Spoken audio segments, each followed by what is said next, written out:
vistas of psychogenesis. This is the place of no time and no space. Do not be afraid, for I am merely the vocal manifestation of your eternal dreams. I am as water, as air, like breath itself. Do not be afraid.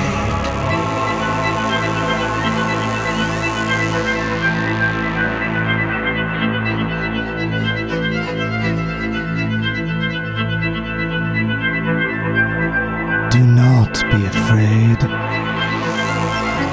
Look around, but linger not. Where I lead, you will follow. Mark these words well. Ignite my anger with your delay, and punishments will come your way.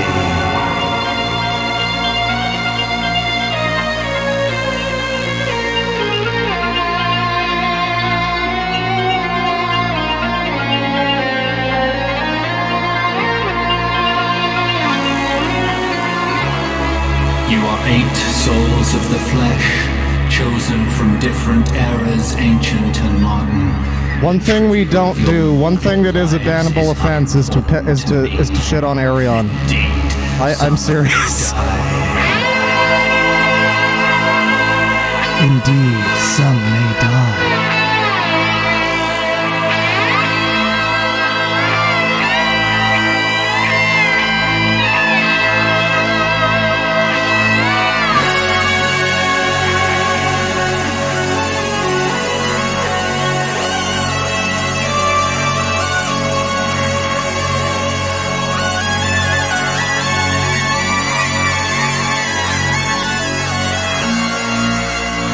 You have a task to release yourselves from this web of wisdom, this knotted maze of delirium. You must enter the nuclear portals of the electric castle.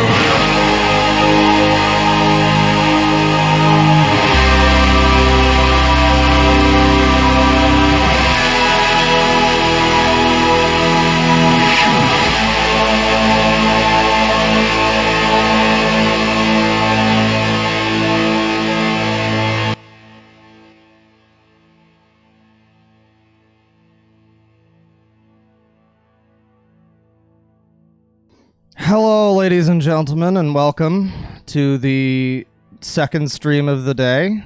The first time I've ever streamed twice in one day, because I was going to do that yesterday, and I wound up falling asleep like a jerk-off. So here we are, the next day. And we talked about some fun alien races and things earlier. Turn the music up a little bit. Talked about some fun alien races. We learned about the Lyrans, and we learned a bit more about Ashtar, and we found out about Bashar, and the fucking the absolute unit of a man who channels Bashar. It's pretty good. But you know, we had some suggestions to talk about spirit science, and I kind of wanted to talk about channeling Erik again. I felt like doing that in the earlier stream, learning some more about aliens through, you know, the infinite wisdom of Erik. But I felt a little bit tired. I wanted to wind the stream down, and I wanted to do a second one anyway, so here we are. And you know, frankly, now it's time, if you're old enough, ladies and gentlemen, to drink them if you got them. I've got some Jim Beam here, I've got some Smirnoff, and I'm ready to learn the spirit science. I'm ready to learn the secrets of the universe, everybody. We've been listening to some Arion here, one of my favorite artists. Oh, this synth solo. Listen to this shit.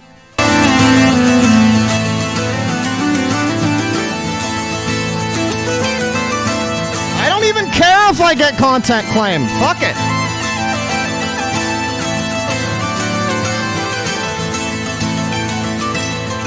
That's some good stuff. But yes, we're going to be looking at some more weird alien-ish stuff today. It won't be just aliens, but we've got, turns out the moon is an egg, according to spirit science. Some of you might know about spirit science already. I'm sure a lot of you do. He's known for saying some interesting things from time to time, and then not substantiating them whatsoever with anything resembling proof. But, you know, that's okay. That's what the stream today is for. Let me see here. What's going on in the chat?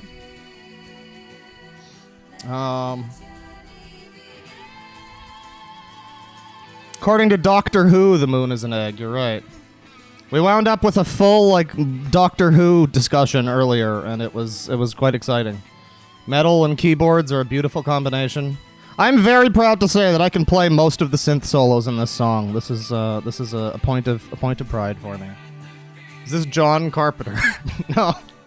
No, this is a bunch of Pleiadian space Nordic elves playing alien music. It's pretty good.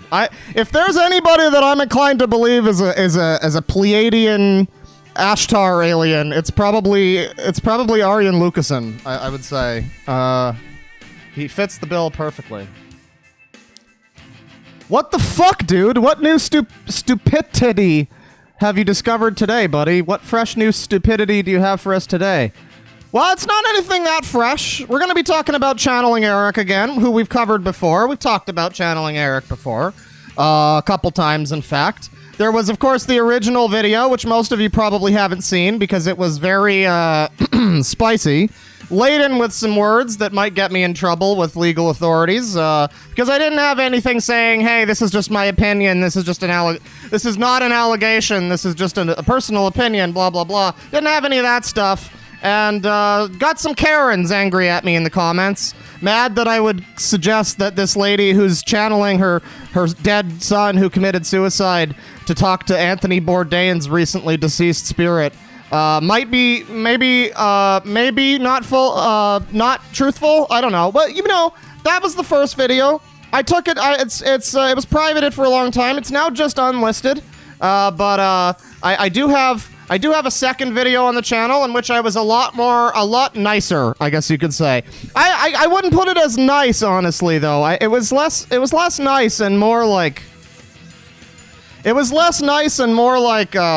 just completely objective. I didn't want to say... I know some people said in the comments for that one, like, bro, you shouldn't have to censor what your opinion is about this lady. And it was like, I agree with that. However, I wanted to make it clear that you don't need to have...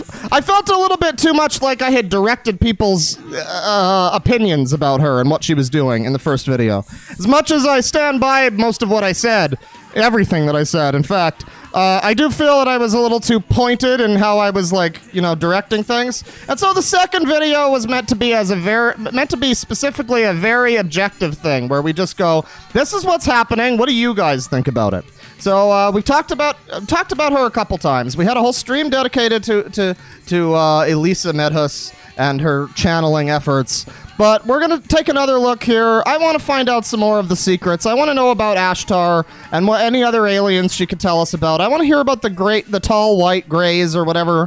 White grays, I don't know if that's a thing. But I want to find out all of the secrets. And I think Erik is the person to teach us. So I make no promises that this stream is going to be a fully objective account of facts. I might be saying some opinions about channeling Erik here. I'm just going to put that out there right now. I'm probably going to say how I feel about what she's doing, and I think that that's perfectly legally okay, so I'm not worried about that. But before we talk about channeling Erik tonight, we are going to be looking at spirit science. I'm sorry to get you all jazzed up for something that we're not doing quite yet. We are going to be looking at spirit science. I've had a lot of people tell me I should talk about spirit science. A long time ago, I heard about his thing about how the moon is an egg. Would you like a nice egg in these trying times? All those requests are finally being answered to an extent. We're going to be looking at the Spirit Science channel. I understand there's one video in which he claims that the Jews are aliens, so that's pretty exciting. But yeah, the moon is an egg. He looked just like me, and some other fun things, I'm sure. Seems a lot of people are pretty down for the Spirit Science thing, so I'm happy to obligate everybody. I'm happy to obligate. Why are we yelling? Oh, am I yelling? I'm yelling over the sound of my own music. Even the sunlight. I can't hear you, Bear. Say it louder.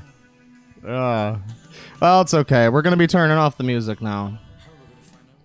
I had to shout at everybody to make sure everybody heard, okay? Because attention, all Fortnite gamers. This was important. We're gonna get into this in a little bit here. We're gonna start with some spirit science. But first, we got a couple super chats here. Let's see. Rita Shipu. I still don't know how to say that properly. With $2. What do you think of isopods? I like them. Is that like a new AirPods thing? I'm not sure. Never heard of that. $2 from Sean Hiruki. Finally, some Arion, one of my favorite albums. You know, I thought about playing Arion earlier, but I was like, no, you know what? I'll go with the incredibly rare and obscure Japanese band instead. And then I got copyright claimed for 2 songs, so that's fine. We'll just get claimed by a band that you know, one of my favorite bands. That's okay. $2 from Max Waters. Too much. Check out King Gizzard and the Lizard Wizard. Listen up. Time is up! $5 from Carbonated Pissed. Claw Daddy, I want your love gunk in my eyes. Well, you know, that's a good place for it. Thank you. $2 from Sean Hiruki. Arion is one of my favorites as well. Great taste. You know, I picked a couple of the best songs from the best album. I do have great taste. You're right. Thank you. William Monty with $10. I used to watch Spirit Science 5 to 6 years, 6-ish years ago, and now I can see it get torn apart. Cheers.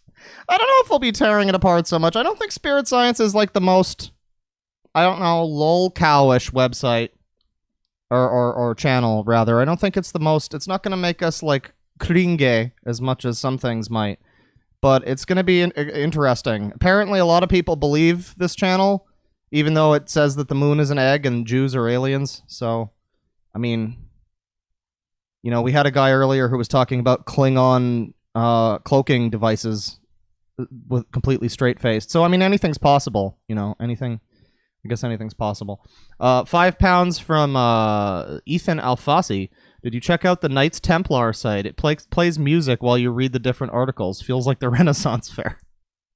Hey, you want some Renaissance Fair music? I can play Red Queen to Griffin 3 right now. But no, I have not seen that. I think I did bookmark it, though. $2 from Mysterious Senor Hilter. Just $2, Claw. Take your damn medicine! Hey, I got my medicine right here, bud. Once again. Oh, baby! Once again, this is going to be a little bit of a drunk stream. Not that I'm condoning anything done by anybody under the age of legal drinking age. Probably should have a parental advisory thing in the thumbnail for pretty much every thumbnail from now on, but you know, it's fine. But yeah, if you're able to, drink them if you got them, folks. This is going to be a real something of a stream. I don't know. Earlier we had the stream where I was fully conscious and lucid, and I knew what I was talking about, and I was kept the rambling at something of a minimum. But can't say the same. Oh wow, this is crazy. I don't know if I like this. I was gonna say I can't say the same for this stream. This is gonna be some shit, but well, why is Bashar showing up here? You know what I mean? Why is this is like a new window, a new Firefox thing. I don't know why I'm getting recommended Bashar. It should be like new recommended. That's weird. Maybe we should just watch more Bashar. But yeah, a lot of Bashar and chakras and shit. Is it possible I'm on the same? Well, that's weird. Anyways, yeah, Spirit Science. What do we got? Could listen to Spirit of Radio. That's always an option too. Spirit Science. Nearly fucking 1 million subscribers. The times are changing. The world is changing. People are saying the Spirit Science guy should be in jail. We got this cucklord over here with his stream. But yeah, a lot of subscribers for the Spirit Science channel. What's going on in the About section? The times are changing every day. New information is... Sorry, I gotta do it in the Spirit Science voice. The times are changing. Every day, new information is revealing itself that further connects the ancient prophecies and understandings of our ancient past with modern physics. Understanding of the universe. Okay, so, created by this guy. We are here to say this is the way things are because we don't know. Or we are not here to say that, rather. Okay. So in other words, this isn't fucking science. Okay, I got you. I got you, bro. Let's look at the videos here. Let's sort by most popular, because that's probably the best way of starting things. The Human History movie. A lot of this stuff dates back many, many years. 8 years? 7 years? This is a lot of shit. I think I was recommended, someone linked me the video where he talks about how the moon is an egg. But, just quickly, does anybody know which video is the one where the moon is an egg? There is no going back. Sodomy Science Human History movie, is that the one? Okay. 59 minutes? You scumscock! Alright, well, I guess we're down for this. Okay, I can't promise we're gonna learn all of the secrets here. We're gonna be skipping around a bit. But as you can see, February 1st, 2012, 4 million views. That's astonishing. 8,000 dislikes, close to 9, but 42,000 likes. Most people seem to agree with this. This is the best anime ever. Space Jews! Alright, well, that gets us set up, you know, for a good experience. Let's get into this. Over the last few thousand years, we have warped our own history. Our stories of the past have been changed, altered, mistranslated, and completely misunderstood as we rounded the curve on the precession of the equinox. Modern views of our history account for many things, but completely dismiss many very important pieces in the puzzle.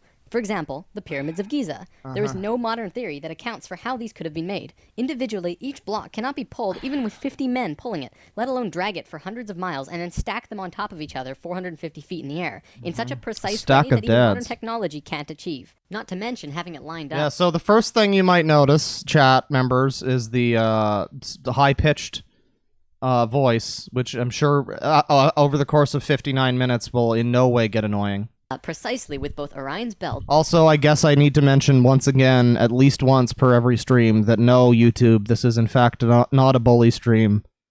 We are in fact just making a couple jokes and critiquing some content. A golden mean. It's at most a humorous internet review. And Fibonacci spiral, and be a primary nodal point of every sacred site on the planet.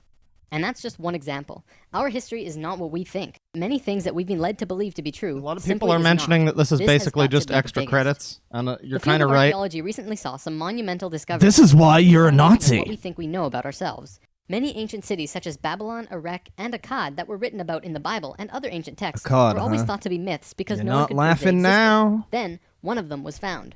This led to Tristan, what is 31? Which one is 31? What am I looking for at 30? We'll probably get to that at some point, but for now. Inside one of these cities, this is the one with the space thousands of cylindrical clay tablets hidden deep within the earth under this ancient city. The tablets were completely covered in text, written in cuneiform, and tell an ancient story that spans back over hundreds of thousands of years on this planet, describing the history of the earth and the origins of the human race in great detail. Now, the first thing we all want to do is just say that they were making things up. They didn't know the history of Earth, and they were simply creating tales. Sargon's origin story. To explain where they came from. However, if this was true, how can we explain how they knew so many things about the universe that would seem impossible to know? Not only did the Dogons know all about the distant... Fucking Dogons, mate. So what's the purpose of doing this ridiculous helium voice thing? Does that like attenuate the chakras better or something? What's going on with that? Because I'm just getting fucking annoyed. Planets in the solar system, but so did the Sumerians. They described them all in great detail in these Sumerian records. They also knew about the precession of the equinox. That's a tough one for a historian to understand, because it takes over 2,000 years of continuous observation to actually learn that the Earth has a wobble. The Sumerians had this information from day one of their civilization. A man named Zacharias Sitchin spent a long time transcribing these texts and had put them all together in his books. But many others have also done the same, and the interpretations are always very similar. Is this stuff real or fake or what? Well, I mean, I think this is the video, once again, where he talks about space Jews. So, I mean... Similar. I don't know. You take from that what you will. This fucking Thoth over here. Remember the conspiracy that Thoth is, like, still alive or something and is controlling the world. Also, is it just me or does he have a fucking huge Adam's apple? You might want to look. That looks like a goiter, dude. You might want to get that checked out. And his account matches the Sumerian records. Adamus and other channelings discuss it as well. If you see all of these records and sources, there is a huge connection between the stories. Now, this story spans back hundreds of thousands of years into our past. It talks about Tiamat and Nibiru, the Nephilim. Tristan says the moon egg one is 31 and proceeds to call me an igloo this portion fuck. Of the story is really so interesting, I guess we'll look but at not that the next. most crucial to know. We're not going to be covering this at this time. If anybody knows where the space Jews starts, I think he mentioned Hebrew, so I'm guessing that's starting now, but I don't want to go through all fucking an hour of this. We are, however, going to be picking up the story at the end of Lemuria and discussing the events of Atlantis up to present day. What I'm going to tell you is a mix of what these records say, along with what Thoth has told us for some finer details. Please have your own experience while watching this. I'm not going to tell you that this is fact. I am simply saying, decide for yourself.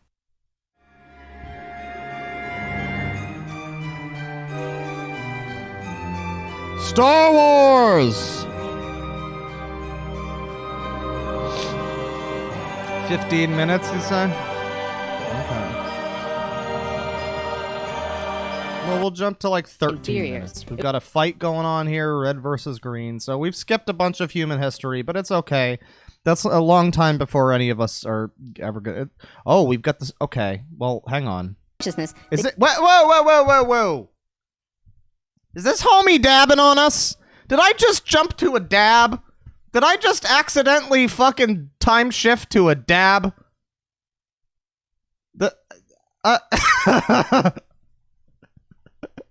That's wonderful. That's perfect.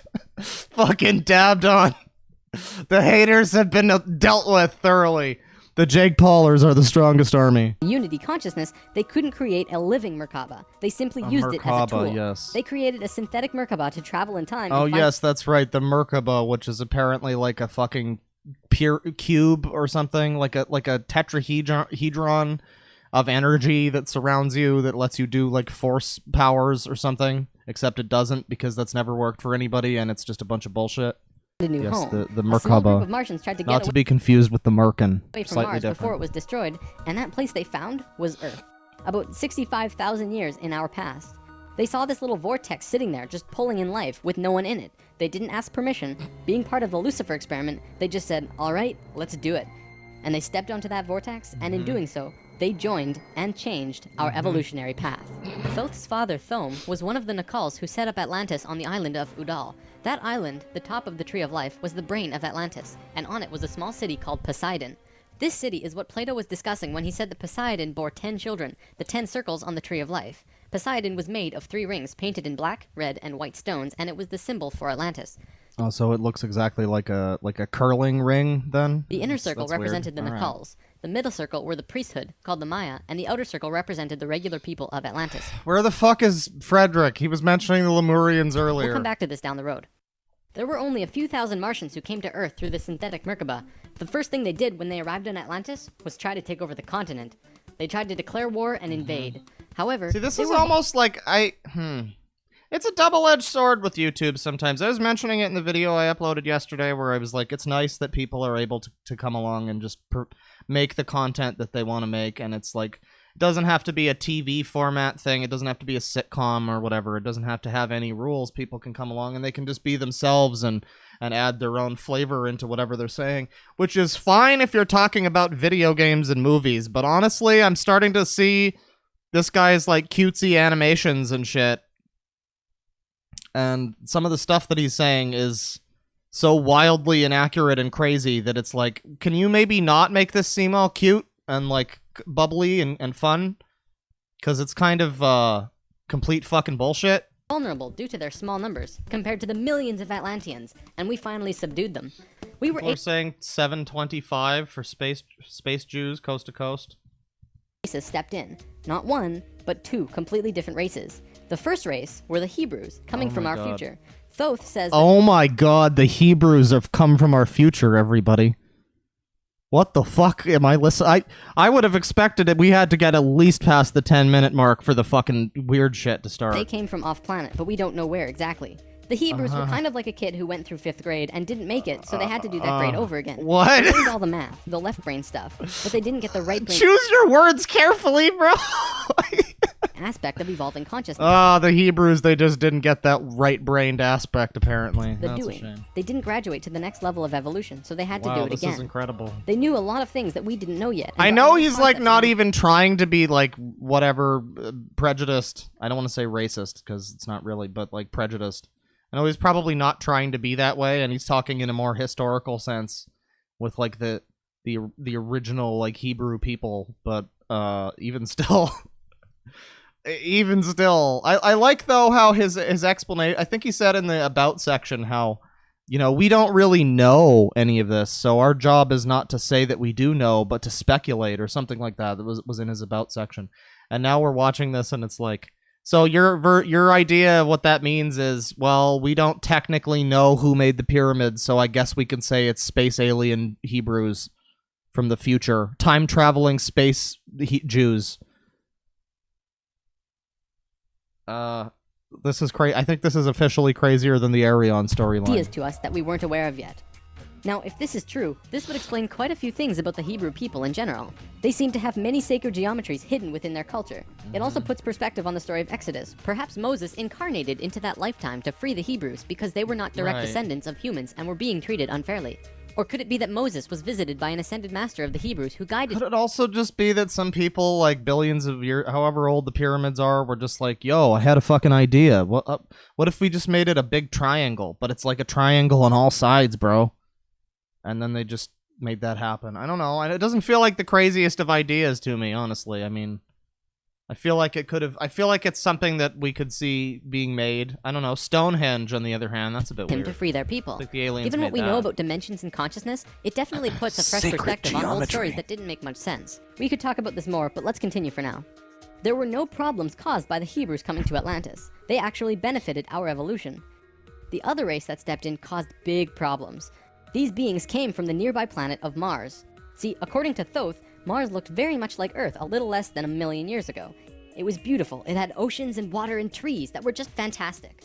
But something happened to them, and it has to do... Okay, well, we jumped ahead. Somebody mentioned it's the space Jew stuff starts at about 15 minutes, but we're gonna go to 14 minutes. Came forth and lent tremendous weight to what Casey was saying, and they have now changed the world's view on the subject. Scientists believed that if there was going to be a physical pole shift, there would also be a change in the magnetic poles. Is there a reason why the music is only in one ear? Able to see where the planetary magnetics were when the lava beds hardened at certain depths. They found that the earlier magnetic poles were not where they were now, but in Hawaii. The last shift that took place was 13,000 years ago, and we will get there in the story soon. They did another test and found that it had shifted again 26,000 years ago as well. Scientists also learned that polar shifts happen very quickly. In a single day, the magnetics would do a complete flip, or turn 90 degrees. There's that number again. And within 24 hours, the sun would be rising differently than it did the previous day. This shift has happened hundreds of times over the last 100 million years on Earth, but it's speeding up now and happening faster and faster. Now only 13,000 years between each shift. A whole new viewpoint is beginning to be understood. From space, would this not appear as a pulse? Now, there's a lot more to talk about with polar shifts. I don't know, maybe. Are you like an astrophysicist, dude? Like, do you know this answer any better than I do? This is the danger somewhat with YouTube, where it's like the YouTuber can go, oh, well, in space, would this appear as a pulse? And they actually don't know, and they're actually just asking, but people are going to go like, hey, you're right, it would. But I'm going to give you the basics. A scientist named Charles Hapgood was studying this at great detail because the leading theory behind what caused polar shifts was still underdeveloped at the time. He came up with a theory that demonstrated to be possible through various experiments. Yowie hands, yes. Through these experiments, they learned that the surface of the Earth, the crust, could slip over the main mass of the Earth, which continues its rotation as if nothing happened. The crust would rotate and spin out of control until eventually it settles again in a new location aligned with the new magnetics. Hold the fucking phone. Okay, so the Earth is basically like a big rotating sphere puzzle. And the outside of it, I guess, is like moving at a different speed, I guess, than the inside. What the fuck? What? During this time, there are massive earthquakes and tsunamis and devastations that rock the world. That's called plate tectonics. Doesn't that sound a bit like the destruction described in the Book of Revelations? Now, I don't want to freak anyone out. Besides Edgar Casey's account, many other... Oh my god, Edgar Casey, everybody. The dude who fucking David Wilcock is apparently the reincarnation of. I'm all sold on this one. Ancient prophecies, including Nostradamus and Mayan prophecies, have talked about polar shifts in one way or another. And modern science is becoming increasingly aware that there is going to be a polar shift in our near future, which is lining up with our consciousness shift, though they don't take that aspect into account. It's funny actually, a while back, Nova did 2 reports on polar shifts and both times NASA shut them down. Then recently, Nova released a new video called Earth's Magnetic Storm. That video shows all of the evidence for pole shifts without actually using the words pole shift. It's almost as if a specific company doesn't want us knowing about this and the evidence that's been brought forth. Polar shifts... It's almost as if NASA's in on it. Fucking... are directly related to the fucking magnetics chills. of the planet as well. Planetary magnetics are supposed to look like this, but the reality is much different. Our magnetics have been weakening over the last 500 years or so, and today, they look a little more like this. It was the magnetics becoming more and more warped. Yes, don't forget everybody, NASA is a company. That's true. Oh, hey, we got some more space Jews here. Take over the Earth. They began to once again create a On a completely unrelated note, however, to space Jews, take over the Earth. complex like the one they built on Mars long ago to try and create another synthetic Merkaba. If they had succeeded, they would have gained control over everything on the planet. Yeah, I don't know, spirit science. I don't know, bro, about this idea of Another synthetic... I don't know about this idea of a synthetic Star of David being created by an evil, like, dictator, Manos Hands of Fate demon that looks like Bongo from Ocarina of Time. I don't know about that one. If they had succeeded, that seems like a bit of a fucking yikes. I don't know. Control over everything on the planet. The only thing was, around 50,000 Earth years had passed since they had built a Merkaba, and they didn't quite remember how to do it. But they thought they did. The Martians built the buildings in Atlantis. They set up the whole experiment, threw the switch, and lost control.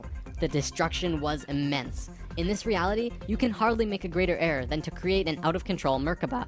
The experiment began to rip open the dimensional levels. Not the higher ones, but the lower ones. To give an analogy, if you took a knife and slit open your stomach, the stomach acids would seep into other parts of the body that it's not supposed to be in. That's like ripping open the dimensions. The Martians almost destroyed the Earth. The environmental disaster we are experiencing today is nothing in comparison, though today's disasters are a direct result of these events. Because of this tear in the dimensional levels, a huge number of lower dimensional spirits and beings were thrown out of their comfort zone and into these higher levels. They were forced into a world that they did not know or understand. Oh god, it's sperm. Survive, they needed bodies and began automatically... Oh no, it's the nuclear taco bukkake that Gale warned us about. Uh-oh. Well, here, let's go to Japan. Well, monkeys. I clicked on Japan and here we are on monkeys. I don't like this one either. This whole fucking video is radiating some powerful pole energy right now. A species of monkey called Macaca fuscata on an island in Japan. They were providing the monkeys with sweet potatoes by dropping them in the sand. The monkeys liked sweet potatoes, but they didn't like the sand and dirt so much. A few monkey children figured out that they could wash their sweet potatoes, and some of them taught the technique to their parents. Only a few of the adult monkeys did this though. This went on for some time, until one day, the monkeys who actually knew the technique hit critical mass. And bingo, the technique started spreading faster than it did before. Bingo, yes, monkeys started learning it really easily. Are we going to abuse the monkeys before? You know, now we know why the monkey abuse is a thing. It's because they hate whatever's going on in the story. I don't know what's happening anymore. All of the Japanese islands nearby, as well as on the mainland. They knew that there had to be something... So this is what the end of Shogun has in store. Alright, I gotta get back to reading that. What did we do? We tried it on humans. A research team made a picture out of human faces. About 100 faces hidden within a single picture, but at first glance, you could only see about 6 or 7. They did several surveys with a few hundred people in Australia and said, alright, find the faces. Most people could only pick out 6, 7, 8, 9 or so. Not many more. After that, the research team went to Britain and aired the picture on a closed cable BBC special that was shown only in England. They showed where all of the faces were, every last one. Half of the research team, which stayed in Australia, did the experiment again with new subjects. And lo and behold, people were just naturally able to see more faces. After this experiment, they knew that something definitely connects us all, and the field of noetics is learning more about it daily. It's mass consciousness. Some people in chat are saying some very fucking questionable things about this spirit science dude right now. I don't know how many of them I can believe, but fucking hell, we might need to look into that a bit. Let's jump ahead. Let's go to 42 minutes in. Once again, the meaning of life. Find out that we're all ascended from fucking sea sponges. Close to it without feeling like they're going to die. The Egyptian government found a particular person who could turn off this field. They also had brought in Paramount Studios to film it, as they had filmed the opening of King Tut's tomb. They had a good relationship with Egypt. The government wanted several $1 million from Paramount, but at the last minute they asked for an extra $1.5 million under the table. Paramount was outraged and they backed off. Things were silent for about 3 months. Then Drunvalo heard from a source again who is this some fucking stage of the moon landing shit? Is that what's happening? Paramount is in on it, folks. A very large building that went on for miles underground, which was really the edge of a giant underground city, which was really just one giant building. Now. Then, a little while later, an Egyptian archaeologist named Larry Hunter began describing the same thing. Oh, yeah, I guess I should say, by the way, I started the playlist earlier. People were mentioning I should do a playlist, so if you guys want to check out, I've got a playlist called Jabroni Music, and it's just a mix of various things. There's some game stuff, there's some down-tempo trip-hop stuff, there's some folk. There's a lot of like screamy prog organs. It's a pretty good time. You might enjoy it. He said that the city was 6 I'm planning on by 8 updating it miles though, wide so and 12 it's a work in progress. And the city was outlined by specific temples in Egypt. The 3 pyramids are lined up with Orion's belt, but there are also small temples for every other star in the constellation. Those temples map out the city underground and are made out of a special stone not found anywhere else in Egypt called Koinen stone. Incredibly enough, very recently, ancient tunnels were found in Romania that led to both Egypt and the inner earth. Now, I don't have time to go into detail about this particular story, but if you want, check out the book Transylvanian Sunrise by Radu Sinema. Doesn't have any Witchfinder General, no, but it does have Funeralopolis and some Black Sabbath and stuff, so that should be good. Transylvanian Sunrise, everybody. It's the ending of Castlevania 3. This is very exciting. To be clear, this is a theory that has not been accepted by the Egyptian government, but the underground city that Thoth said was there is, according to Mr. Hunter, marked by temples made of a unique substance, and the temples match the star pattern of the constellation of Orion. There's a secret underground city, everybody, where they just play DMC2 all day. 4,000 years after the stair-step evolution, we were at our lowest stage of our evolution. We were hitting bottom on the awareness road. Suddenly, out of the darkness, 3 men came to Earth to give us a little nudge. Everything in ancient Egypt was synthetic. They had the entire civilization achieving heightened states of consciousness, but they had to do it through tools. Now, we're not going to look at each of these tools individually, but let me give you a brief overview here. This tool was used for transferring vibrations into the body. Along with that were the hook and flail. This little device was a kind of generator to increase vibrations, though there's not too much information available on it. This thing, however, was the Wait, hang on. Did I miss something? People are freaking out. Did something happen that I just... That's a little nudge. Oh, well, there's that meme. Everything in ancient Egypt was synthetic. They had this entire civilization based around achieving heightened states of consciousness, but they had to do it through tools. Now, we're not going to look at each of these tools individually, but let me give you a brief overview here. Well, anyways, I've not learned the secrets of the future, or whatever, at 42 minutes. So let's jump to 48 minutes. This was an issue, because now they had people not knowing what to believe, completely lost, separated from their understanding of their own divinity and God. Things became separated further. Well, you know, people it's okay. fought over which gods were a lot of people God. miss Jesus Today, on a daily we look basis. back and say, wow, they thought there were so many gods, when really, the this wasn't the case Dwemer are at all. Egyptians, Even I with the believe help it. From the Tat Brotherhood, we just couldn't get it right. There was one short period of Egyptian culture that most historians don't really understand. As it's written in ancient texts and This video is one full-ass hour. Yes, there was chat a bizarre member. new ruler that completely changed how Egypt was run, and his name was Akhenaten. Before him, there were only kings. Akhenaten was the first pharaoh, which meant that which you will become. He was also, believe it or not, 15 to 16 feet tall, at least that's how he was always depicted, and had an elongated skull. I choose not Both to of believe these aspects it. are I'm related gonna go to with Christ's not. consciousness. Akhenaten abolished all previous understandings of God and tried to instill a one-God understanding in everyone. After 17 years, the majority of Egyptians revolted. Why do we have Sonic memes now? What the fuck is Akhenaten this? was killed, soon to be replaced by someone else, returning to the old system. What actually happened? To correct the problem, Thoth got the help from Ai and Tia, who were the first immortals from Lemuria, and got them to mate interdimensionally to conceive a Christ consciousness being. Thoth said that he worked with the previous kings of Egypt to help achieve this, and Egyptologists find that Akhenaten came completely out of nowhere. It took some time, and there was a transitional period involving Amenhotep III, but soon Akhenaten was on the throne. Akhenaten looks like he could be played by Adam Driver. Akhenaten used his time to bring Egypt back to a simple religion where there was one God, one reality. He used imagery of a sun disk to represent this. See, this art of him is making me think he's like some frat boy Egyptian god. He's just like, hey bro, worship the sun, dude, come on. The priests in Egypt didn't like that because the religious belief... Why do we have fucking Vivi now? And the white mate. What the fuck? Don't ruin Final Fantasy for me, Were Spirit centered Science. on the priests. Then he comes along and says, "You don't need Well, they didn't like that. He also pulled the military back and said, "Don't attack unless someone else attacks first." The military didn't like him either. Yeah, that's fucking Plus, Vivi. the people generally didn't like him because they enjoyed worshipping their many gods. Eventually, they disposed of I him. can't believe Vivi could fucking do this after the end of 9. He went and pulled this shit. He done did us dirty. After all that, what did Akhenaten do that evidently saved humankind? Well, he developed a mystery school, with the intention of showing a small group of humans a way to ascend into the immortal state. Usually, it took hundreds of years to reach the level of immortality, and Akhenaten had 17 years to produce results. This was a very close call, but he did it. He actually showed 300 individuals the path to immortality in this short time. So after the general population disposed of Akhenaten, these 300 immortals would go beyond Egypt. Okay, so let's get this. Let's try to get this all straight now. So, Thoth created time-traveling space Jews, who were missing their right brains apparently, and then the pyramids happened, and Paramount Pictures was behind it because, of course, they were, and then fucking Vivi and a white mage from Final Fantasy, were there, I guess. I don't know. I'm having some trouble with this, but, you know, it's fine. I'm not drunk enough yet. Thoth wrote in the Emerald Tablets that after ancient Egypt ended, he brought a man named Pythagoras into the Great Pyramid and taught him the geometry of the universe. That man then went on to found Greece, which was originally built upon schools for teaching geometry and the Platonic solids and all of that stuff. Thoth lived a lifetime here as well, where he was known as Hermes Trismegistus. Akhenaten's immortals became a group called the Essene Brotherhood.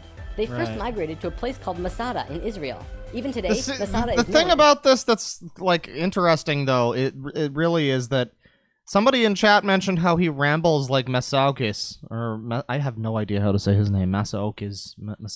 Somebody said it was masochist, and that was the joke. But yeah, he rambles somewhat like that, or like Time Cube guy or something like that. But it's like controlled crazy. It's focused crazy, where it's like there's enough Sonic memes and fucking Final Fantasy memes and shit to be hip with the kids, so that you're kind of distracted from the time traveling left brain space Jews. It's really quite fascinating. The capital of the Essene Brotherhood. Now get this. In this brotherhood, there were two people in particular, a man and a woman. You might have heard of them. Mary and Joseph? See, it was part of the Ascended Master's plan that they would bring in a being who would show the pathway to Christ consciousness. He would come to Earth as a second-level being, a regular Joe, and achieve Christ consciousness through the course of his life. Then, the ascension process, the transitional experience from the second to third level... So this is all going to lead into the Ashtar stuff, right? He was able to transition because he was originally from these higher levels. That man is known today as Jesus, although his name at that time was Yahshua ben-Hur. No, it was Lord Sanan's. Get it right. Yahshua had not shown up, we would not have had that ascension experience available to us today. Yeah, this is just a crossover fanfic, yes. This is basically just like Jump Force, but with Jesus. According to what Thoth said, Mary and Joseph mated interdimensionally. Mary could have been a virgin, physically, but she mated with Joseph in a way that would allow a soul from a higher reality to come down to Earth and have a human experience. Usually, this is impossible to do otherwise. Through Yahshua's work, he came here just like us, a total human being, but he went through these three important stages. Yes, Christ was a thing before Christ, Zach. You're correct. Final death, resurrection, and ascension. Final death! He gave us those experiences so that we could access them down the road. Now, as we all know, the story of Jesus has a missing piece. He was a child, disappeared for some time. As we all know, the story of Jesus has a missing piece. He was a child. He was a croissant with a Rayman head floating above it. Disappeared for some time, and then showed up again when he was 30. And then he turned into an epic, like, Reddit meme. In a book called The 18 Absent Years of Jesus Christ, the leading theories about where he went was actually out east to either the Himalayan or Tibetan mountains, where he became an enlightened guru.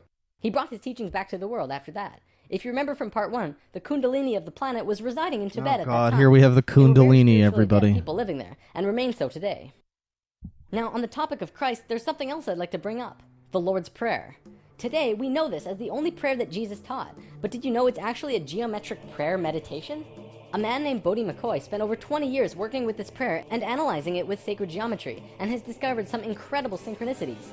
In his book, Live the Promise, he explains how the original prayer, not the extended version mind you, has 7 segments or thoughts, which align perfectly with the 7 chakras as well as the 7 original branches of yoga.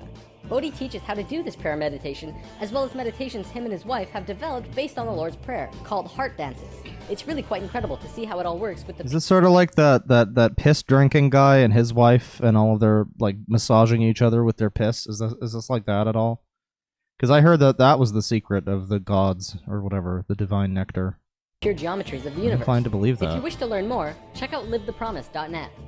If you study Christian religion and Egyptian religion, you'll actually find that they parallel in almost every way except for the Egyptians' understanding of God. Most evidence shows that Christian religion came out of Egyptian religion, and then later they went back and discredited Come to drink some piss! What the fuck are you doing? Also called the Council of Nicaea, which was the syndication between the Roman political and religious authorities.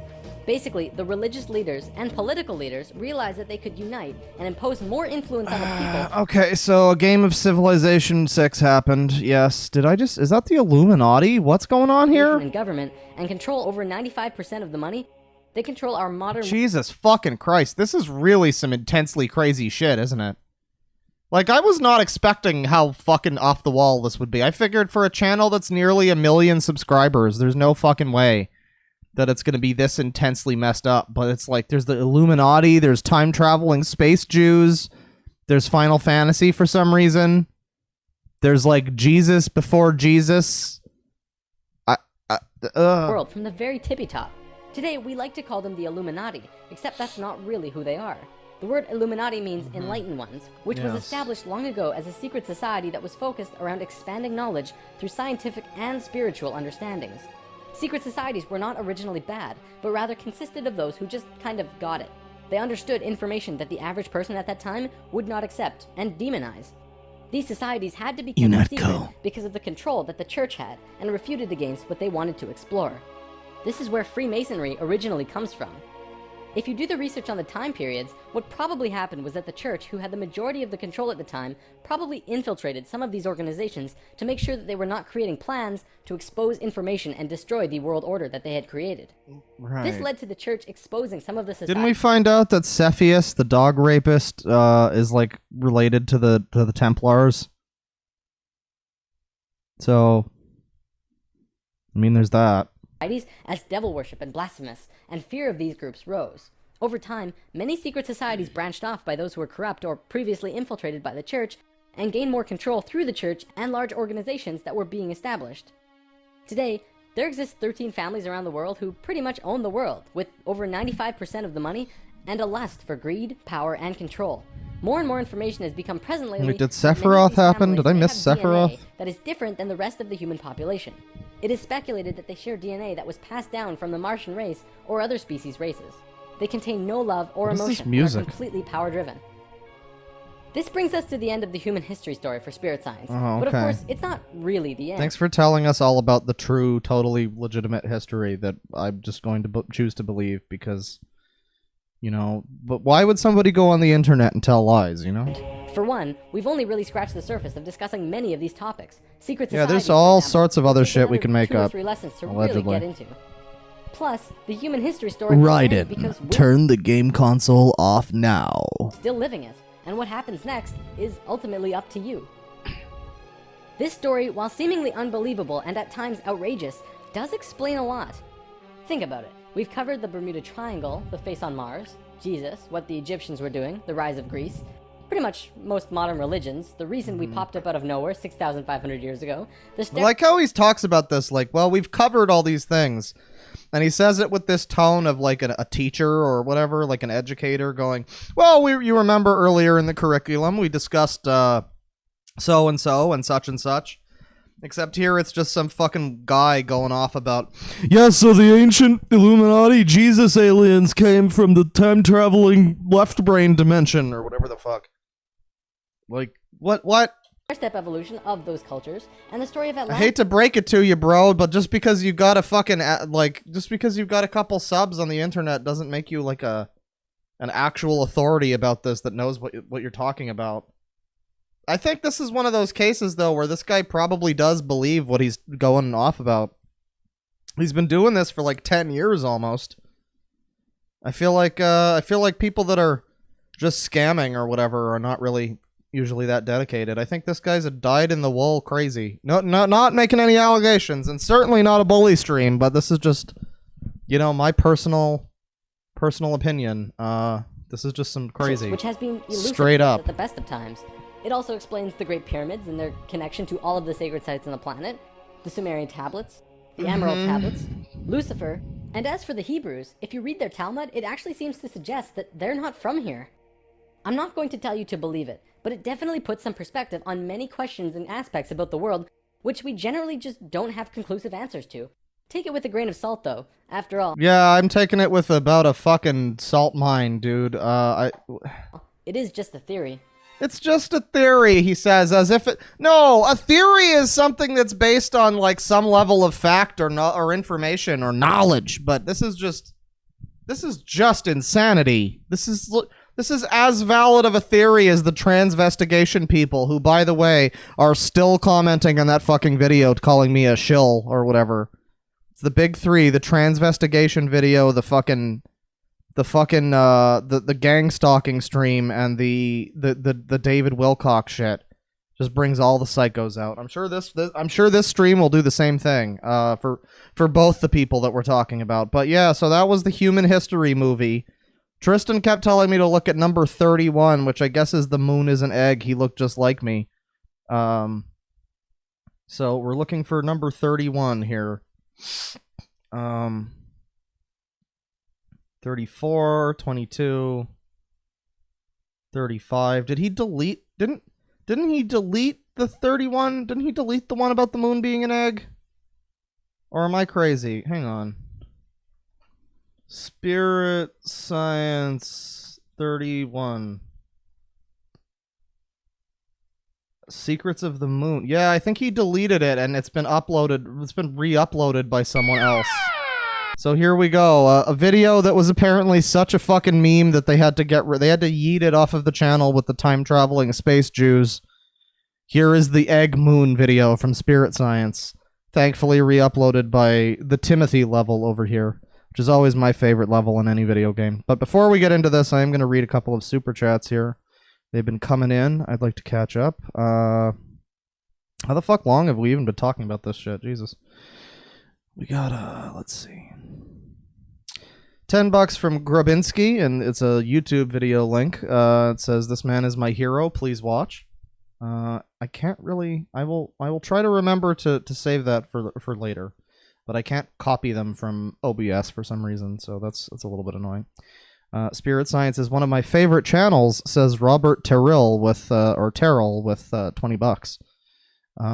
Yeah, I mean, I can see why. This is some good shit to just throw on and learn, you know, really learn some things too from. $5 from 2/Fry. My favorite thing about Spirit Science is that he completely stole his art style and presentation from Extra Credits, who are also awful. Now, weren't they good before? Didn't they used to be good? I think I hear that they used to be good, but now they're like weirdos. Now they're like fucking weirdos. Where egg? We're getting to the egg, don't worry. We're getting to the space moon egg. $5 from Teraptosaurus. Just because white people couldn't do it doesn't mean it was aliens. I guess referring to the pyramid stuff about how it was definitely aliens because, you know, there's no way white people could have done that, so it had to have been aliens. $5 from Spooky Nerdy Skellington. Space Jews are my favorite conspiracy. It's like they had to cram in some anti-Semitism the last minute to make it a real conspiracy theory. Yeah, you know, you gotta have that represented in your conspiracy, or else it's not up to the ISO standard, you know. $5 from Zach Victor.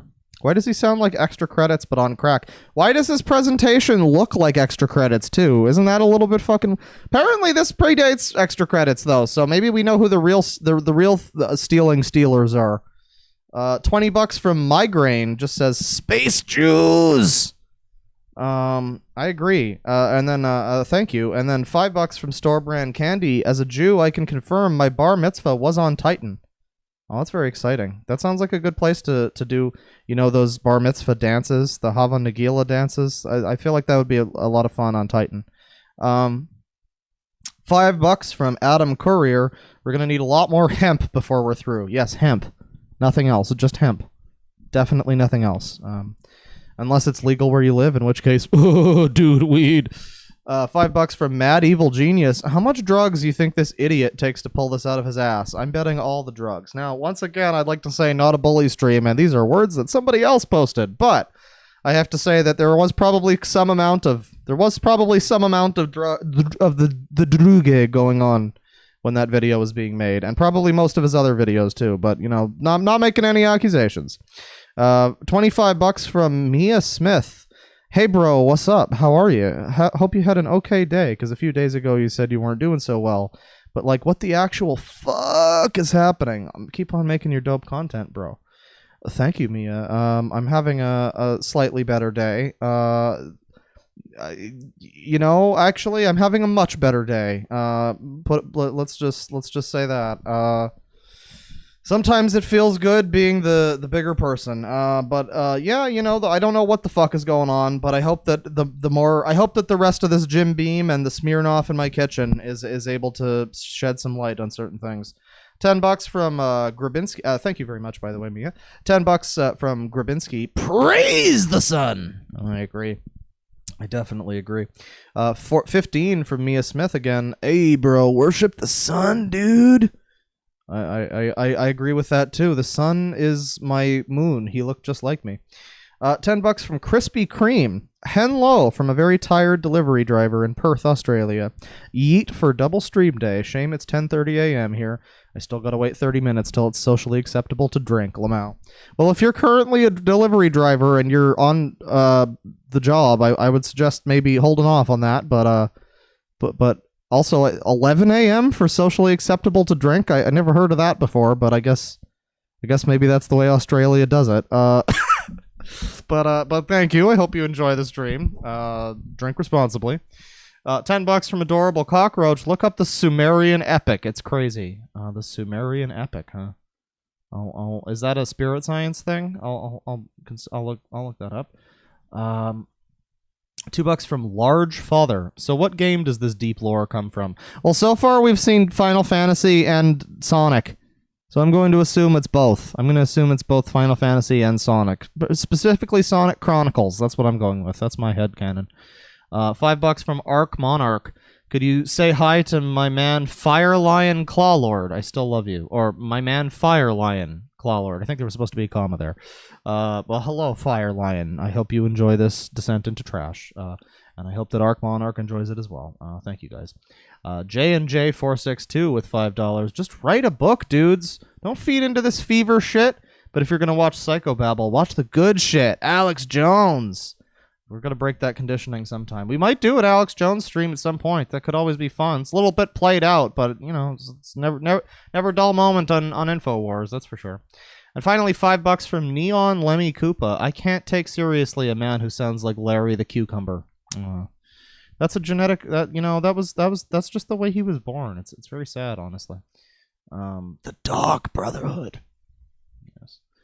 Well, we're all caught up here. Oh. Well, we were almost all caught up here. $2 from Nathan Whitus, or Wittus. Poop, that is all. Very agreeable. I agree with that. And then another $5 from Sakuri Shadow. Howdy, General Claw of the Sicko Army. Like what you do. Thank you. I like it sometimes too, especially when we're watching whatever the fuck is going on now. So let's get back into things here. Thank you to everybody who's been supporting me. Thanks for viewing me. But we're gonna get back into this here. This is Spirit Science 31, and once again, apparently this is a video that was such a meme that on the channel with the time traveling left brain space Jews, they had to get rid of that. They had to get rid of this video because it was just such a meme, apparently. So that's pretty exciting. This is the one about the moon being an egg, I think. Let's get into it.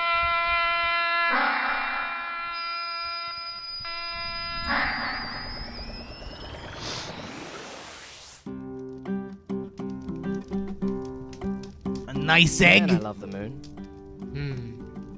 Would you say the moon is masculine or feminine? Spiritually speaking, I've most often heard that it embodies female energy.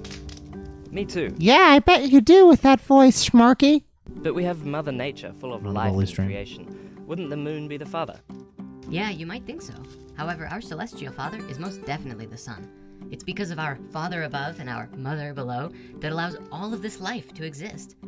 The moon is actually neither, which makes me think it must be more like a cousin. But perhaps what's more curious about old Lady Luna is that her existence has actually never been explained by modern science.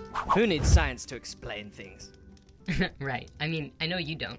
But isn't it interesting that using science we can build nuclear weapons? This is the but cannot egg-like even genre. explain Also, this most ancient nuclear weapons. Yes, indeed. entity that floats at our doorstep?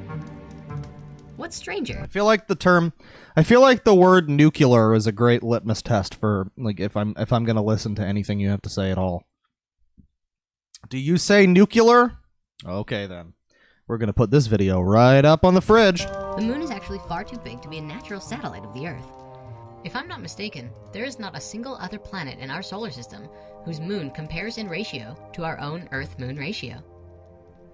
Our moon is actually larger than Pluto. The current leading theory in science is that nuclear! rock came out of nowhere and hit the Earth, and then it became the moon. And when those physics didn't work out, they came up with a new theory that said that the same planet-like rock-like thing hits the planet, bounces around, and then hits it again, and then becomes the moon. Needless to say, What? physics still didn't work. No, I kind of feel like that wouldn't Is there work. more? Is that the fucking girl from Horizon Zero Dawn? What is this? What Well, is going on now here? that you ask, have you ever heard anything about it being hollow? Hollow. Hollow Moon Theory! I've got the details somewhere here. Let's see. Here it is. In November of 1969, NASA crashed a lunar module into the moon, causing the explosion of 1 ton of TNT. NASA Guys. said that the moon reverberated like a gong for half an hour. Bang a gong! Get And they it did it on! again, causing an impact of 11.5 tons of TNT. And it rang like a bell for over 4 hours. It vibrated in a way If your moon rings like a bell for over 4 hours, be sure to consult a space physician. Doctor Who, I guess. as if it were hollowed out, with giant hydraulic damper strips Actually, I'm pretty sure that is the plot of a Doctor Who episode. that's inside of it. Wowsy wheezy. Want to know something else? Always. The surface of the moon contains minerals like titanium, but also processed metals like brass and mica. It also contains something called uranium-236 and neptunium, which are both minerals that have never been found to occur naturally. Uranium-236 is a long-lived nuclear waste that appears in spent nuclear fuel, and neptunium is a radioactive byproduct of nuclear reactors when plutonium is being created. This means that at least some of the rocks on the moon are most likely synthetic, and while it's only a theory, I wouldn't say it's illogical to come to the conclusion that it could be artificially created. That's really Artificial intense. moon. Also, you know the craters on the Guys, we are currently... How many levels of crazy are you on? Because I'm currently on artificial hollow moon egg theory that smashes into the Earth. I'm currently on that level of, just whatever the fuck. That's wow. Intimately. moon? Well, craters should vary in depth due to the size and impact of the various space rocks that hit them, right? We can tell that there was a difference in the meteor sizes that hit the moon by the diameters of each crater. And yet, how come all of them, across the board, are the same depth? Mother of God. An impenetrable Mother of shell. God. Look at that quote from a NASA scientist. It's easier to explain the non-existence of the moon than to explain its existence. What? Here's another one. The best explanation for the moon is observational error. You know, I've said this before. I forget what stream it was. Or what video. I think it was a video. I think it was, I forget which video, but it was somebody who was, like an alien person, I guess, and they were holding up, Neil deGrasse Tyson and the shit that he has to say as, like, proof. Oh, yeah, it was the concave Earth video, which basically nobody watched. But it was the concave Earth video, and it had Neil deGrasse Tyson toward the end, this person who was, like, using clips of him talking where he's like, you know, gravity is a dark force or something. And I remember commenting on that. Isn't it always just so amazing when these people use, like they use NASA to prove their point until the point where NASA is now the enemy. They'll use a shill mainstream media scientist like Neil deGrasse Tyson until the point where he says that their shit is crazy, and suddenly now he's the enemy. But as long as the things that he's saying vaguely support the crazy shit that they're talking about, they will use that as evidence. But if the moment they say something that disproves or questions the crazy shit that's being talked about, suddenly they're shills. I just always love that. That's great. The moon does not exist. Oh, here. Read this part here. David Icke's research led him to shaman around the world. Zulu tribes speak of the moon being an egg. They symbolize it to be an egg for good reason. The ancient African and Sumerian legends talk of two brothers, Wawan and Mpanku, that emptied out the yolk and rolled the moon across the sky to the earth and caused cataclysmic events hundreds of generations before our time. I'm not sure how it fits. Wait. Did he mention David Icke? Did he just legit mention David Icke? Zulu tribes speak of the moon being an egg.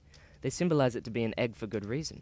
The ancient African... So now we've got moon egg, ladies and gentlemen. Sumerian legends talk of two brothers, Wawan and Mpanku, that emptied out the yolk and rolled the moon across the sky to the earth and caused cataclysmic events hundreds of generations before our time. Yeah, I'm pretty sure ancient Sumerians probably fucking ate cats and fucked their children in the ass. I'm not sure we should, be listening to these people for their opinions on, space and shit. I don't know if we need to... I think maybe people who were alive a billion years ago might not have the best idea of astrophysics. You know what I mean? I'm not sure how it fits. But this says here that the rocks on the moon are older than the Earth itself. Heavens. You know, I think I've only ever seen one side of the moon. I wonder why it doesn't spin like other planets.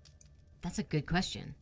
On that topic too, have you ever noticed No, it's not a good the question. moon is exactly in the right place to create a perfect solar eclipse? That's so intense. You know, the moon actually holds the Earth in a sideways tilt. If we didn't have the moon, we wouldn't have the same length of days or nights, or experience the 4 seasons like we do. It also intimately controls the tides. You're right. And just like the tides, it even bends the Actually, water. yeah, did he just... Did our boy... Hang on. I have to go... I'm sorry. Sometimes this shit just flies past me at such a speed that it's like I'm not even recognizing all the shit that he's saying, but... Days or nights. Did he... The moon, we wouldn't have the same length of... That's so intense. You know, the moon actually holds the Earth in a sideways tilt. If we didn't have the moon, we wouldn't have the same length of days or nights. Yeah. Or experience the 4 seasons like we do. I know, It also but... intimately controls the tides. You're right. The tides, yeah. That's why on nights of the full moon, there's always an increase of violent crimes. And What? probably passionate love. It used to be a legal defense to say that one Did he If we already... didn't have the moon, I wonder why... exactly in the right place to create a perfect... is exactly in the right place. Topic 2, have you ever noticed that the size and position of the moon is exactly in the right place to create a perfect solar eclipse? That's so intense. Yeah. You know, the moon actually holds the Earth in a sideways... Didn't he say something about how the moon doesn't spin like other planets? I just wanted to catch that again. Anyways, let's move along. And may have even... Oh, you can listen to any fucking star chart that's got Nibiru listed. Remember, everybody, Planet X not real, cause ain't no space, cause ain't not globe Earth. I think that's how that been went. slightly larger than it is today. Ain't no Planet X But coming. It was hit, and it flew off course, creating the asteroid belt, which is mostly frozen water and rock debris, and wound up in a new orbit, right here. But because of the impact of what happened, this planet was going to die, and it needed some help to keep it spinning and keep its orbit proper. And thus, the moon was put there by some advanced alien race or a higher form of consciousness who saw it as a requirement for the planet's survival. Maybe even our own survival. Which would explain why the Earth-to-Moon ratio is found within the human energy field. Then, events such as the falling of Atlantis and rising back to consciousness could take place under circumstances that otherwise couldn't have happened. That's really amazing. Wait, did you say that the human geometries match the Earth and the Moon ratio? Hey, I think you're really gonna love this. In Drimbolo's Flower of Life books, he shows these drawings here. As you can see, this is the Egg of Life, mapped over Leonardo da Vinci's Canon of Man, along with a proportionate 8x8 grid. Around the Egg of Life, you see 2 rings. This is the zona pellucida, the membrane around the structure. Okay, so I get that those things are important sacred geometry that are connected somehow, but I don't see the link yet. It's okay, we're just getting started. First, we have to identify the male and female side of the equation. On the top level, you have a circle and a square. They fractal down to the 8 and the 8x8 grid of squares. See how you can draw a circle that fits perfectly inside of these circles? And you'll get a circle that's Oh, wait, did we just... Hang on. Was there... People are saying there was a penis? Was there a penis? Oh. Oh, yeah, you're right. Banned. Oh, shit. Edge, balancing between the inner circles and the outer larger circle. Now, if we take the 4 squares and use them as a measure, we can create a new circle, slightly larger than the smaller one we just drew. If we move it to the top, it pushes out beyond the inner circle a little bit. What we're left with is the inner and outer edge of the zona pellucida, and a delineation of the human energy. Oh god, I hate this thing where it's like, here's a bunch of fucking math, here's a bunch of fake equations to make this look like it's legitimate. I hate this shit, because it's just purely meant to make you think that something, that it means anything. Here's the thing, I'm not a mathematician, I'm not a scientist. I often, like, when people mention, hey, watch Spirit Science, I legitimately was a little bit like, okay, well, I don't really know all of the ins and outs of the universe, you know, so it's like, I can see myself maybe not catching every, you know, everything that he's saying that's wrong, but like, I have a feeling that all of this fucking, whatever this is kind of just some shit, you know? It's kind of just some shit. So what's the importance of these numbers? In the circle and square diagram, to create the phi ratio, the circumference of a circle must be equal to the perimeter of a square. When you calculate the perimeter of the square that would be around the physical Earth, it comes to 31,680 miles, which is the diameter of the Earth times 4. To get the circle around the Earth is a little bit more tricky because you have the moon's involvement. You have to imagine the moon is perfectly placed against the Earth without going into it at all. Then we take the diameter of the Earth and the diameter of the moon, add them together, and multiply by pi. It comes out at 31,667. Yes. Holy crap, they're almost the exact same numbers. That is such an easy way of making yourself sound like you're smart to somebody who's an idiot. Just multiply by pi, dude. Exactly. There's a 13-mile difference, but 13 miles is nothing when you consider that the ocean rises nearly 27 miles around the equator. So what does all of this mean to... That's not nothing. That's like half of 27 miles. What the fuck? Mr. Patch. What does it mean? What does it mean? I guess it means that the moon is not just this random satellite that has nothing to do with us. It's there for a reason, for a chance. A chance that we might just make the most important decision that we've ever made as a species. And create together a new way of life on this planet. Whoa. Is that the fucking fairy fountain from Breath of the Wild? It's up to the collective, to all of mankind. Do we choose love? Ashtar Or Collective? do we choose chaos and war? Maybe a little bit of both from the looks of it right now. But times are changing. This isn't the old world anymore. The world is changing. It's now a matter of survival and collaboration. Yeah, when was this posted? Well, okay, yeah. To be fair, 2017 times had changed quite a bit. That's true. The moon appears to offer us the opportunity to change, to become aware, to grow. But it won't make the decision for us. Now, I don't know why Nutcracker is happening, but I do like this song. Okay, so. You've officially blown my mind hole clean off. This seems to be mind evidence hole of has a been long-lost blown. secret that has to do with our I wish evolution. somebody would blow my mind I hole. wonder if we will realize this mystery in this lifetime. This is literally Either the way, plot I of still love the FF9, moon, but with moon Me shit. too. Want some beans? More than anything Yo, I'm thinking about those beans. ever, Mr. Patch. Anything ever. And yes, we did watch the Human History movie. That already happened. Is this fucking Naruto lore? Keep in mind, once again, ladies and gentlemen, we just watched the Human History movie before this, and that was a video about time-traveling left brain space Jews. And then this fucking video was apparently so embarrassing they had to get rid of it from the channel, so I don't know. Apparently that's just a step too far. But yeah, that's some Spirit Science. I don't know. Is there another one? Is there another particularly good one anybody's got in mind here? Maybe the Crystal movie. Learn about the JO crystals. Maybe find out about some yoni eggs. We could learn about sacred geometry. I know Zach was making fun of that before. Astral projection. I've kind of always wanted to do that. Hey, channeling. This could be a good... We should watch... Let's watch this one. This could be a good intro to our next thing, which will be channeling Erik. Unless anybody has some better...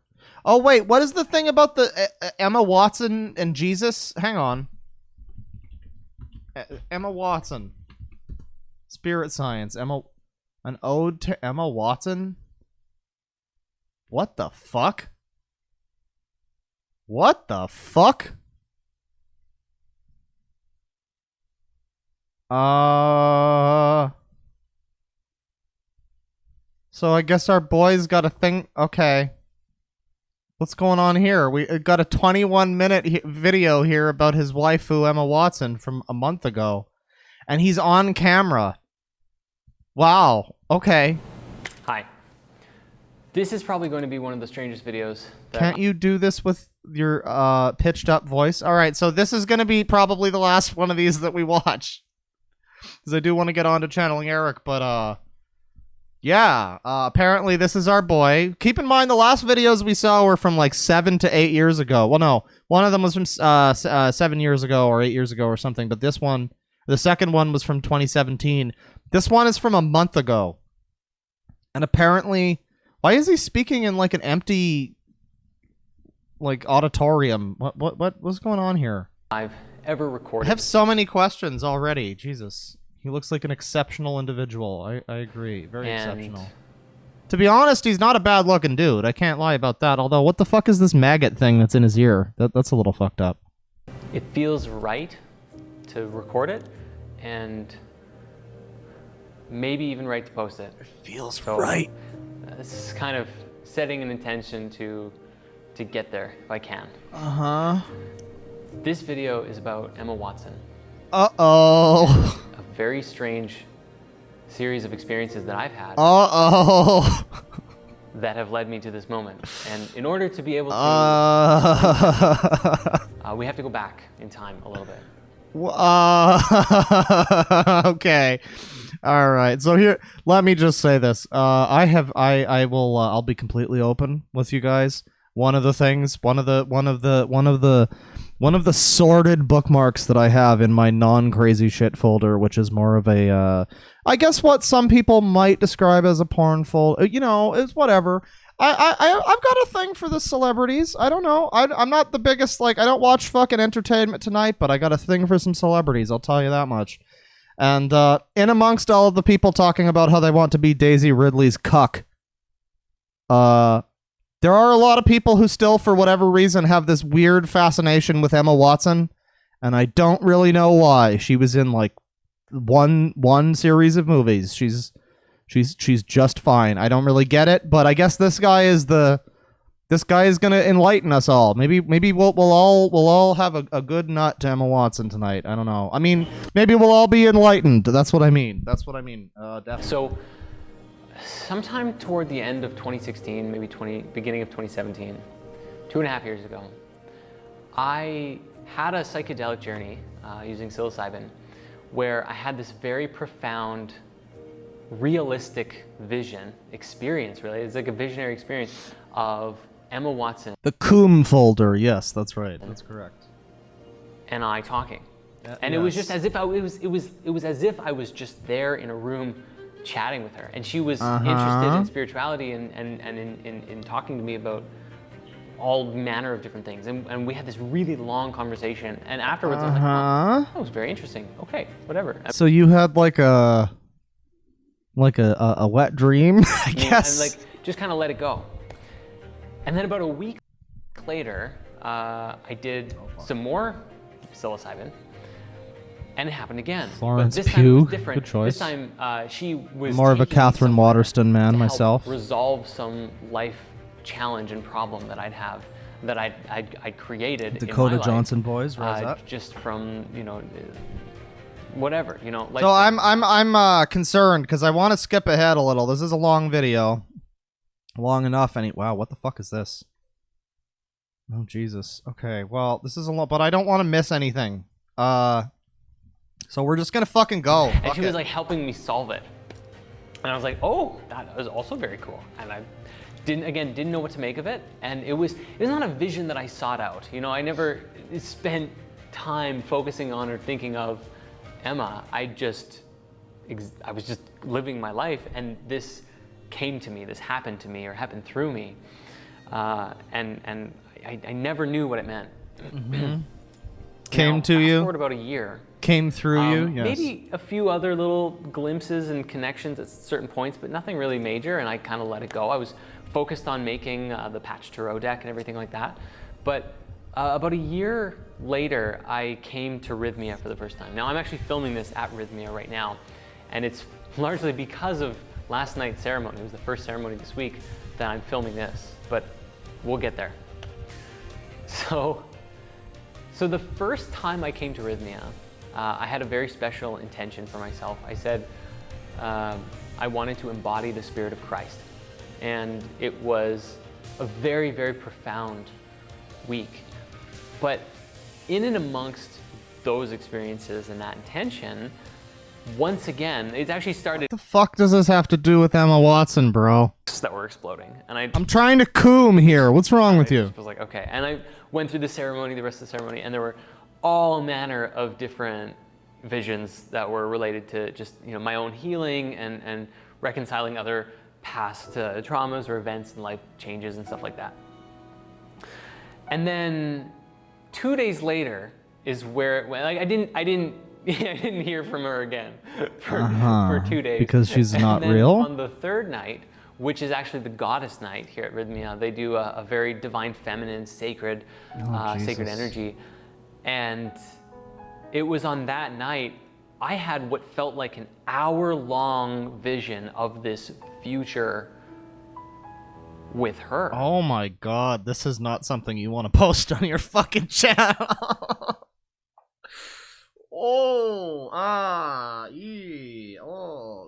Okay, so you got rid of the moon egg video, but you kept this one up. All right, that's fine. And I had no idea what to make of it. I was so confused. Hey, don't denigrate the name of the sicko army by calling him a sicko. It was such a beautiful vision, but it was so incongruent. Such a beautiful vision, guys.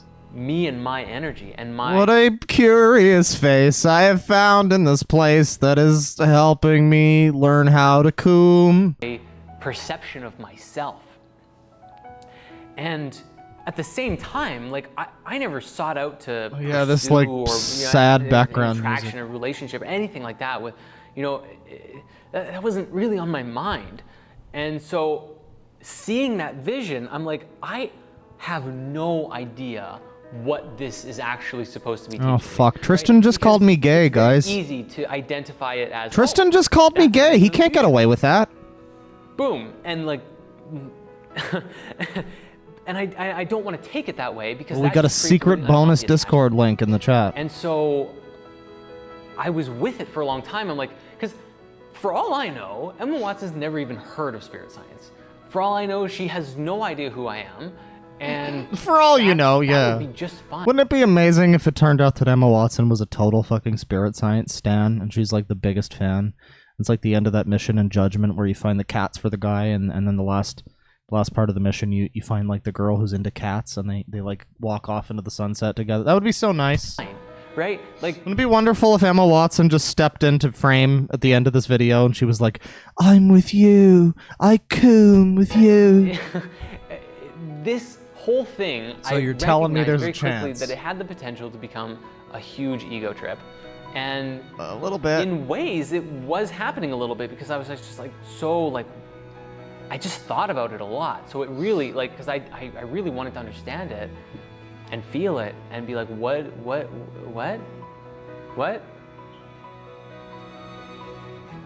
I don't know. And so what I decided to do was to make it about my growth. And now, over the next year and a half, really, there have been countless dreams, psychedelic visions, and sometimes even just in regular meditation. Really? Where it's as if she just either appears in front of me. This is, I know we're making jokes, but this is legitimately alarming. I don't know about this shit, guys. Listen, if I ever make a video where I'm like going off and I'm going fucking ham about like, oh dude, fucking Jodie Whittaker appeared to me in my dreams and so on, and so I just make sure that I'm okay. Just hit me up. I'm wondering how many fucking Discord DMs and shit this guy got after he posted this, where they're just like, bro, are you okay? Are you all right? Are you doing all right, dude? There's some vision with her, but it feels as real as sitting in front of someone and talking to them. Like, it doesn't feel like this sort of mystical, magical, woo, kind of like energy, thing. It feels like Asa Kira showed up in my someone just dreams. came into my life and said, "Hi, it's nice to meet you." And I'm sure that's how it felt. Yes. oh boy, yeah. So for the next year and a half, essentially, like leading up to now, I've tried to look at this from the perspective of being like, it doesn't really matter or have anything to do with her, and make it about my growth. It has nothing to do with this woman. It's all about me. And one of the biggest things was really like my self-worth as a person, because for so long, ever since I was a kid, and bullies in school and this and that kind of stuff, my self-worth has been really low, and it's been really hard to just like see myself as a divine being. Well, I'm pretty drunk. I'm not drunk yet, but like I feel like I should be, and I feel like I'm getting drunker just by watching part of this. Spirit science is that we are all divine beings, and I am now realizing and recognizing I have to step Do I want to fuck the doctor? No, I would prefer if the doctor was still Peter Capaldi, but I mean into that. Jodie Whittaker. In order to truly, and this is how I made the visions really like kind of explain them, is like imagine yourself as someone who could actually be loved by someone like Emma Watson, who oh dude, oh no. I love how this was recent too. This is a recent development in the saga of spirit science. I like how we've been on a timeline. 7 or 8 years ago, he was talking about space Jews, and then it was the moon is an egg, and now it's love me, Emma Watson, ooh. Is, by all intents and purposes, a divine being. And this is actually why I wanted to make this video today, because last night I did my first ceremony here at Rhythmia, the first night, and the whole first, like you normally take 2 cups of ayahuasca every night, and so is that what you do with your psychic? Okay. Gee, I wonder why this guy is seeing visions of Emma Watson. I just love this. I just love when these people, because it's obviously not just this, but there's so many people who will claim that they've got the secrets to the fucking universe. And what is their secret to the universe? Take this mind-altering drug, which has scientifically known chemical reasons for how it alters your mind. And no, dude, we promise it's gonna be the secrets to the universe, dude. We fucking promise. Why don't you? Here's a fucking experiment for everybody at home. Rub your eyes really hard, and then if you see stars, dude, that's the secrets of the universe, bro. If you rub your eyes hard enough, I hear that Emma Watson comes to you in your dreams. Just on the first cup alone, this fucking dude. Really, if you don't know, ayahuasca is like a psychedelic hallucinogenic tea, or something like that. So yeah, he drinks 2 cups of that every night before bed. But no, totally, this Emma Watson apparition is yeah, totally legitimate. I cannot wait to read the comments for this, but we're not there yet. The comments on this video are going to be like a nice thing to come to a nice conclusion to come to at the end of this. Deep purging of, like, after 2 years of consistently receiving visions that I feel like, for the most part, I didn't. Yeah, I'm on that beam. Seek out, like, because there's a difference between like you're sitting here and then something comes to you, an energy comes to you, or an experience in meditation or even in life. You're existing and someone comes to you, versus you going and like projecting your energy out, or you're going and finding someone, right? And after 2 years of having these experiences, I developed a little bit of an attachment to her. And really, in that time, somebody's right. Are the comments even enabled? Yes, they are enabled, and it's going to be quite the fun time when we get to read them. That's for sure. It compelled me. Like I've learned so much from her because of the visions. It compelled me to go and learn about her and her activism. I watched every Harry Potter movie, and I watched Beauty and the Beast, even though it was bad, and I watched that one other movie that you were in. Please love me, Emma Watson. I respect you as a woman. I promise this isn't some weird creepy shit, and also apparently I'm a convicted rapist.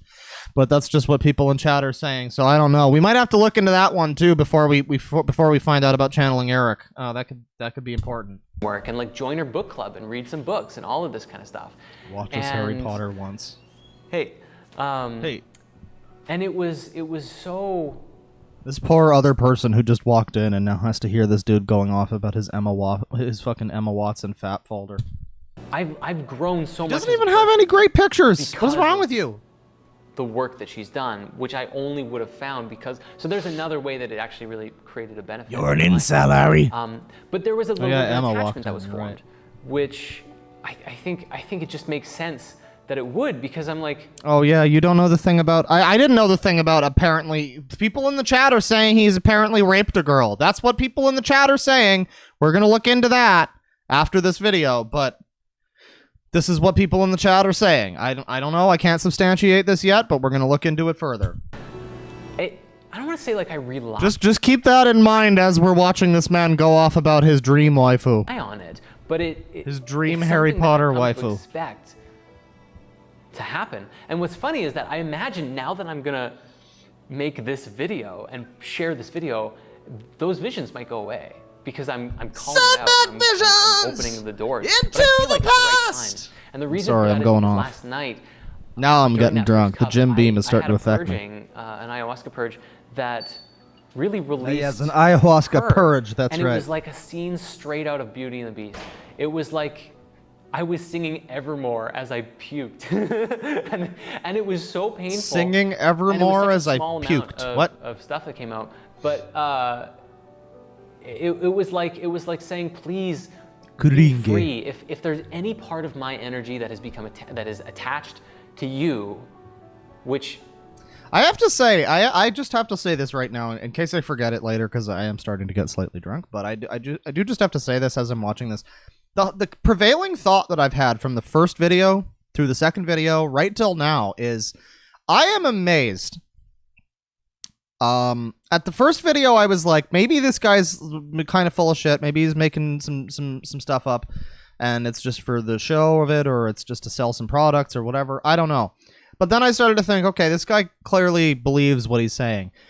And we kept going through it, and we got all the way to this video, which was posted a month ago, and he obviously believes all of this. This is a weird, personal video about his personal experiences with a fucking Harry Potter actress coming to him in his dreams, and apparently she's Jesus or something. I don't know.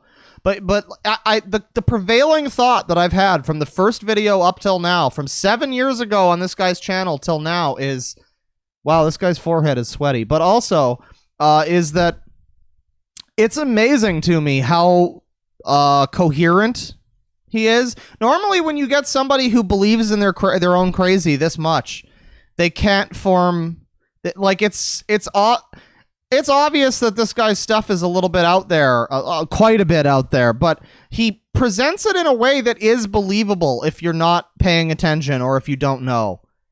And so that's, I think, why the channel is so popular. But it's just amazing to me. 7 years ago, he made sense when he was talking. I mean, he didn't make sense, but the way he delivered shit made sense. It didn't sound like some crazy old man on the internet rambling like me.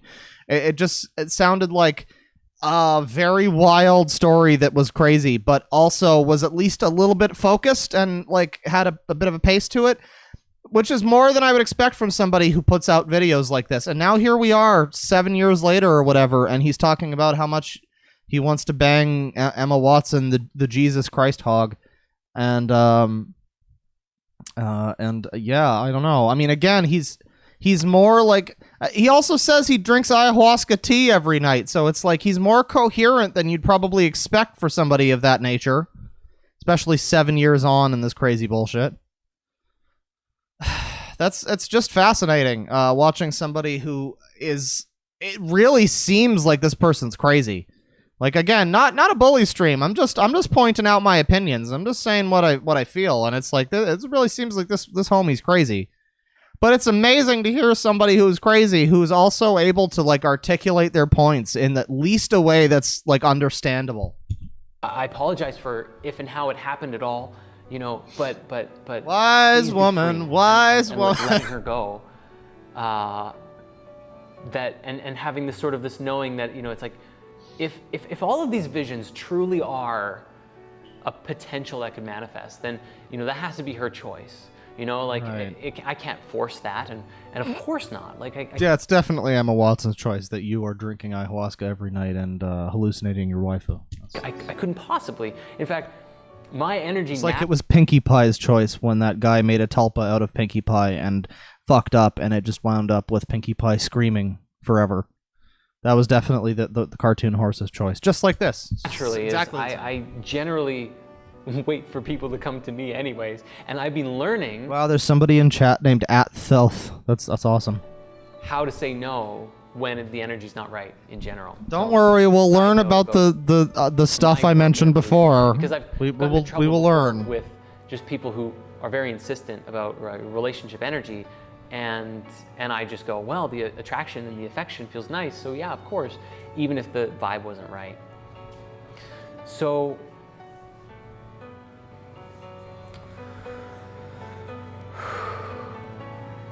Collecting your thoughts, cooming a little bit in pantalones. So where is this guy currently located? I've heard some shit about how this is like kind of a bit of a cult. I forgot what channel it was. It might have been Telltale or one of the other like cult debunker kind of channels that I watch, who was talking about spirit science and was saying that it kind of fits like the bite model, the Stephen Hassan bite model for cult people, which is it's very interesting. We're looking at this here, and we've got all of these chairs here, which implies this is some sort of a meeting room or like a conference room or something for a bunch of people. We've got people going by outside. It's kind of got like that Others Village vibe from season 3 of Lost. This is very strange, you know? It's very strange. This whole vibe. I'm very excited to read the comments, but we're not there yet. Beautiful to experience, and afterwards. I got some cleansing, some repe medicine, and some different lotion and shandu.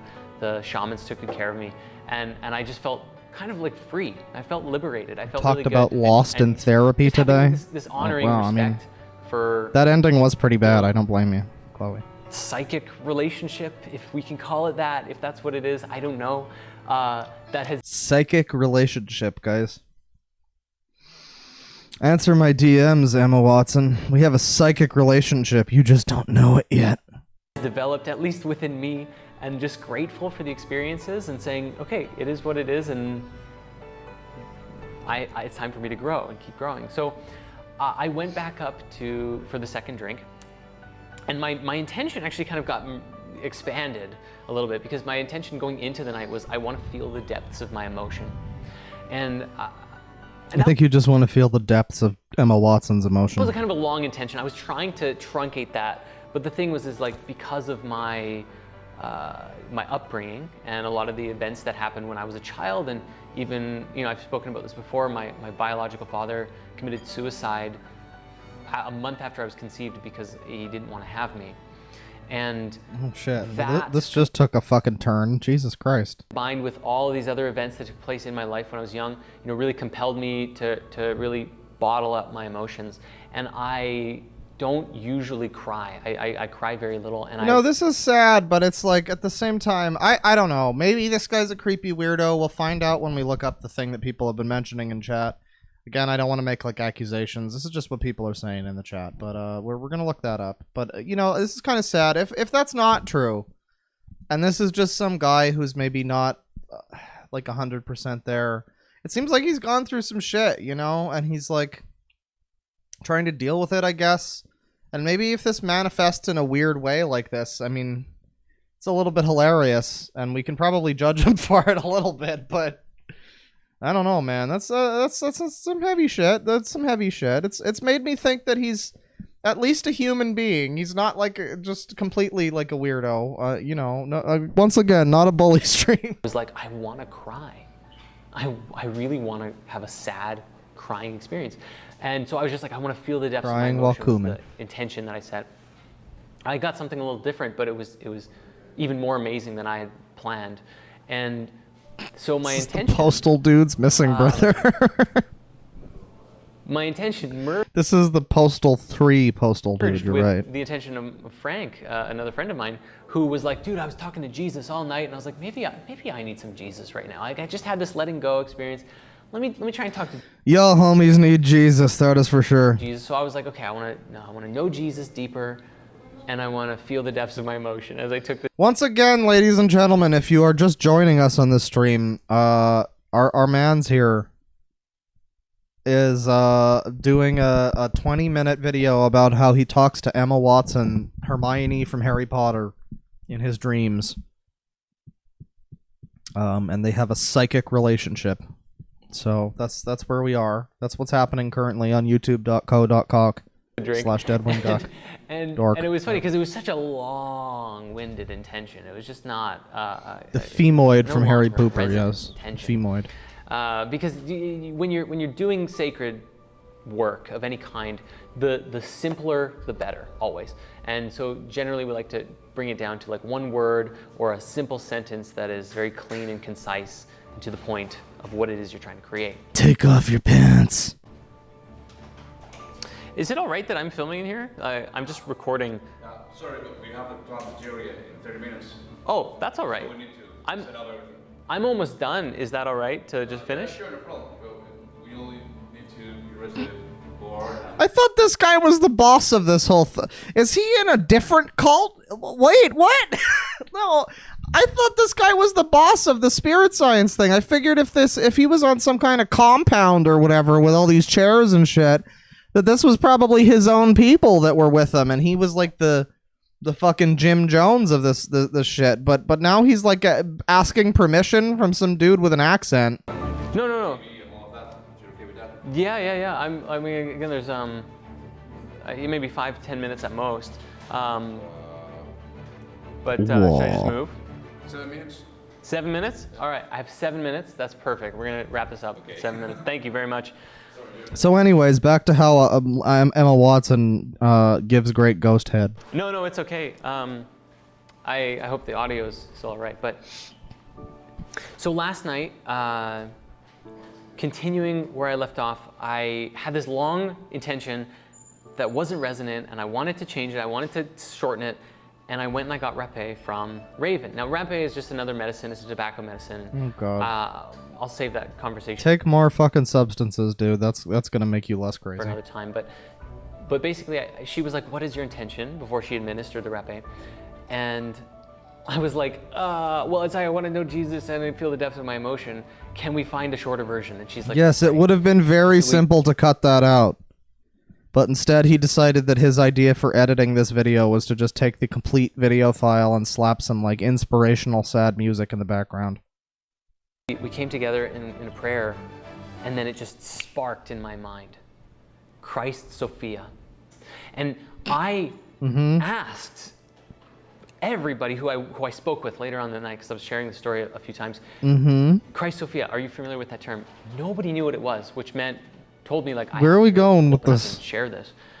Christ Sophia is the woman Christ. It is the female Jesus. It is the embodiment of Lady Christ, Jesus, guys. It's the 28. It's the current year all female feminist reboot of Jesus. It's Christ Sophia, everybody, and this time she's gonna take it to the patriarchy. Oh damn! And that is an ancient Gnostic and Greek mystery school tradition and philosophy and teaching and energy and person. I thought she was from Soul Calibur. Out of You're right. History You're right. After the Roman Catholic Church or the Roman Catholic Empire, the Holy Roman Empire took over and destroyed all of the Greek and Gnostic mysteries and philosophies and wrote them out of history. And so the Christ Sophia has really been lost for for so long. And for those, just as a side thing, for anybody who's curious, if you're curious and you want to read more, there's a book called Jesus and the Lost Goddess, written by Timothy Freak and Peter Gandy. And it's an incredible book. You can learn a lot about it in there. And I promise I'll make some spirit science cartoons about it at some point too. Oh, we can't wait, dude. But that said, Christ Sophia became the intention. And I have to say, I do have to say right now, when people were saying to look at spirit science, I was a little concerned. Because again, I said before, I'm not like a scientist, so a lot of maybe the terms might have gone over my head. I was worried that some of the things that he was saying that were wrong, I might have just missed because I'm not, like an astrophysicist or whatever. I might not have picked up on that shit. But most of it I did, and I have to say that thank you for suggesting this, everybody who did, because this is just wonderful. I think we need to do...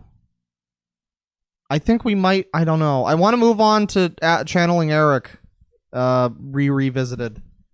But I mean, this is just something, wow. I wasn't expecting this, This was like that is an unexpected I was talking to him and he was like, well, what do you want to know? Oh yeah, Jesus, I was just talking to my boy Jesus, my homie Jesus. I was just talking to him and he was like, hey dude, what's going on? Dude, how's it going with you and Emma Watson, bro? I heard that you guys were like going steady or something. Nah, man, she's like on another wavelength, like spiritually. Dude, you can't let that stop you, okay? Like she came to you in your dreams, mate. Like you gotta go find her. And you gotta tell her how you feel, dude. Imagine this guy having like a heart-to-heart with Jesus. It's like, you know me so well already. What more do you want? Check up on spiritual cell, huh? Gazer. No, I just thought I'd call it because everyone else was doing it. and he helped me basically say, look, you know the masculine Christ. It's time for you to learn the feminine Christ. Well, we're looking at the comments, don't worry. Really shaped my intention for the whole week, and that's the intention I'm going in with tonight, and probably for the rest of the week, but things can change. And I called that in. And I drank the medicine, and I did the rapé, and I was laying down. Now, when you say you did the rapé, how are we spelling the word? I'm not sure what that word is, but he's saying I did the rapé.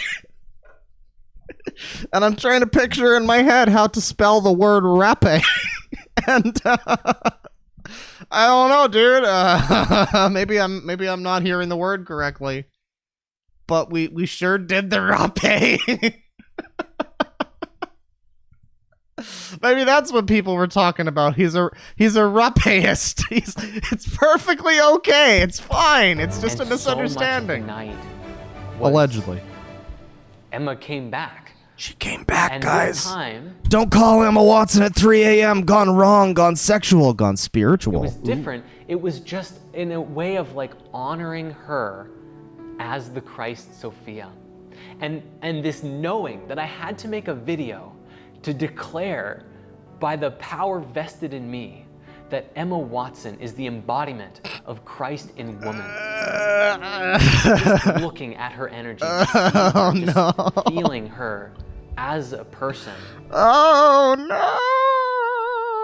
no! Is this what the power of waifuism can do to a homie? Is this what happens? Okay, that's cool. You can see that she strives for excellence. Oh, Emma, and mommy. the highest good of all of mankind, and the work that she does is divine. It is. He drank the Emma in potion. The highest order of the good of all, and I think that's so amazing. And I had to make a video to share that. You really didn't. You literally did not. You legitimately didn't. Please know that you are so loved and so beautiful. Emma, if you're watching this, please know that this strange man on some sort of compound with like a fucking like System of a Down like disturbed nu metal beard is out there, and he's having a spiritual relationship with you. I'm sure that makes you feel wonderful. How does she consent to the spiritual relationship? Hang on. This is very slightly problematic. I think Tumblr is going to be very upset with this. How the fuck does Emma Watson consent to the spiritual relationship? I don't know if I like that one. Thank you so much. I'm so happy to finally be able to share this. You really should not have. It's been such a confusing... I was going to say before that, like, legitimately, if the... We're laughing, but if this is the thing that makes you, that, like, motivates you to change your life or better yourself or something, then I guess that's fine. But that doesn't even seem like what this is. It just seems like this guy is, like, weirdly in love with Christ Watson or something. Time for several years not knowing what to make of this. There's so much more I could share, but this was the core essence of the story and what I was called to share. So thank you very much for everybody listening, and thank you, Emma. You are truly a gift and a blessing on this world. True gift. True blessing. Namaste, motherfuckers. Wow, this is a little bit fucking hard to watch. And then he got kicked out of the room by his overlord. Sophia emerged among Gnostics. You've just been gnomed! And possibly other mysteries as well as the concept of the wisdom of the divine feminine. Feminine! The name Sophia is derived from the Greek word for wisdom. Blah, blah, blah. And as we go through this Star Wars crawl, all of this is basically just sucking Sophia's dick and saying that Emma Watson is definitely this character. Okay, well, that's very exciting. We've now learned that Emma Watson is Jesus, and this guy is perfectly sane. Let's look at the comments. So Melanie Black, pinned by Spirit Science, hearted by Spirit Science. To all of the people judging Jordan because of this video, please watch his explanation video. It's beautiful. There's no reason to complain or insult in the comments in any video, IMO, but especially... What do you mean there's no reason to complain or insult? That's what the comments are for. It's for fucking complaining and insulting people, but especially to this one. I'll admit I was skeptical hearing the guy that's helped me with my spiritual journey discuss his admiration for a celebrity. However, I had faith in him and was quickly taught a lesson about myself.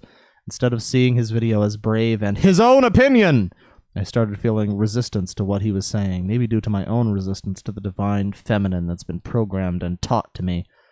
By the comments and dislikes, I know I wasn't the only one. That's why I felt...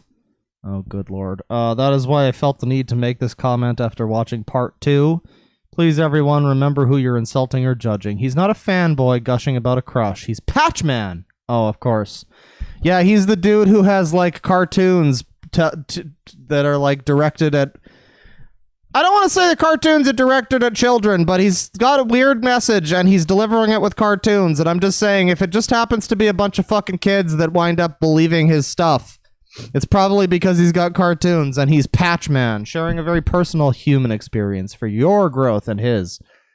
Alright, yeah, namaste. The 4th density is already here, guys, so we know to trust this lady, because she's talking some serious sense right there. You're actually seeing the divine feminine of Richard Dawkins. Oh, that's interesting. We got one here that's 30 likes. Lamau, lettuce, mayonnaise, and onions. Oh boy, I had to double check that this was a Spirit Science video. No, you didn't tell from how fucking insane and mental it was? Emma Watson has entered the chat. Just ask her out to the prom already. I don't normally bother to comment, but you're going through a weird stage that I didn't know anyone else ever would, so I'll give some advice. Very early in my journey, I had visions and dreams of a goddess. This goddess took a form very similar to a girl that I knew and did so many times. However, it was only after I realized this goddess is someone entirely different from the person they resembled that my experiences continued to grow in intensity and reason. She didn't give me her true name for many years, even after... recognizing she was not the human she appeared as. Psychedelics have assisted greatly in my learning. Oh, I'm sure they've taught you a bunch, but you must also rein yourself in. Surely reality and imagination are not entirely mutually exclusive, but like the goddess I thought this girl was, this being is not Emma Watson. I hope your journey brings you bliss and understanding. You're being deceived, brother. I think you overanalyze and overthink things. You put her on a pedestal and made yourself panic by projecting your idea of her onto her. She isn't the perfect being you seem to believe she is, not even close. Well, considering she plays a wizard, I'd say she's a symbol of the feminine spirituality in the material world symbolized for you. We've got a lady here, Laura S. Lane. It's possibly her higher self contacted your higher self. This has happened to me with certain people, and they have no... I like how he just hearts any comment that's like making him... that's like filleting him. Ion Diakonu couldn't watch all this at 2x speed. That's a lot of words to just say I want to bone Emma Watson. That's the I think that's the last one we need to read right now. Higher self. Koom-chan, goddess. Check Discord Igloo Man. Okay. What's going on?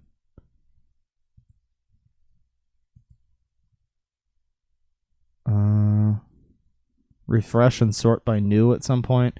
I mean, I can do that, but all of the new comments are just going to be people from fucking this stream going, haha, epic dab.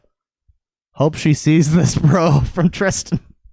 Sounds like heresy to me from a user called Drive the Enwa from Morrowind. I'm sure they'll let us go. Hey, DeadwingDork, what's up, homie? Yo, what the fuck? So this is... I like some of the new comments from before I started streaming, though. Like, yo, what the fuck? So basically, you got high and got a crush on a celebrity.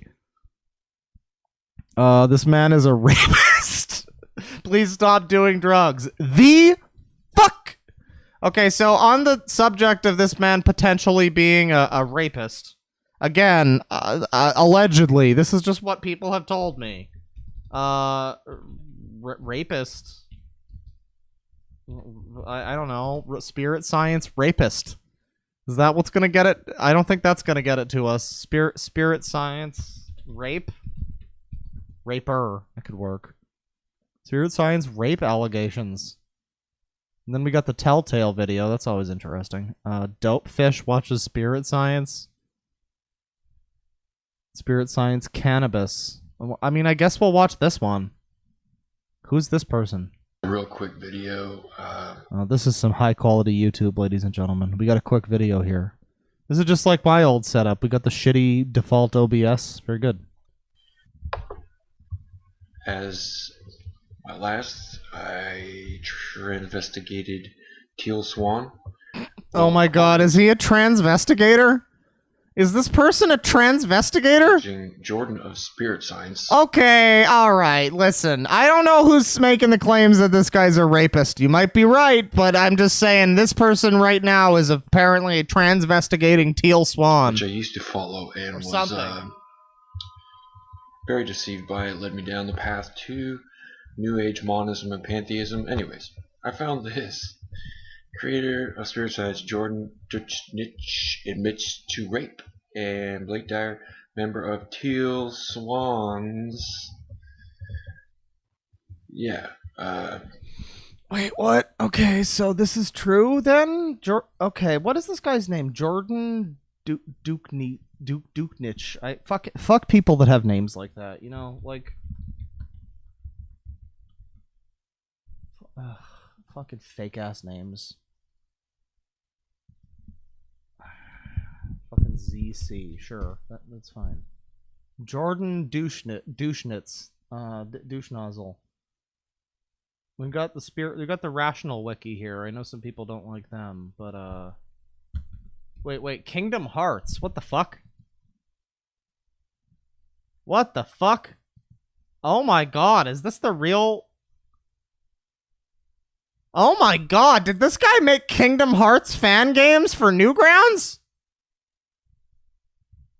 Created by Jordan Douchnitz / whoever these people are. Oh my god, this is making a little too much sense. This is making a little too much sense.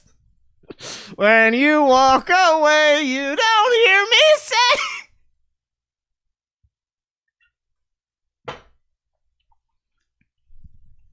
How about that fucking shit, chat? Now we are in the shit, buddy. Leave KH alone! We've got Sora and Obi-Wan Kenobi, everybody. Mm-hmm. Sora is falling into darkness while hearing the voice of someone named Frank, who sounds suspiciously like Sean Connery. Mm-hmm. Hey, we got some Harry Potter here, everybody. Who could have seen that coming? Professor fucking Farnsworth? Bob Barker? What the fuck? This has to be a parody. He says, but it's made by the fucking spirit science guy, so apparently. So I don't know. It's Jordan There can't be that many people named Jordan Douche Nozzle or whatever, right? Jesus fucking Christ. Okay. Well, that makes... apparently he's done fucking Kingdom Hearts fan flash games. So that makes the rape thing just the second worst thing he's ever done. What's going on here? Impeach Judge Persky. Here's the creator of Spirit Science, Jordan Duschnitz, admitting to rape and playing apologetics about it. I don't know why I dropped the A. Video unavailable. That's pretty much open and shut, says Slipped Halo. She said no, and he admits understanding that and continuing regardless. Just another piece of shit that thinks they can blame being overcome with lust, or that I wanted to love you makes it better. Is it rape if she said yes? Saying no 1,000 times and then saying yes once is still a yes, right? Like, Jordan is still a what? I don't know if that's the... I don't know if that's it, my man. I don't know if you know the phrase "this ain't it." I think this ain't it. But okay. Apparently, he's gone as far as to admit this. So this is no longer like a. This is like no longer. Oh yeah, Tara Leary here is linking me to the Newgrounds games. He fucking. Oh my god, is this real? Are we sure this is really him? Oh no, guys. Oh no. Okay, hang on. We're going to check out some super chats. And then we're going to find out what the fuck these flash games apparently are. We will be right back into this. We were going to move on to fucking, what's her name? The crazy cunt, but whatever. Now we're doing this crazy cunt instead, still. So let's see. We got $5 from Nick Gallius. Hey, I caught a Steam hot in action. Good to catch you live tonight. Cheers, mate. Yeah, I mean, this is about as hot in action of a stream as you can fucking get. We've got Kingdom Hearts. We got rape. You know, the two genders. $2 from Glam Boudin, or Boudin, I'm not sure how to pronounce that. You take the moon and you take the moon, I'm sorry. I think that's a reference to something, but I'm not sure what that is. But thank you. $5 from Ahestar, what the frick. Another $5 from Krispy Kreme, whispering sheepishly into the mic so Mom doesn't hear me and take away my Xbox Again Simulator 2020. Fuck you, Mom! $5 from Elizabeth Schwartz, 4 beans. I'm thinking about those beans, so thank you. $2 from Mysterious Senor Hilter. Every time I almost say Hitler, but no, Mysterious Senor Hilter. Emma/Jordan Lubby Chutter 5 Eva. Let's see, that's romance. That's true romance. $5 from Cast Iron Nest. Says a lot about Jordan that his psychedelic trips revolve around him teaching celebrities to believe his wackadoodlery. Yeah, I mean, yeah. It's not the best of looks. $2 from Cast Iron Nest. Don't fuck with monoamine oxidase inhibitors, kids. I'm going to pretend that I know how to pronounce that. $10 from Cockroach, Adorable Cockroach. Come on, Jordan. You're a good-looking guy. Go out and catch a tiger. Also love you, Claude Eddie.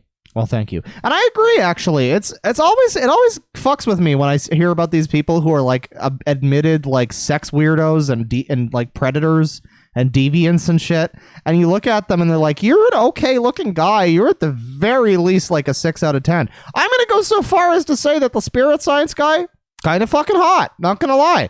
I mean, I'm not gay, but if I was, he would not be my last choice, you know what I mean?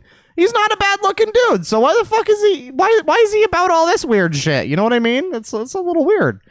$2 from Squid, Dream Waifu, what the fuck did I just walk into? I don't know, Squid, but, you know, it's only gotten worse from there. $5 from D-Cypher. I just got in. I'm glad to finally make a stream. Thanks for the hours of excitement, Bear Claw. You're welcome. I'm happy to be doing this second stream of the day. This has been some very exciting shit so far.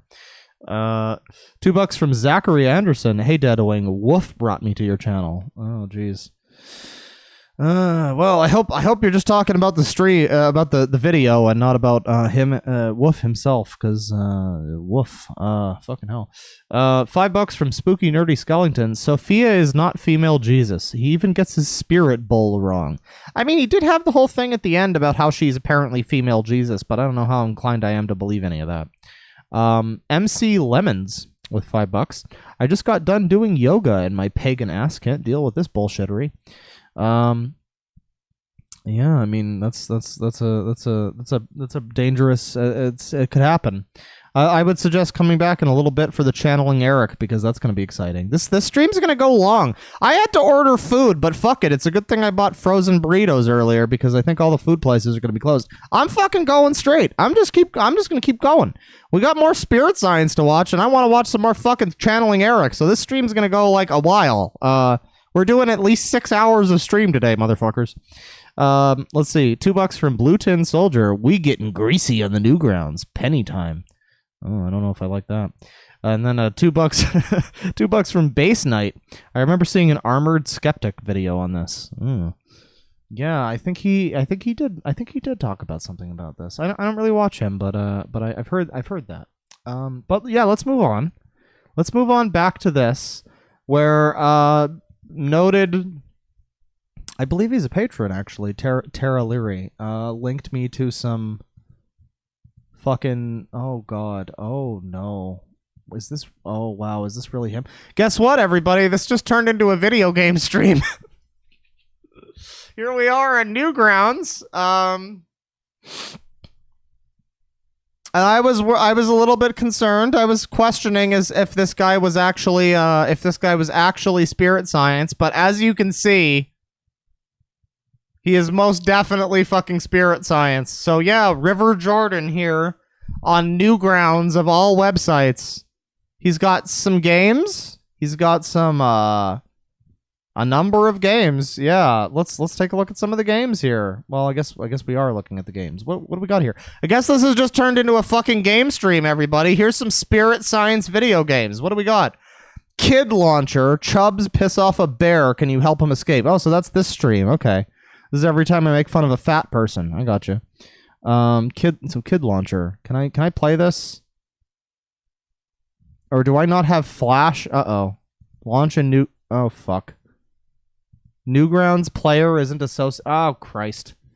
Alright, well, I guess we're not fucking playing this. This is bullshit. I wanted to play this. This sucks. What the fuck, Newgrounds? How do you not... Oh, Jesus. Alright, well, I guess we're not fucking I'm sorry to get everybody's hopes up, but I thought I could play that, but I guess not. But yeah, he's got some games here on Newgrounds. We can collect light matter for our robot king.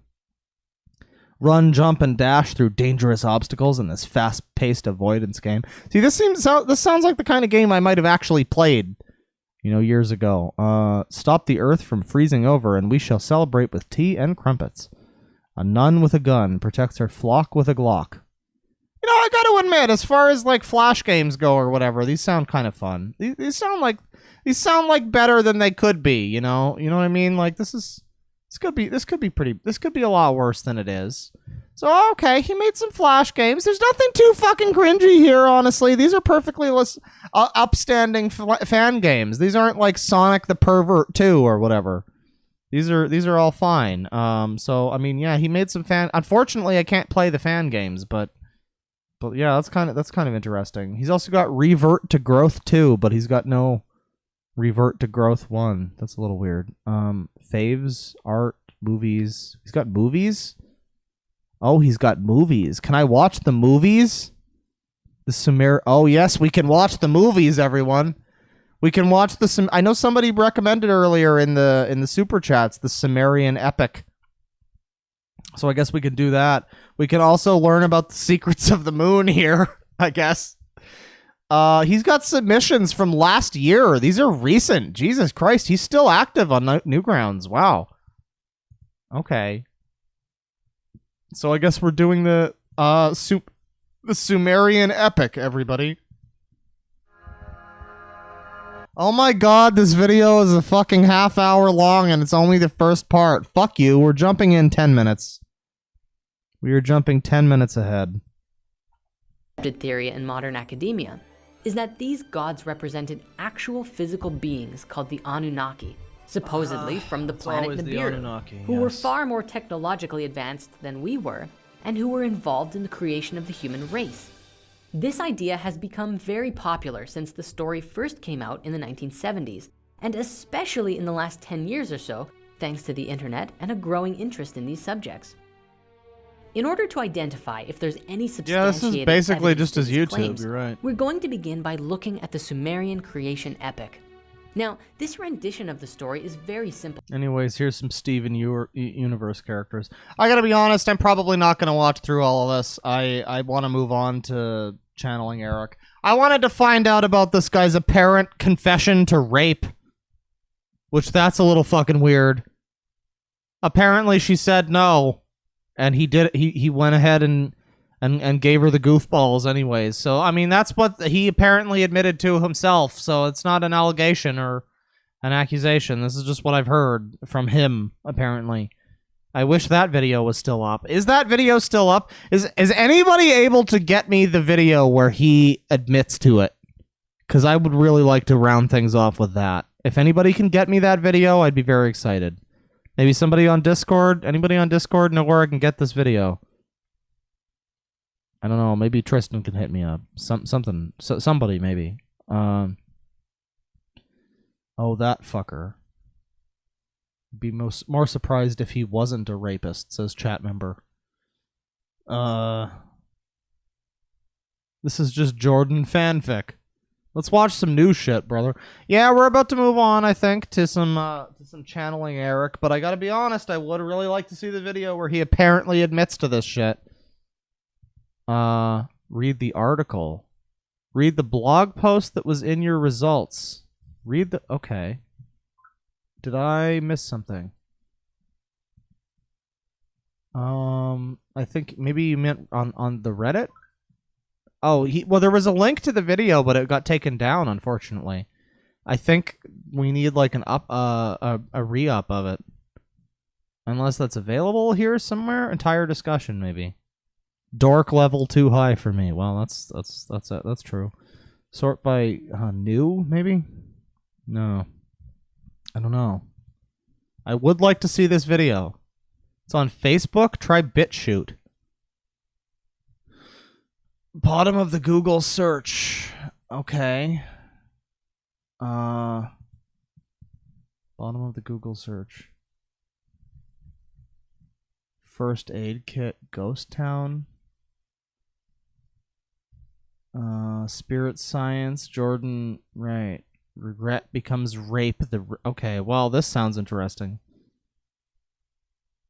Is this his blog? Okay, so this is a blog of his. So he says, regards to the question, did I rape her? The answer is absolutely not.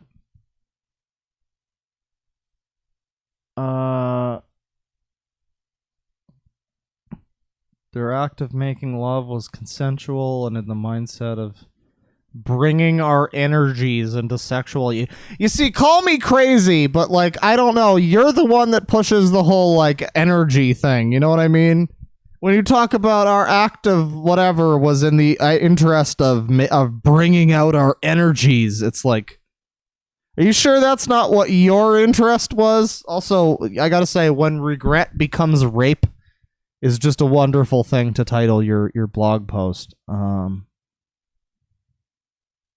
We got a Facebook post here. Thank you again, Tara Leary, for some interest. I'm probably saying your name wrong, sorry, but thank you again for some interesting stuff. What is this?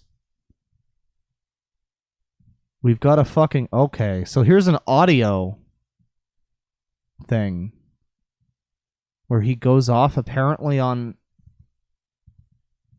Huh. Well, let's hear what he has to say, I guess. Oh, by the way, trigger warning, everybody. This is going to be very triggering. Graphic discussions. Jordan Duschnitz, the creator of Spirit Science, coercively raped a woman in 2012. 2 pretext calls were made in cooperation with Portland police. In these conversations, Jordan admits to his crimes. The video portions of the first transcript call. Huh. Okay. What do you got for us? Where does this start? He will not be facing charges for his crimes. The following audio is an excerpt of the pretext call between the victim and the perpetrator. Clearly said no. I kept saying no. And I don't know, I just want to understand why.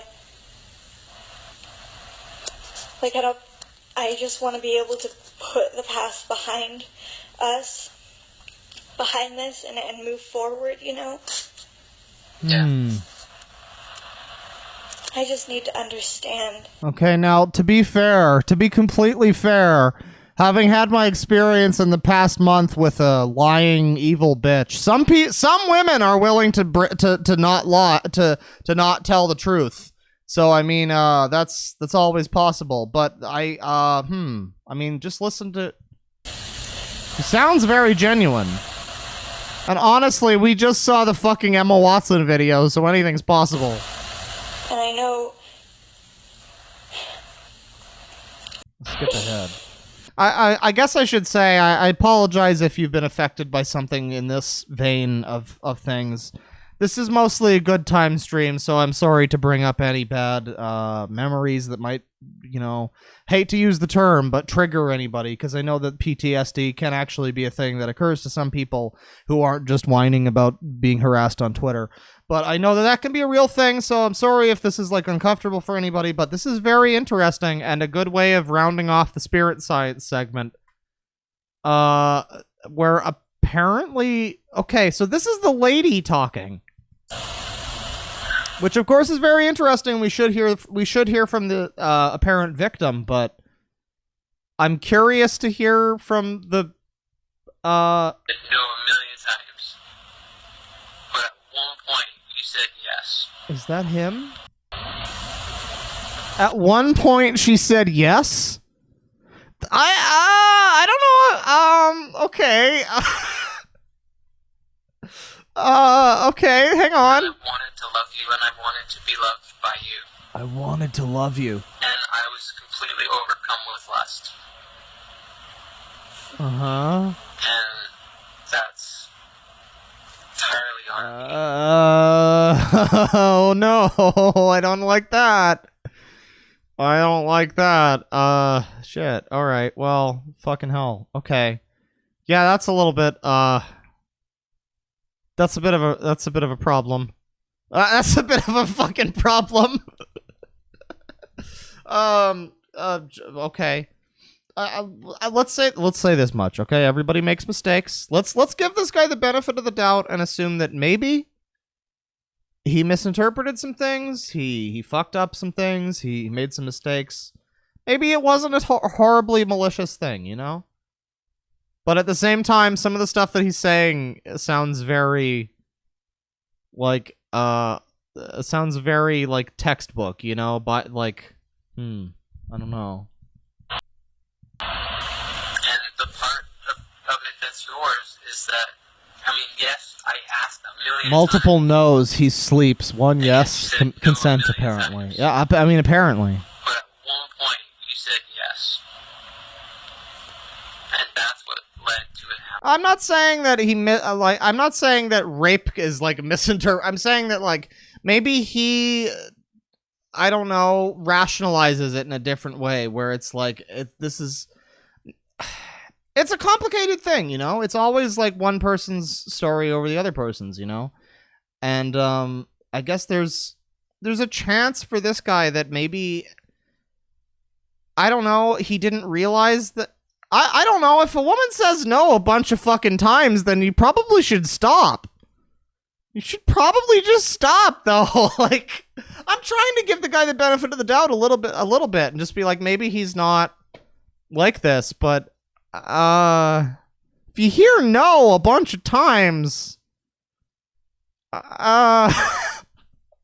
If you heard yes a bunch of times and then you heard no, then that would be something. Then you'd be like, okay, well, I just went a little bit too far, but we'll continue on course. But when you hear no a bunch of times and then you hear yes, that's almost like the woman just wanted you to fucking be done with it, you know? Like, oh no, oh geez, okay.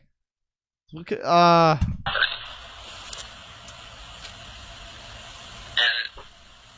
if you can own that part of it,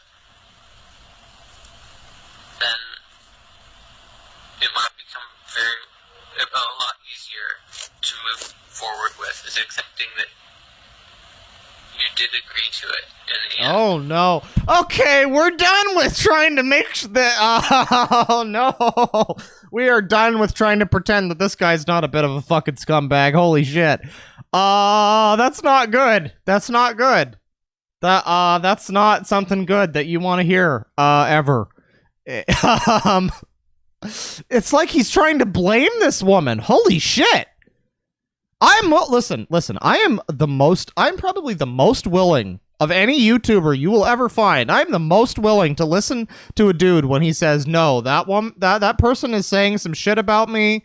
And like, I get it. You know, we live in this era now, but the society, bottom text of like Me Too and shit. Some people are horribly abused, and that's an awful thing. But some people are horrible fucking pieces of garbage who will take that kind of shit and they will use that to like ruin somebody's life. So I can kind of get how maybe you could make the argument that maybe this guy's not the biggest piece.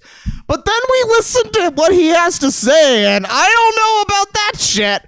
I don't know, because I listened with my own ears, and what I heard was a lady crying, and then he goes on to say, maybe if you just owned up to your part in it too, we could both get past it, because you did say yes. I don't know about that one. I don't know about that one. Oh no. We live in a society. Let's play next. What the fuck is it? He's delusional and insidious. Yeah, this is not good. This is not... Again, I am probably one of the most willing YouTubers that you will find who is willing to give a man the benefit of the doubt in a situation like this. I get it. I get that some people are full of shit and they will use shit against you, which is completely not true. I get that shit. But this is like in his... Like, I'm hearing his own words. I'm judging him by his own words right now, where he says, well, you kind of did ask for it. Maybe you should just own up to what you did. You did ask for it. It's like, no. Oh, no. Oh, very no. Many times no. So much no. Steeped in no-ness. What has Tristan got for me in DMs? Oh, God. Spirit Science is apparently responding to... the comments on his Emma Watson video. Maybe that eccentric archivist says this man should have just filmed this on VHS and left that tape in his attic. And Spirit Science says maybe, but I think there's sort of a movement around the idea of radical honesty and sharing open-hearted, authentic. No, okay, no, all right, listen. So I get that. I get the radical honesty thing where it's like, hey, I'm going through some shit. I'm going through some problems. This happened to me. This person did this to me, and I'm going to be honest about it. And I don't have anything to hide about that. I feel like in a bad. It's like what happened on my Twitter a couple days ago. I feel in a bad place. I'm going to be honest about it. You know. This is a different thing, like from that, where this guy went off for 20 minutes about how he's in love with a celebrity who played Hermione on Harry Potter. And apparently also somebody else asked for it several years ago. Just on an unrelated note, someone asked for it. So I don't know about that. Space Ghost in this response thing to the Emma Watson video says, "Do not rape Emma Watson." Oh no. And Spirit Science says, "Ugh, what a horrid thought." Also, wasn't that a joke in This Is the End? Drive the Enwa from Morrowind says, "Sounds like heresy to me, Outlander." And he says, "Why?" Rat Queen says, "Yo, what the fuck?" And Spirit Science says, "Confused me too. Is it a problem that I'm sharing a personal story?" No, dude, the problem isn't that it's a personal story. The problem is that it's raising a lot of fucking questions. You know what I mean? Over and above the stuff that we have now heard from your own voice about, well, maybe if you owned up to your part in it for asking for it, then we could both move on. It's like, outside of that, the thing that's concerning about the fucking Emma Watson video is that you Jesus, is that you sound fucking crazy, dude. I'm sorry. Tristan, stop spamming me with emotes. Fucking hell. But yeah, that's the problem here, is that you sound crazy. You don't sound. This isn't like, hey, I went through some shit. I had an emotional experience, and I don't think he realizes it too. I don't think he gets it. I think he sees it as it's this spiritual thing that happened to him. But I don't know, man. This is not really I don't know. So anyways, we've just been reading some comments from oh, your boy's here. Hello, Frederick. Welcome back. It's good timing because we're actually just about to get onto channeling Erik, and once again, I would like you to know what this woman is up to. I'm gonna be honest. I said before, if I ever have a fucking request, to any YouTuber who is bigger than me, it is get the word out about channeling Erik. So anyways, I think that'll about do it for us for Spirit Science. This has been a good time with Spirit Science, but we're gonna move on. We're gonna do some more interesting stuff. Apparently this guy is a fucking admitted, rapist, so that's a little concerning.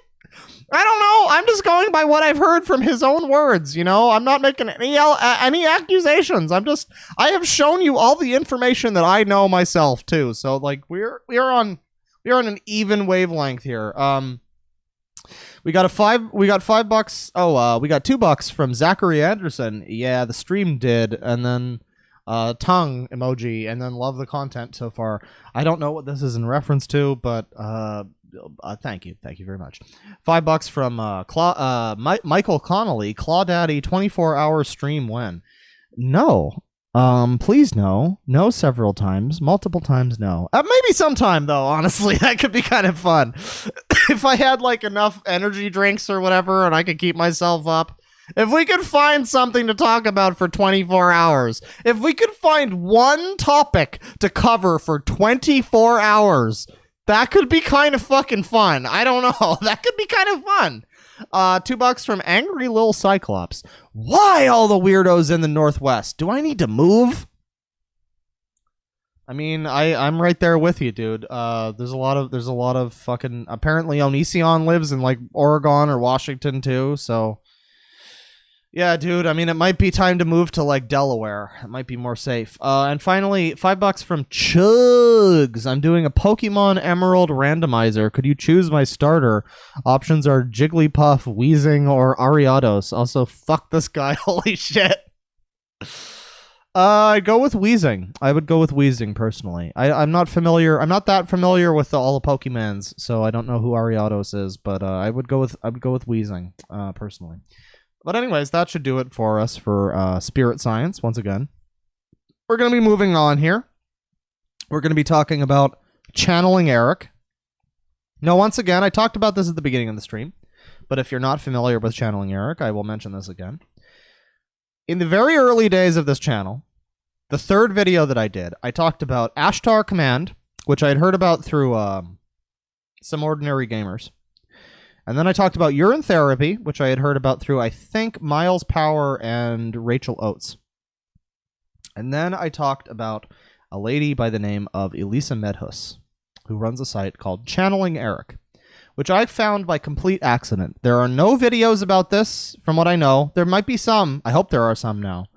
But outside of my own talking about this lady, there's not that much info about her out there. Outside of her own media empire, too, of course.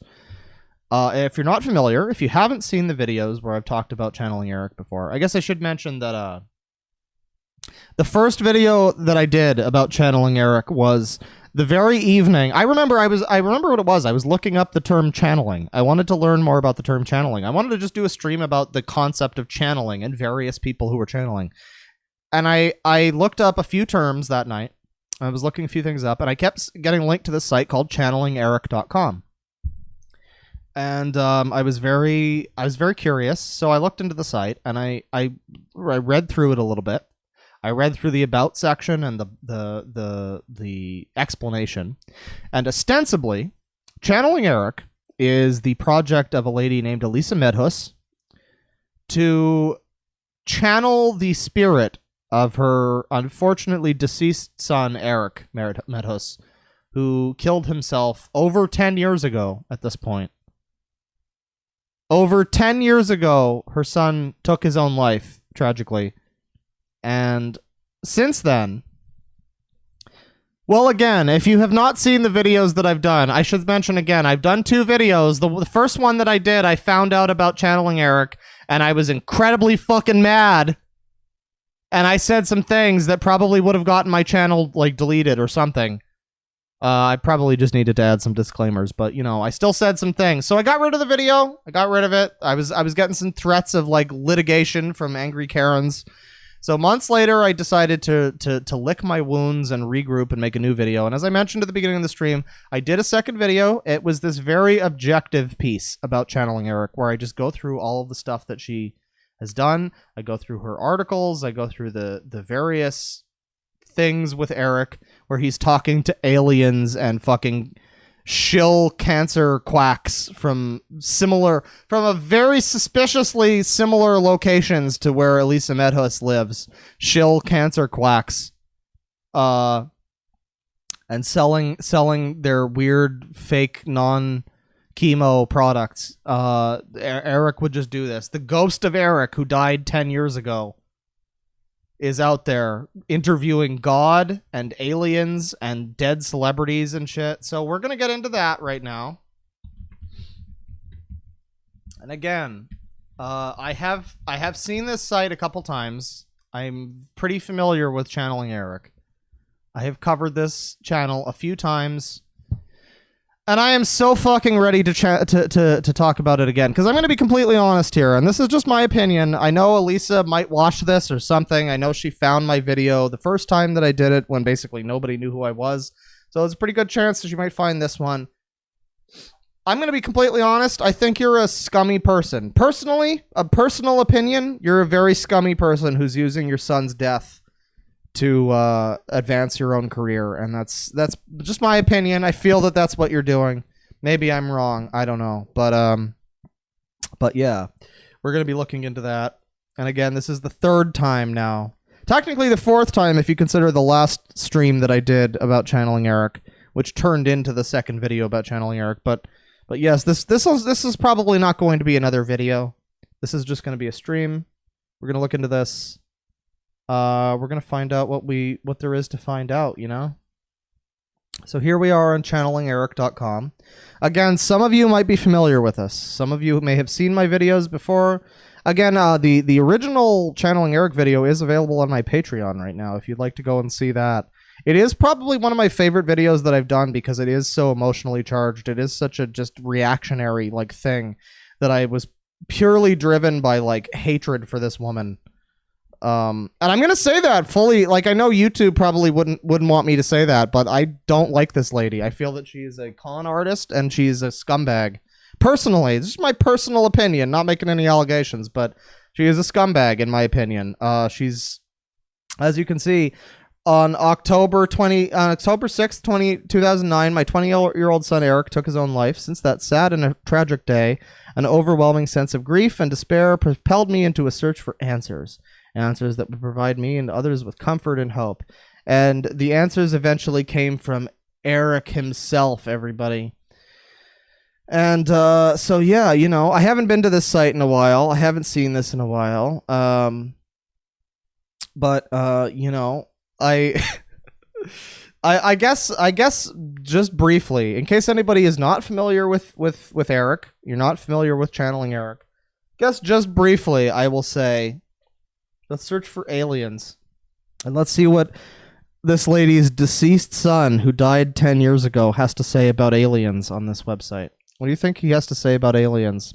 This man who, this unfortunately passed person who died 10 years ago. What does he have to say about it? Interview with tall white aliens. Aliens and crop circles. Their relationship between aliens and spirits. Magic, the work of the devil, spirits, or aliens. Aliens waiting in the wings. Now, you might look at this and you might think, okay, well, this is just your standard, like, weirdo, crunchy mom blog about aliens and shit. This is just your standard thing. But as we go through this, I'm going to click on one here, because this is an interview. This is very interesting. Click on this one. Interview with tall white aliens. Unfortunately, this one is not transcripted, so that's unfortunate. But we'll find another one here that is. We'll find one that is. Kevin Briggs, the man who has alien friends. This one's from 2020. That's cool.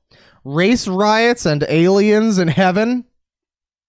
More on aliens. Again with the aliens. Potpourri, Elisa, and aliens. Erik on aliens and crop circles, part 2. Disclosure on the existence of aliens. Channeling aliens, part 3. More on aliens. Okay, so let's pick this one. Erik on aliens and crop circles. This is from 2013.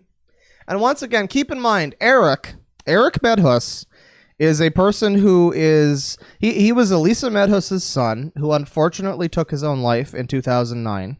It's very sad.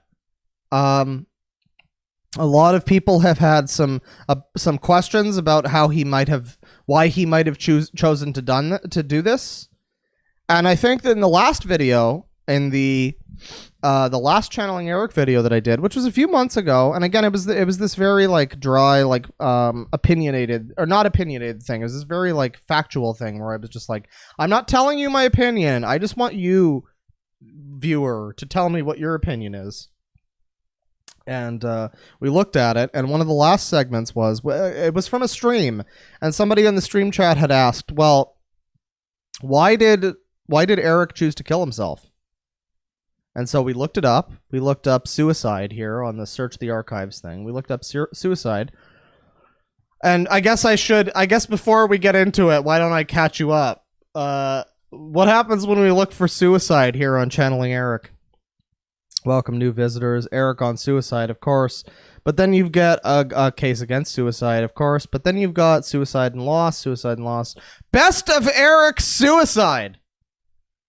Now, again, this was another one from that video from months ago that caught me off guard. Was the top 10 Erik moments suicide? Apparently, this is what we've heard. Suicide and judgment, suicides in the afterlife. Best of Erik suicide. I don't know. I feel like if I was the parent of a child who killed themselves, I would probably not title my blog multiple blog posts with Best of Erik suicide. But they call me crazy. I don't know. But anyways, yeah, we looked up Best of Erik suicide in the last video. I won't go into...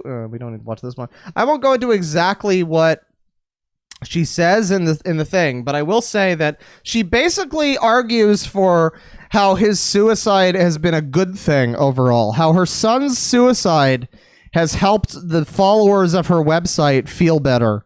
How her son's suicide led to her doing what she does now and running this website, and how it's made her son feel better. So I want you to just keep that in mind. Again, if you haven't seen the video where we talked about Channeling Erik, you should look into that. But Erik on aliens and crop circles, part 2. So once again, if you're just joining us, keep in mind, Erik is this lady's son who killed himself over 10 years ago. So keep that in mind as we're reading through this story where Erik interviews aliens and talks to them about crop circles. And it's part 2 of this series. So we've got me, which I'm assuming is Elisa. This is mostly written from the perspective of Elisa. Yeah, we're learning about Erik he's telling us about the aliens. The They would have an unfair advantage. They'd see it as a conquest, an alien's best friend. They have for centuries, Mom. And so if you're looking at this, you can see, if you're not familiar with the concept of channeling, what it basically is it's this lady, Elisa Medhus, and her person that works for her, I don't know, person that she's affiliated with, who is a like psychic medium, a quote unquote, who can channel Erik, who can channel the spirit of her son. And there's been some drama, from what I understand, on this site. There's been multiple people who have left the channeler, like, psychic position because of vague drama. I don't know all of the story about the drama, but it's interesting stuff. They're talking about Area 51 here. Can you say anything about that and about Roswell in general? And here's Erik. Spaceships, instruments, bodies, communication tools, they have it all. Huh? We'd become like the living dead? I don't get it. Erik, well, we'd have all those answers. We'd have the answers to everything. We'd have no more need to learn. We'd have no more need to grow. Erik, that's what we're trying to reach completely on our own, just as human beings. That's the big fat goal here. So again, as you can see, this ends here. Enjoy this fascinating YouTube. It cuts off abruptly, and I can't find a part 2, but it's enough to amaze. So I guess this is an unrelated thing. But yeah, this is a transcript of a conversation between, again, Elisa Medhus, this channeler named Jamie, and the psychic lady, and Erik, the spirit of Erik. And yeah, so for people to think that aliens and humans shouldn't breed, that's racist too. So everybody, remember to go fuck your alien. It's fine. Erik says so. If we look at the comments here, interesting UFO video sighting recently in Turkey. Again, so interesting. So here's something that's of interest also. I noted this on the first video that I did about channeling Erik, but I don't think I mentioned this in the second one. If you go down into the comment section, the default avatar for all of these people is this lady's face. This is Elisa Medhus. This is the mom. This is the mom whose son died over 10 years ago, who is now channeling him through a psychic medium to talk about aliens and crop circles. This is this lady. That's who this is. And this is the default avatar on this site. So we've got some people. Everybody's in support of this, of course. Everybody is in support of this. This is one of the things with channeling Erik, is that there are very few people who are calling her out on what she's doing. That's why this is my baby, channeling Erik, is like, I dislike this lady, and I personally feel that she's doing some shit that's not right. And I have not seen that many. There's a couple of other people who have mentioned it, but they're very, very small channels. Hopefully they blow up at some point and we get the story out. But yeah, this lady, go watch it on Netflix. Erik loves this show, adores, actually. Here's Bashar 108 here. We got Lost memes and we've got Bashar. This is a perfect combination. Aliens are here to help us to deal with weather, climate control, and environmental cleanup, like a Gulf oil spill. They also occasionally disable nuke missile sites and even destroy nuclear missiles during launch tests. By 2015, people will know that aliens exist for certain. By 2025, alien will start open contact. I like that. Alien will start open. This is just the one alien. One specific alien. By 2050, Earth will become a member of Galactic Brotherhood of Alien Civilizations. We've got a link to a video here, but unfortunately, we can't watch it. This is my most favorite post ever, says Vicky H. So this is the thing. I am so concerned and so curious and confused about this website, where when I made my first video, everybody agreed with me. Everybody agreed that this lady was like kind of full of shit, allegedly full of shit, lying about being able to talk to her son and using her son's death and the tragedy of what happened to him to be able to like get clicks and revenue off of like the Anthony Bourdain interview or whatever recently deceased celebrity. You know what I mean? That was what I thought the first time when I talked about channeling Erik. The second time, I still thought that. But I didn't say as much. I didn't say this is how I feel. I didn't say this is my opinion. I left it in a very specifically ambiguous note where it's up to people to decide how they feel about it. And surprisingly, a few people were of the opinion that this is a lady who is going through a lot of grief. This is a lady who is grieving really hard. She can't get over the fact that her son killed himself. And this is like her kind of messed up way of dealing with that. I disagree. I very much disagree. I was glad, however, that a lot of people who watched the video said that, no, I personally think that this lady I also think that this lady is full of shit. And I was glad that a lot of people seem to agree with that. But it's very interesting when I look at this again on this new journey into channeling Erik. Once again, the comments are all eating this up. Everybody thinks this is fine. Somehow, none of the people involved in this, none of the fucking people reading this have got it, it's not occurred to any of them that it's maybe slightly weird that this lady's talking to her dead son who died 10 years ago. You know what I mean? Like, this has not occurred to fucking any of them. They're all just on board with this. They're all just talking about this shit. This is crazy. But yeah, it's amazing how many fans this site really has. But that was Erik on crop circles and aliens. Let's search now for we've learned a little bit about aliens. Let's search now for interview. Another one of the important things on this website is Erik's interviews with the deceased, such as the Bog people. The Bog people.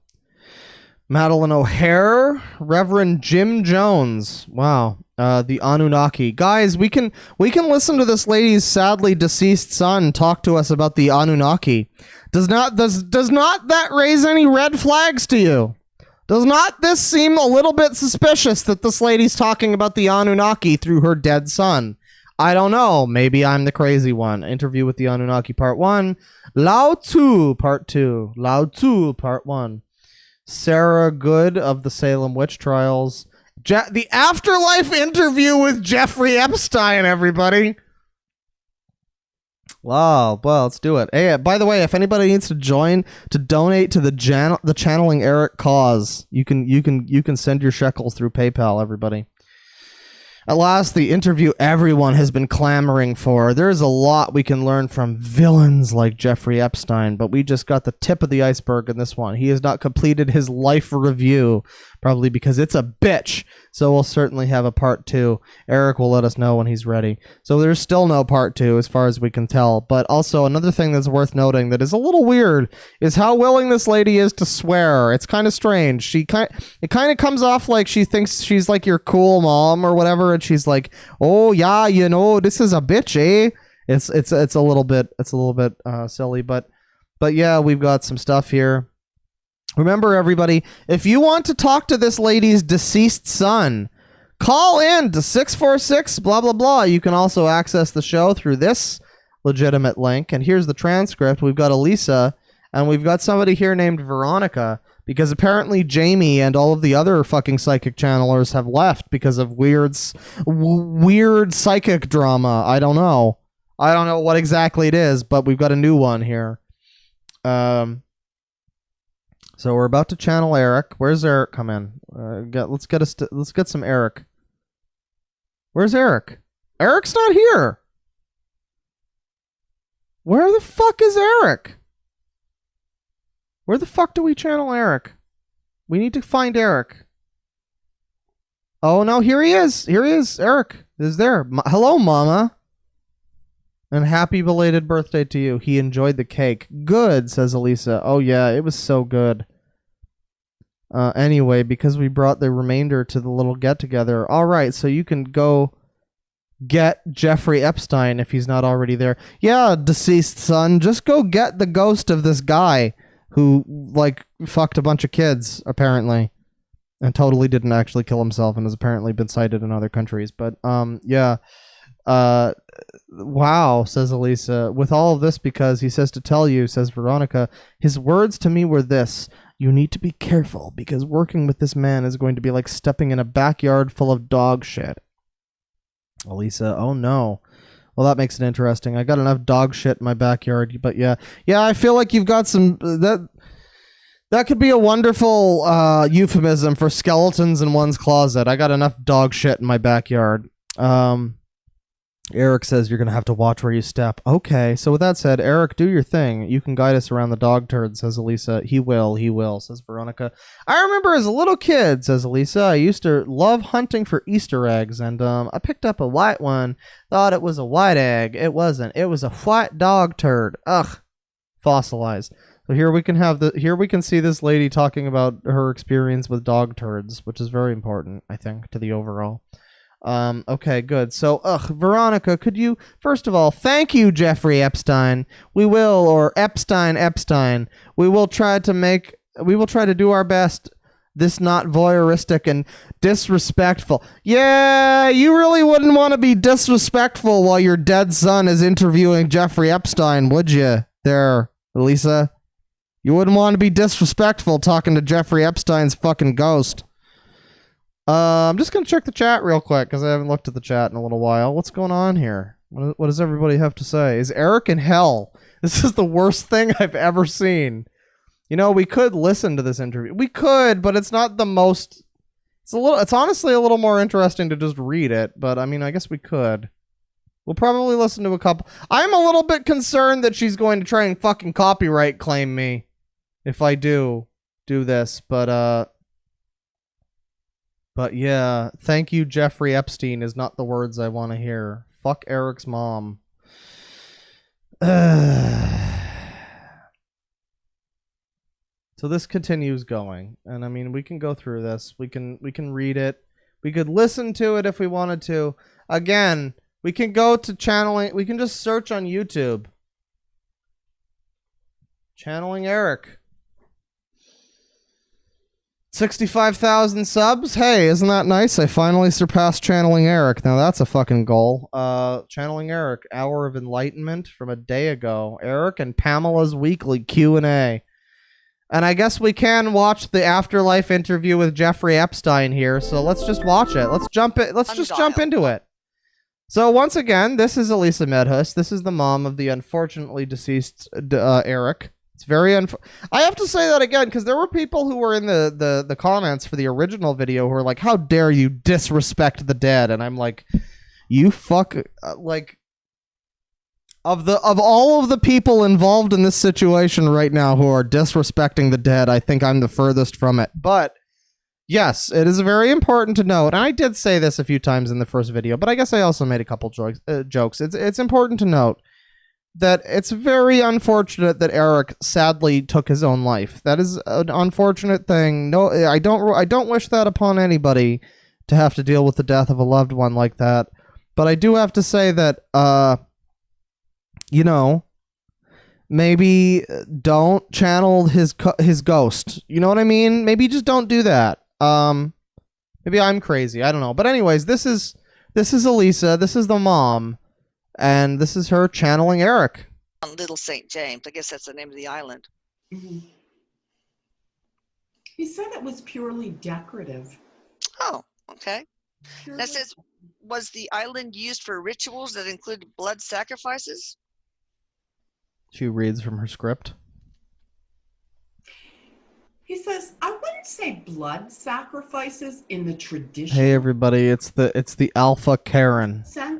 I am the Alpha and Omega of Karens. Blood, no slaying happened, he says, but there were sacrificial rituals that were performed.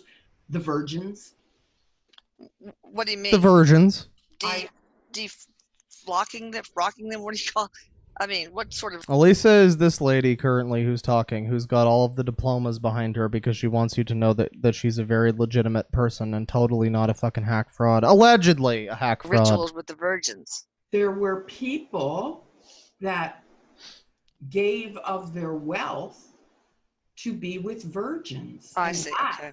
Is what the sacrifice was. Oh, I see. How young was the youngest? 12. Oh gosh. Oh gosh. Okay, so how can society help stop this trafficking?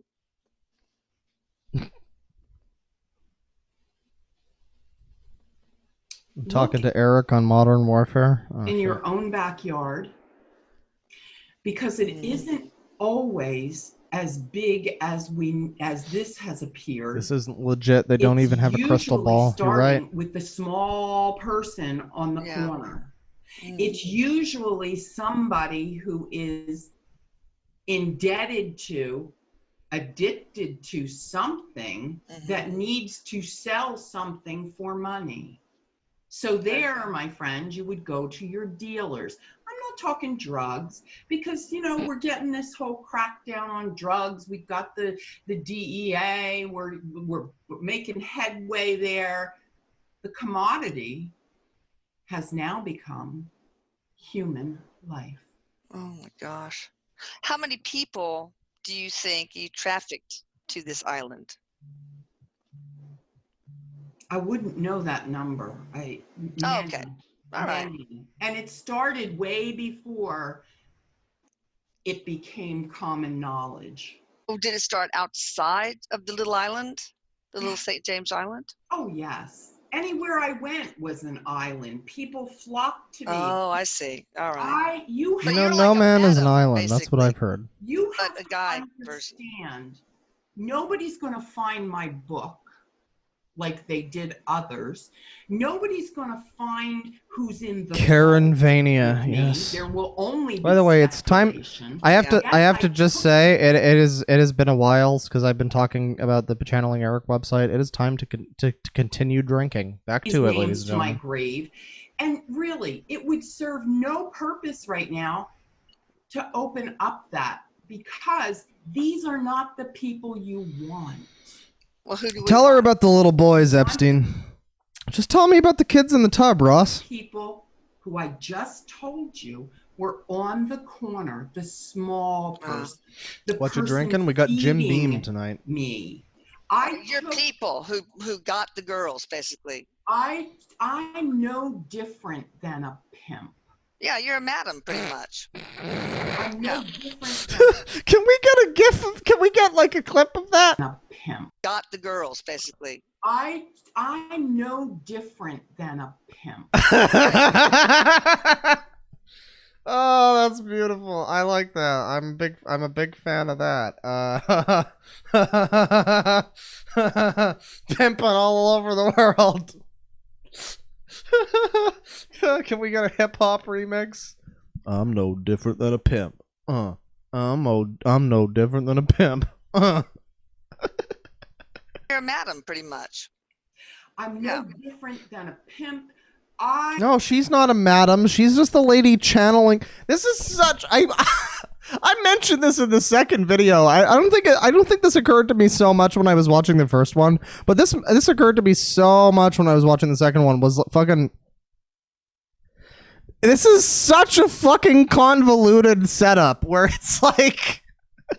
It's like the mom of the deceased son talking to a lady who channels the deceased son through her, and then the deceased son interviews a celebrity or something. It's such a fucking game of Chinese telephone. It makes no sense.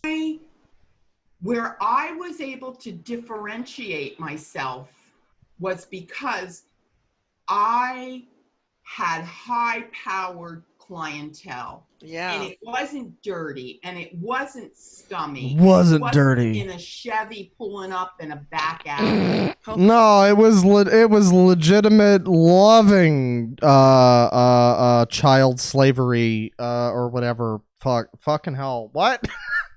What? Wow. Okay. Did even she's like, wow. Sadistic sexual techniques on these women, or was it just clean? Whatever they wanted. Or what? Once money changed hands, I was out of it. Oh, okay. I was out of it.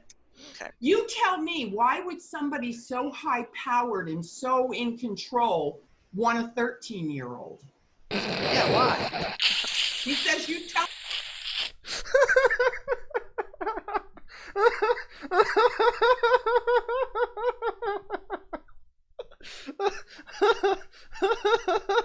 Hey, chat, what what do you got to say about that, chat?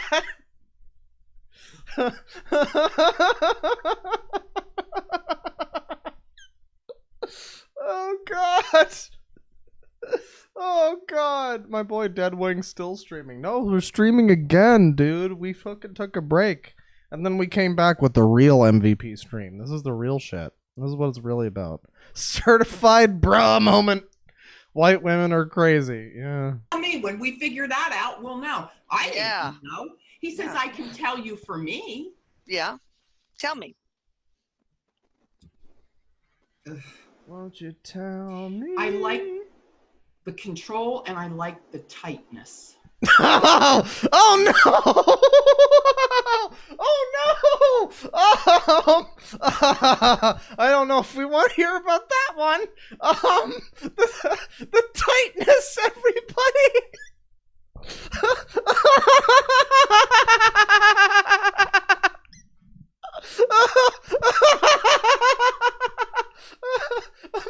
I'm sorry. This is legitimate channeling of Erik and Jeffrey Epstein. We can't be making jokes. We can't be laughing right now. Jeffrey Epstein liked the power and the tightness.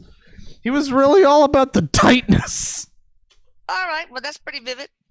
How did your emotional condition affect your crossing over? And is that a condition he will still need to work through? I mean, basically. Oh, we'll look at the comments. Don't worry. You killed yourself because you did not want to suffer earthly torture. So how did that affect your crossing over? Well, let me back up, he says. Let me clarify something. I wasn't scared shitless necessarily. Okay. I was. Yeah, this is like a recurring theme with the site, I gotta say, with the channeling Erik people, is the way they use. The way they say, every time they curse, every time I hear, I wasn't scared shitless, it just sounds like people trying to like appeal to an audience or something. It's really weird. It's like they want to seem more casual or something. It's very bizarre. I've never seen other people in this kind of sect of crazy like really talk like that, you know? So it kind of feels like this is the gimmick that they decided to go with like, yeah, we're gonna like be like racy. We're gonna like say shit and poop every now and then. Not willing to go the extra mile to pretend anymore. Oh, I see. I agree. That would be exhausting. I was done. I was tired. Yes, exactly. You got it. So is this book, is it hidden somewhere? Buried somewhere? Who says it's a book? Oh, I don't know. What is it? What's the vault? Is it just memorizing everything in your head or? Everything is coded. Oh. So even if they found, and he's doing this, the book, they wouldn't know what they're looking at. The book. Well, what is is it a physical thing? I mean, where is it? Think about your technology that you use. Okay. It is somewhere, he's saying, there is probably the person that can crack the code. First, you gotta find it. And they've thoroughly searched my island. It's not there, I can tell you that. And I'm certainly not gonna sit here and tell you where it's at. And it isn't even one thing that you're looking for. Oh. Let me. Okay, well, this is fine. This is the interview with Jeffrey Epstein, everybody. And in case you're just joining us, this is a mom of a deceased child getting a psychic lady to channel the child, and then getting the channeled child to channel another guy, or I guess talk to another guy. I don't really know how it works. But that's the basic concept. So let's look at the comments. First of all, very good like to dislike ratio. This is solid. This is some solid stuff. Once again, pretty much everybody here believes this woman and what she's selling. So that's no. That's a little bit no. But if we go into the comments, Sadly, we've only got the one comment that says the intro had me laughing. What was the intro? Yes, you are awesome, and I am exhausted from taking care of two No, I don't care about the intro. Wait, little what? hooligans. Actually, Two little hooligans. Well, don't worry, one of them isn't around anymore. I mean, not a bully stream. So that's a little bit of channeling Erik, but you know, that's an interview with what's his name. Let's find Hello something. there. My name is Dr. Elisa. Let's find something more interesting. Let's find something about Erik. Let's find something about this child who unfortunately fucking took his life and is now being propped up as a spiritual fucking afterlife late night talk show host by this lady. Erik Medhost describes his own death, everyone. How do you feel about that? This is not the first time that I've seen this video appear in my feed. I think we watched a little of it before. But yeah, this mom whose son killed himself would like to describe to you through her psychic medium and through her son's words Erik's description of his own death. Does not this seem a little bit suspicious to anybody? I don't know. What if your son, chat members, if your fucking children killed themselves, would you want to talk about how they described their own death on YouTube? Would you want to get 296,000 views on that? I don't know. Can you describe death and what happens right after in great detail? At least what happens for most. I mean, yes, we did stream about this before. Once again, if you're just joining us, we have talked about channeling Erik before. This is a channel this is a site that I fucking found like 3 videos in when I started doing YouTube kind of seriously. And this is my baby. I have often said, and I'm going to be totally legitimate here. I don't even fucking care if Elisa or whoever is watching this right now, because I know she found my first video. But I don't care if Elisa or whoever is watching this. I'm going to be completely honest.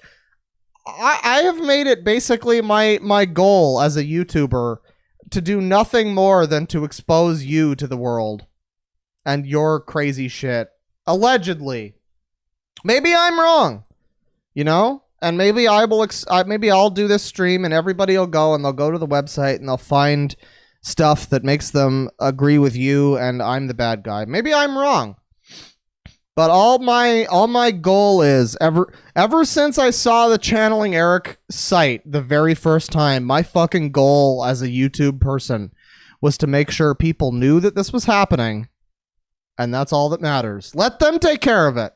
Let other YouTubers take care of it. Let other people talk about it. Let anybody else do anything. I don't got to do shit. I just got to say, hey, this is something that's going on the internet. Isn't that fucking interesting? So anyways, here's this lady's deceased child describing his own death to her. you know, I know everybody experiences differently, but just give me whatever generalities you can.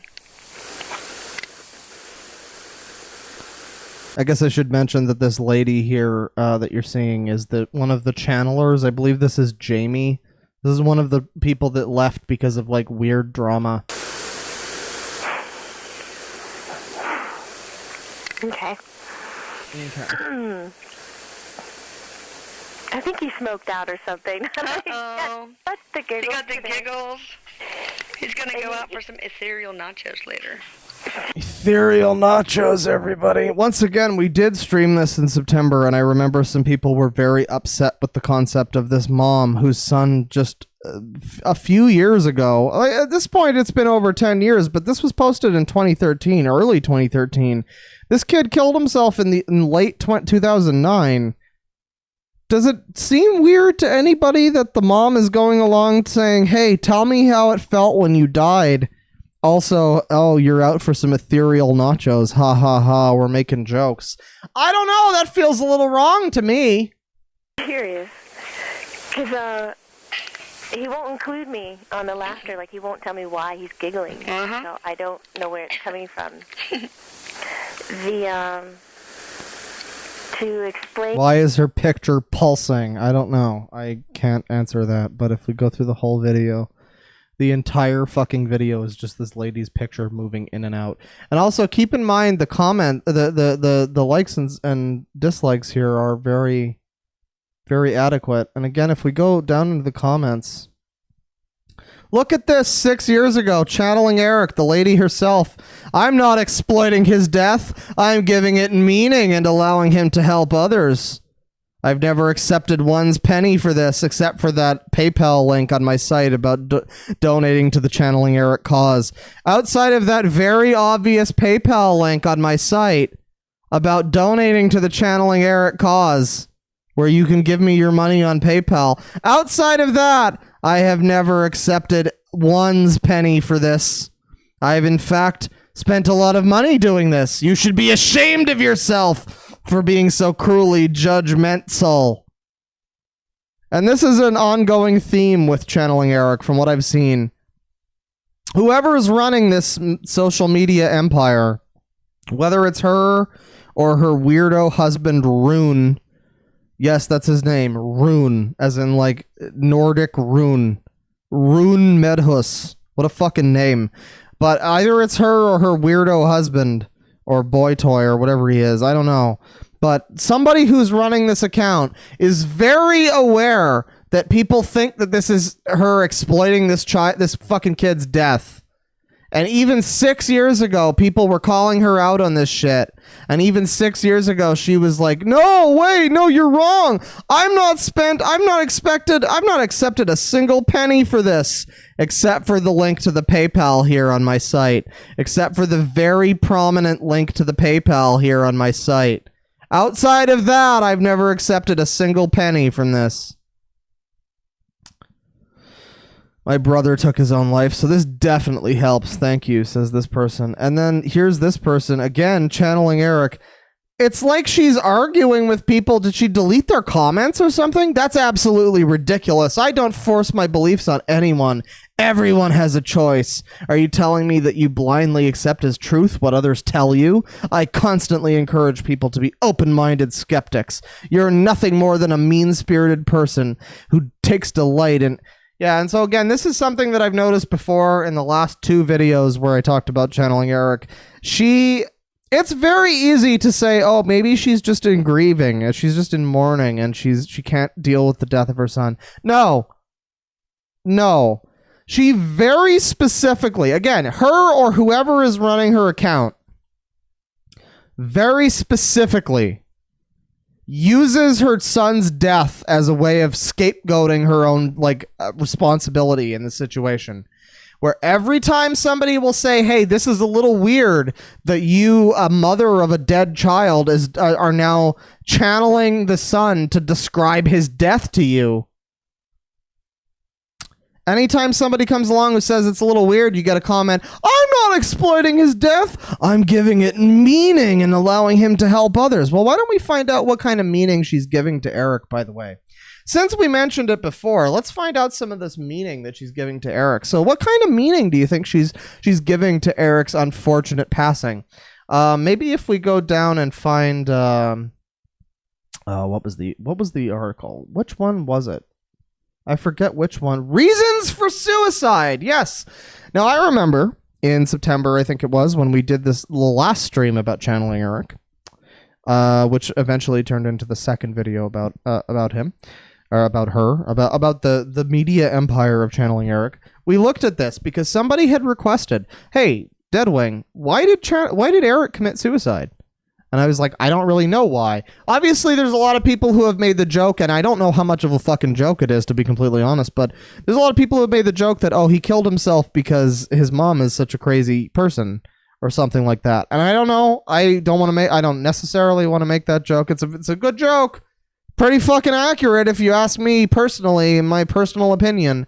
But in terms of actually telling you why he killed himself, no one can really know that. Nobody can really get into the mind of somebody who's done such a thing like that. But apparently Elisa did. Apparently Elisa, the mom of this kid who killed himself, knows the reasons that he committed suicide. Let's find out what some of those reasons are.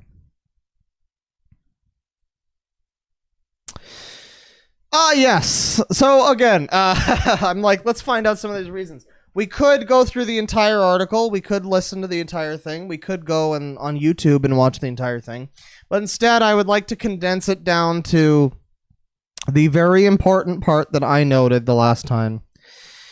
So why would one kill themselves? So first of all, this is not this article is titled somewhat incorrectly because it says reasons for suicide.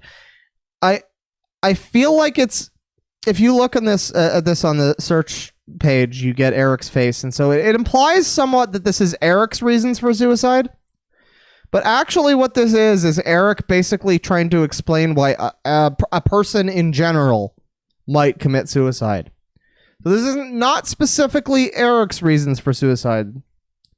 But we're going to learn why Erik thinks that suicide would be worth it. And again, we have seen this before. If you saw my last Channeling Erik video, this was the end of the video.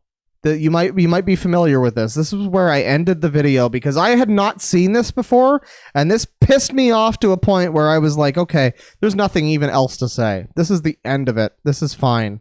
We'll leave it at this. So, Elisa asks, are there any reasons someone might commit suicide to teach lessons to others? Jamie listens for a while and then starts chuckling. Erik, and again, remember, Jamie is channeling Erik. Jamie is the one who's channeling Erik. Erik, first, it's not like we're wanting to be vindictive or in your face, but a lot of times, suicide is that final, fuck you. Uh-huh, says Elisa. Erik continues, that, look what you made me do. We've covered that part about you're fully in control of your own actions, so that's all bullshit. To give away your power, you know, to say someone made you do it, is because that person isn't strong enough and doesn't want to take responsibility. So remember, if you kill yourself, everybody, it's your own fucking fault. If you want to take your own life, according to Channeling Erik, it's your fucking fault. Yeah, says Elisa. Erik, so it's a huge in-your-face action. Because by the way, this is the fucking paragraph. Perk up your ears, ladies and gentlemen. So it's a huge in-your-face action, says Erik, because it shows that the person needed such help but wasn't able to express it. And so the people around you often perk up. Often they take on new positions in life. If they don't fall apart from the suicide of their friend or family member, they take on new parts. Look at you, for example, Mom. Able to help thousands of people. And the mom, Elisa, responds, okay, so yeah, it can be a catalyst, a positive catalyst for other people then, huh? Erik, yes, but most people see it negatively because of what they were taught about suicide when they came into this world. It's bogus. Totally bogus. So once again, if you're just joining us and you don't know what's going on, this is a mom whose son killed himself, who has now got a blog post on her website where she channels her son's spirit through a psychic medium. And her son tells her that it's okay. I killed myself so that you could do good work, important work on the internet. Everybody be sure to donate to the PayPal, everybody. The Channeling Erik cause needs some more money.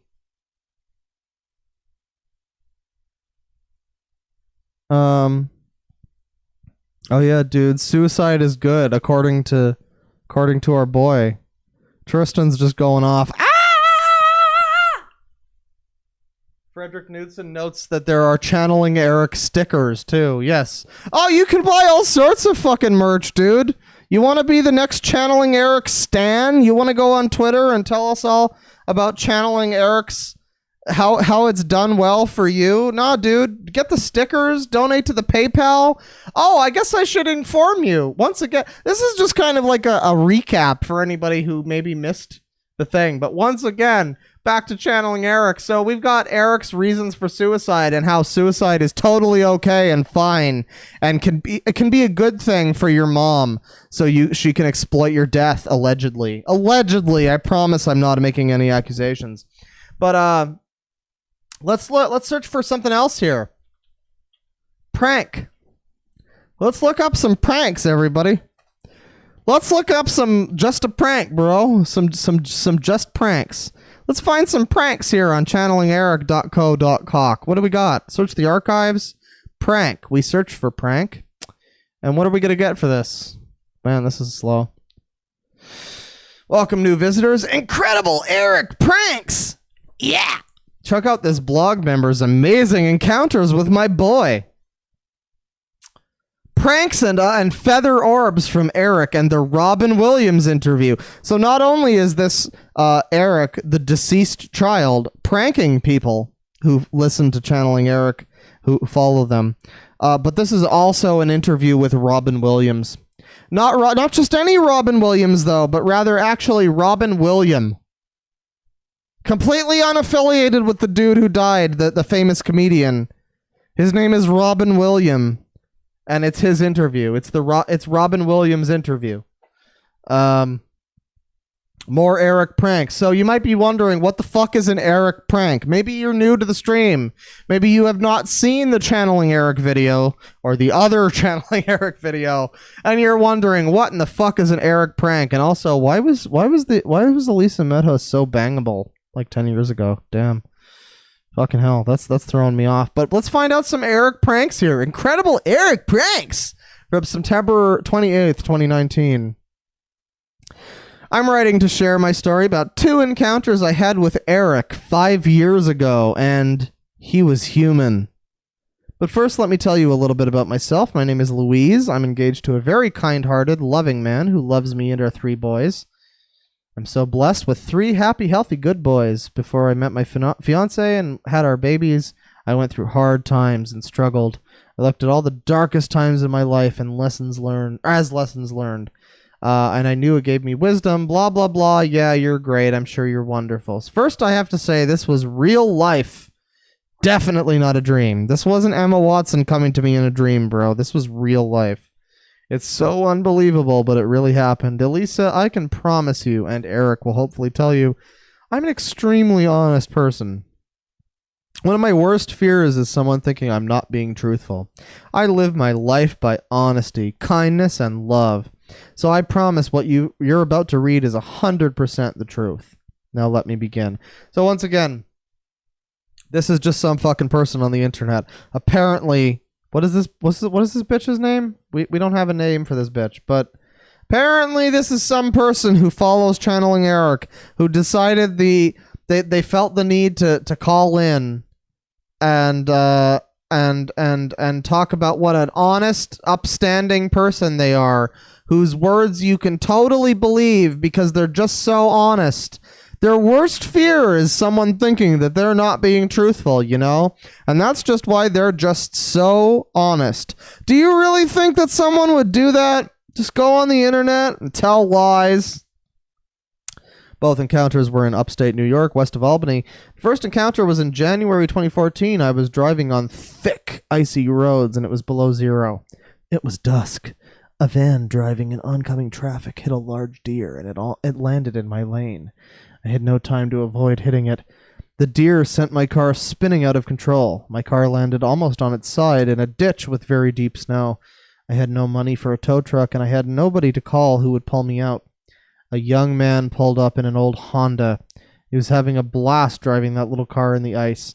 He purposely slammed on his brakes to slide and fishtail to a stop. He intentionally stopped my way before my location, only to hit the gas. Hang on, Jim Beam brake.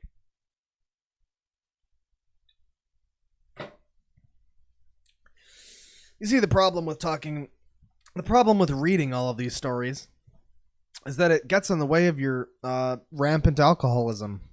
It's always a problem. So he slammed on his brakes, slid to a stop with a fishtail. I intentionally stopped way before my location, only to hit the gas, spinning the tires until he made it to the next 10 to 20 feet where I was. He was having fun, lol.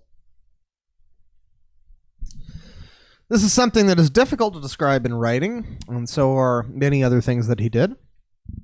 When he pulled up and stepped out of the car, a sense of safety washed over me, which says a lot because I was a mess. I'm very shaken up.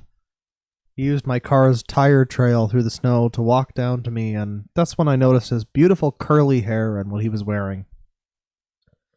He was wearing a t-shirt, baggy pants, I think Nike skater shoes, and a pocket chain. For some reason, a pocket chain?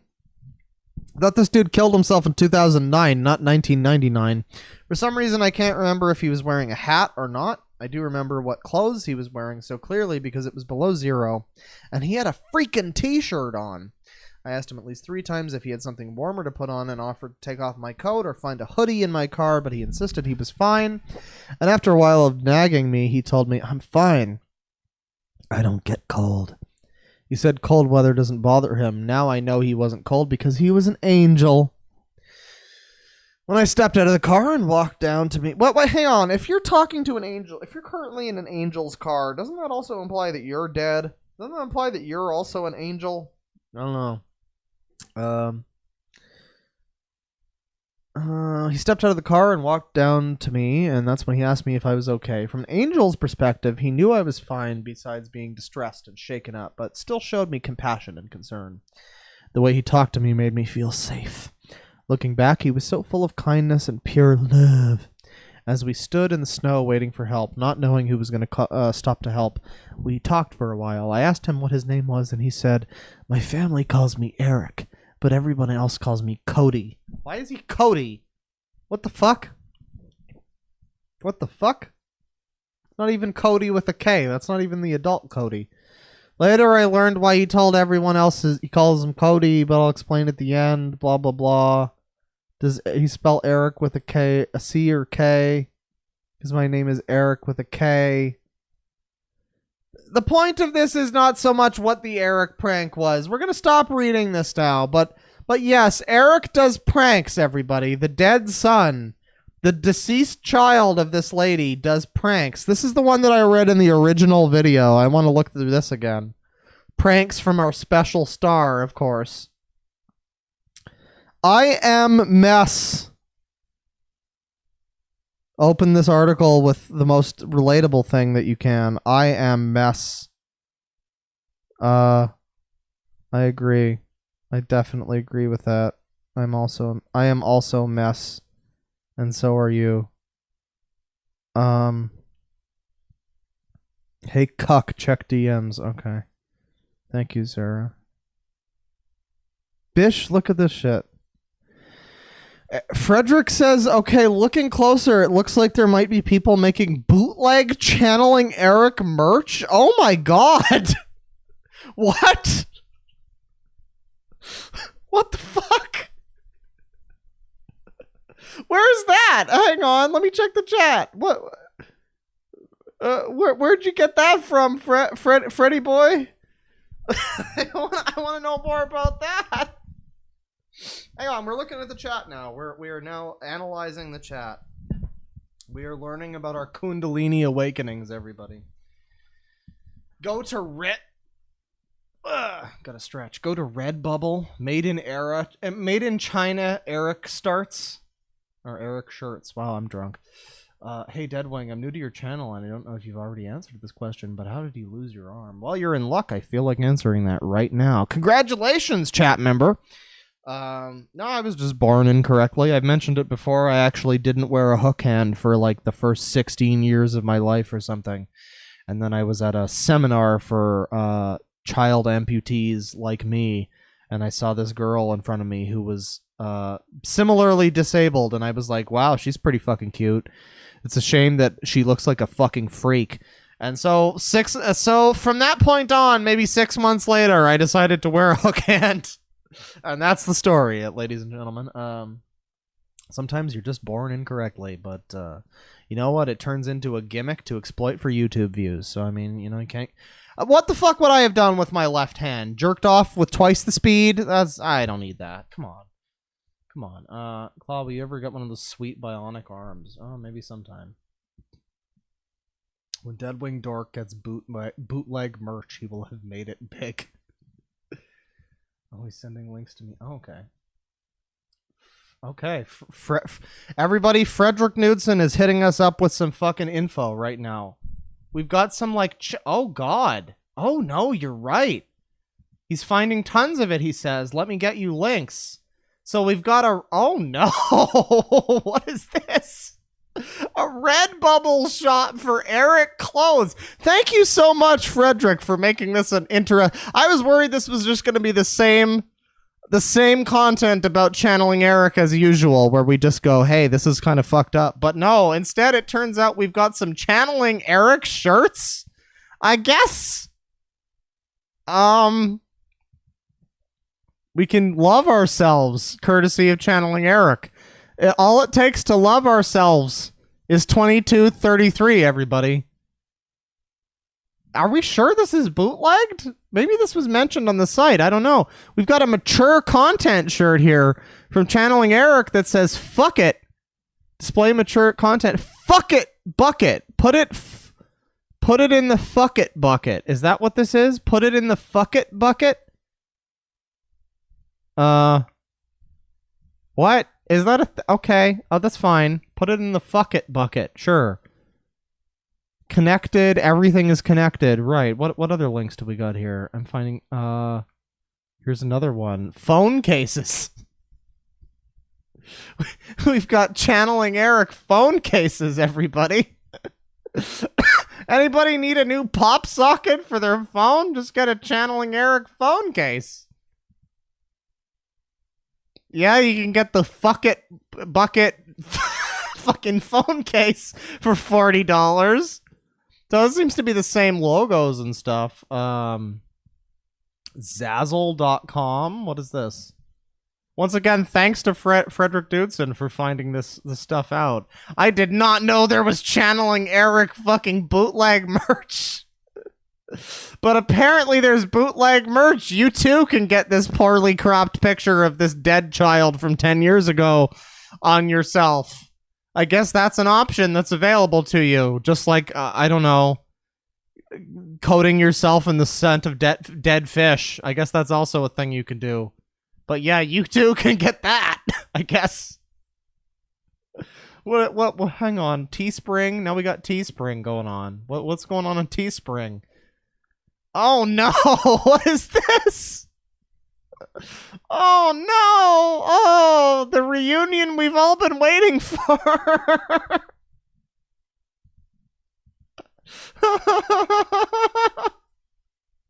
Why is it so expensive? How much is this? Oh, it's $31.49 Canadian. I bet that's with fucking tax too. I bet that's plus tax.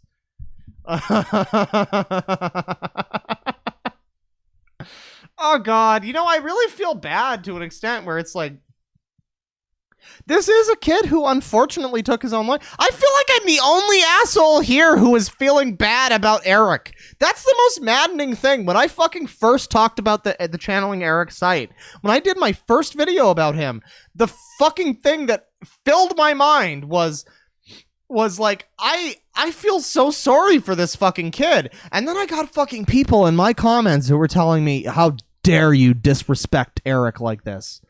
It's like, no, bitch, I am the only one here that is currently respecting Erik. I am the only one that thinks this is a problem. Now, this seems to be bootleg merchandise, but even still, we can just fucking look at like, oh wait, shit, hang on. Hang on. Okay. All right. We're missing some stuff because this is opening in the... Oh, God damn it. This is opening in the wrong fucking page. I'm boomerang things up. I'm sorry. We missed this lovely shirt, but this is what we missed. This is what I was laughing at before. This is the lovely shirt that you can get. And it's great, and it's wonderful, and it's lovely. And you can get this, and you can show your support for Erik and Elisa, and it's great. And then there was another one here, which was this one. Where we, I don't know, we saw that before. Damn, okay, well, that's fine. Let's see here. No, Oh god, Channeling Erik stationery. What? There's stationery? You could buy Channeling Erik fucking books? What? Fuck it bucket greeting card.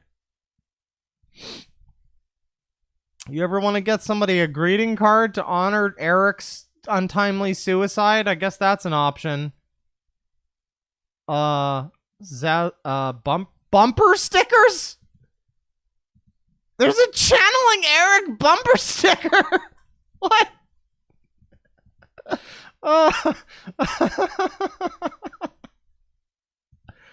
This is beautiful. This is beautiful. Read the review. You're right, I should read the reviews. What do the reviews have to say for the bumper sticker? Great quality and inexpensive. Looked great. Very happy with it. From this person who's got a President Trump bumper sticker. Democrats haven't been this upset since Republicans ended slavery. Hell yeah, drain that swamp. I'm sorry, we're getting political. Boy, it's a shame that Trump turned out to be just a complete meme. It's a shame. About the product, the Monarch, but wait, what?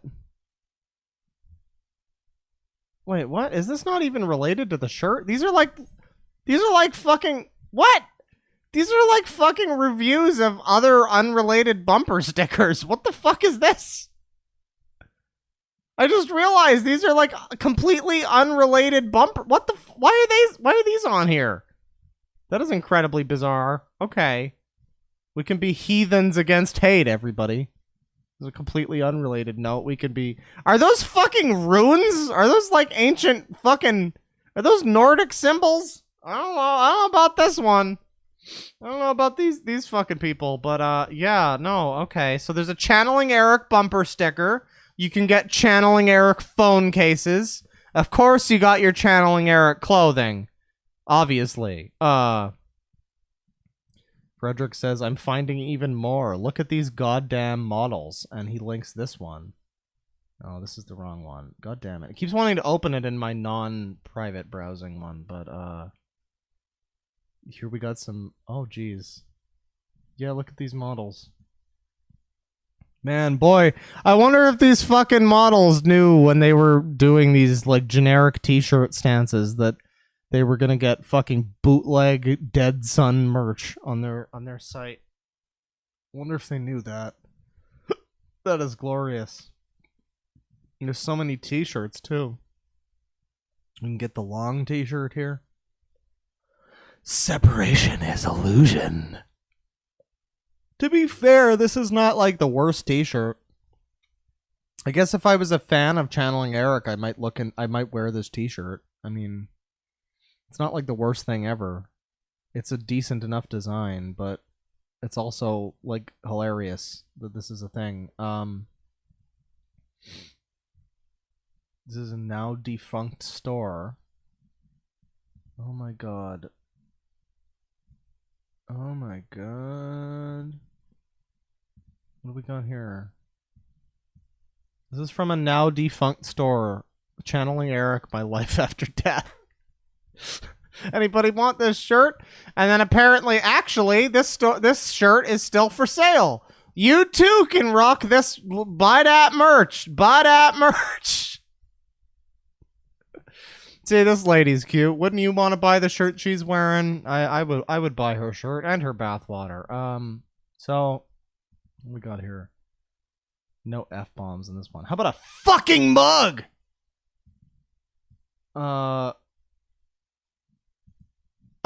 Yeah, we could buy. Again, it seems to be the same couple of like logos, I guess. We got the squared circle from that one spirit science video, so we're about to learn the secrets of the universe. But yeah, a fucking mug, apparently. God damn, this is some crazy shit. Wait, people can't see this on the stream? What do you mean? I'm showing this. It should be up. Did I not show the mug? Undo close tab. Yeah, I'm showing this. I closed the phone cases one. Undo. Oh, here we've got the bumper sticker. Oh, did I not show? Oh, yeah. Okay, there's a couple of these. Because it keeps wanting to open these in my non-private browsing window. I apologize about that. This is the mug. This is the mug. If you want to look at the mug, we can look at the mug. I'm sorry. I'm sorry if this is like not showing up properly. But this is the mug. I think you boomered it a bit. It's okay. You didn't miss too much. It's just a travel mug that has like the same like logos on it. It's got, again, it's got the squared circle from the spirit science video. That's a little bit annoying. It keeps wanting to open it in my non-private browsing. But yeah. Yeah, I mean, there's shirts, there's mugs, there's all kinds of shit. This is what Frederick Knudsen has found, and if we can't trust him, then who can we trust? This is all kinds of crazy shit. I did not know about this stuff. Congratulations, Fred. I knew that this site was some shit. I knew that this was fucked up. But I did not know that there was like bootleg merch. Is there real is there real merch? Can we buy real merch? We got events, we got press, we got favorites, we got books. I know there's books. In case anybody's not familiar, there are in fact books, such as this one. Fucking with the sun just in the that's wonderful. But then I think there was another one here, another book. This one. This one, which is fucking attributed to Erik Medhus. This is the author of this book is Erik Medhus, a person who died like probably 5 years before this came out. That's pretty exciting. But yeah, the last Erik shirt didn't get shown. Oh, was it this one? Was it this one? Oh shit! Did I not show this one? Did you guys not get to see this? Did you guys not get to see this wonderful shirt? Again, I apologize about any boomerang. I will again state that I've got two windows open, and it seems to want to bring up all of the links in the wrong window. But yeah, we got a lovely shirt here, which I mean is just great for everybody. I know I would probably order this. I love how it's like very poorly cropped and just kind of there. It's just like this picture just in the middle of the shirt. It's just there. It's fine. That's wonderful. That is just wonderful. Okay. I don't know where we even go from this at this point. I guess we could look at some more stuff about Elisa. We talked about this in the first video. I don't know how much I actually looked into this in the second video. The only video, I say the first video, but the first video, if you're new to this channel, we have talked about channeling Erik twice before, and the first time I had to kind of get rid of the video because I was very I didn't spend the entire video going, I'm not making any allegations here or accusations. So I spent the entire video just going, wow, get a load of this cunt doing X. And I didn't really exactly specify that it's just my opinion that she's doing X. But yeah, in the second video, which is the only one that's available on the main channel now, I don't think we actually did go through Elisa Medhus's About Me and her her biography. Elisa Medhus is a physician and a mother of 5 who has practiced internal medicine for over 30 years. She is the author of three award-winning parenting books, everybody. What do you have to say about that one? The award-winning parenting books of Elisa Medhus. What do you think? What do you think, guys? Would you buy one of her award-winning parenting books? I don't know. She's lectured on parenting for schools, parent groups, and corporate. Man, isn't this the most like? Isn't this the most like ironic thing?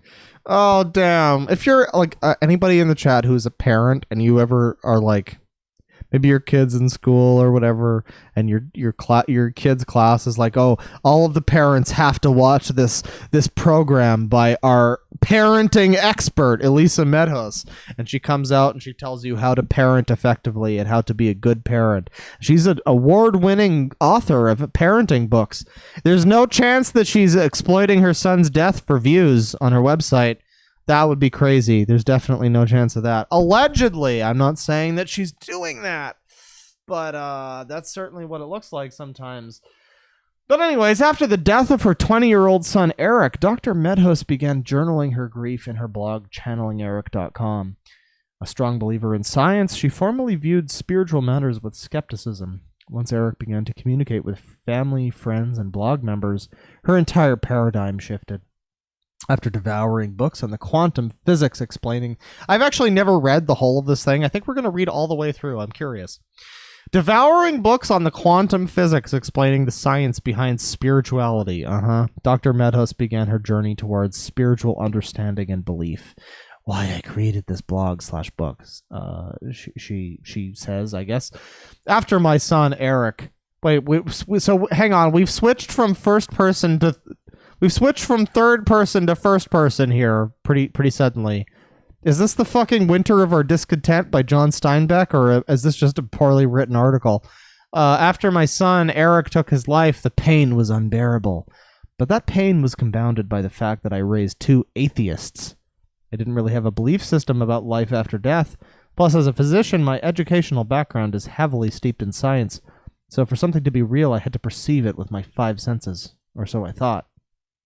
Since I heal best when I help others, I decided to vent my pain by creating a safe and loving community where others who grieve could share their pain as well. Channeling Erik was born, but shortly after, Erik began pranking and visiting blog members. The membership grew exponentially and extended globally. What I've discovered during my journey is that people yearn for answers. 78 million baby boomers are grappling.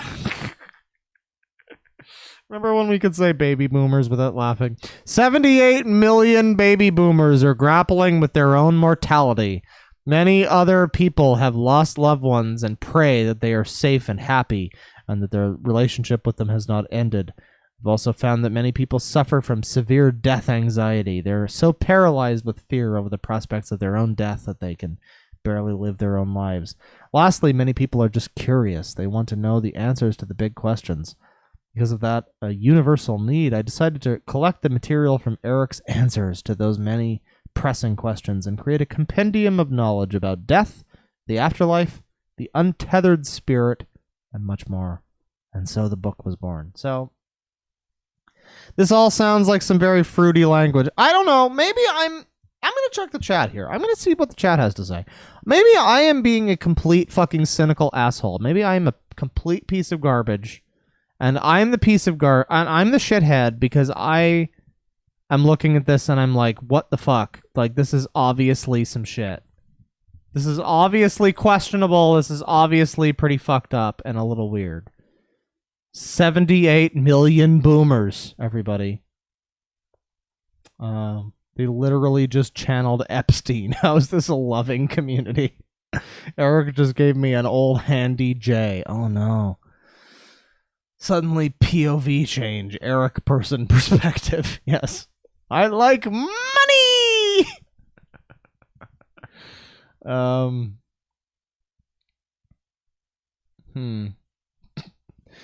Oh, geez.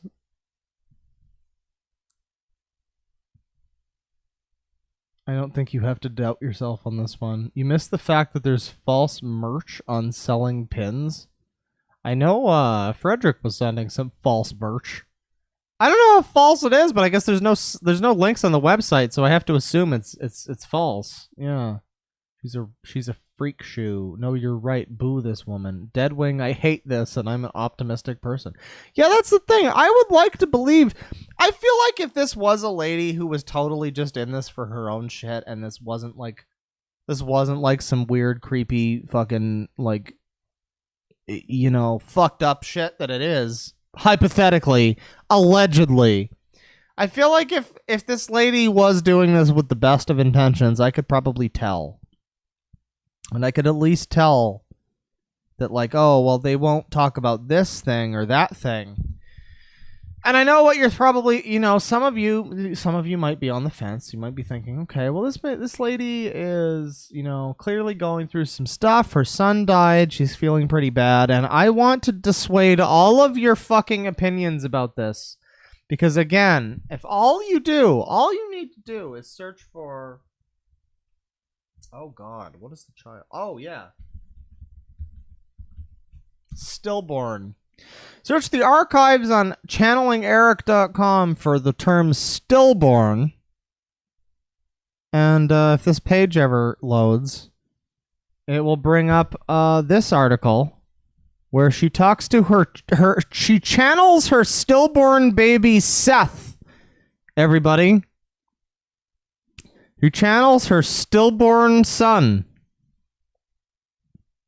So I know some of you, especially some of you later watching the VOD, are probably going to be wondering, you know, you're going to be of the opinion that maybe she's not as full of shit, allegedly, as you know, I might be saying right now. And then we see this. We see her fucking channeling her newborn, her stillborn child. Why is there a photo of him if he was stillborn? I don't know, because he's a cute kid and she wants to make you feel bad and sad. Yeah, I don't know, chat. Seems like chat's kind of on a similar wavelength to me, I gotta say. I'm feeling very vindicated in my opinions right now. This is bad. Whose kid is that, though? Jesus.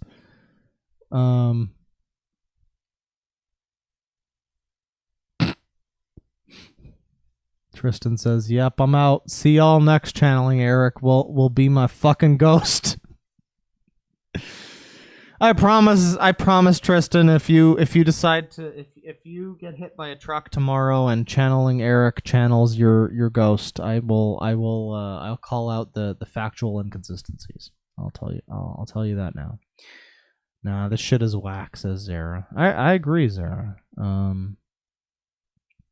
Why is she using some rando's picture? I don't know. This is just some child's picture, you know?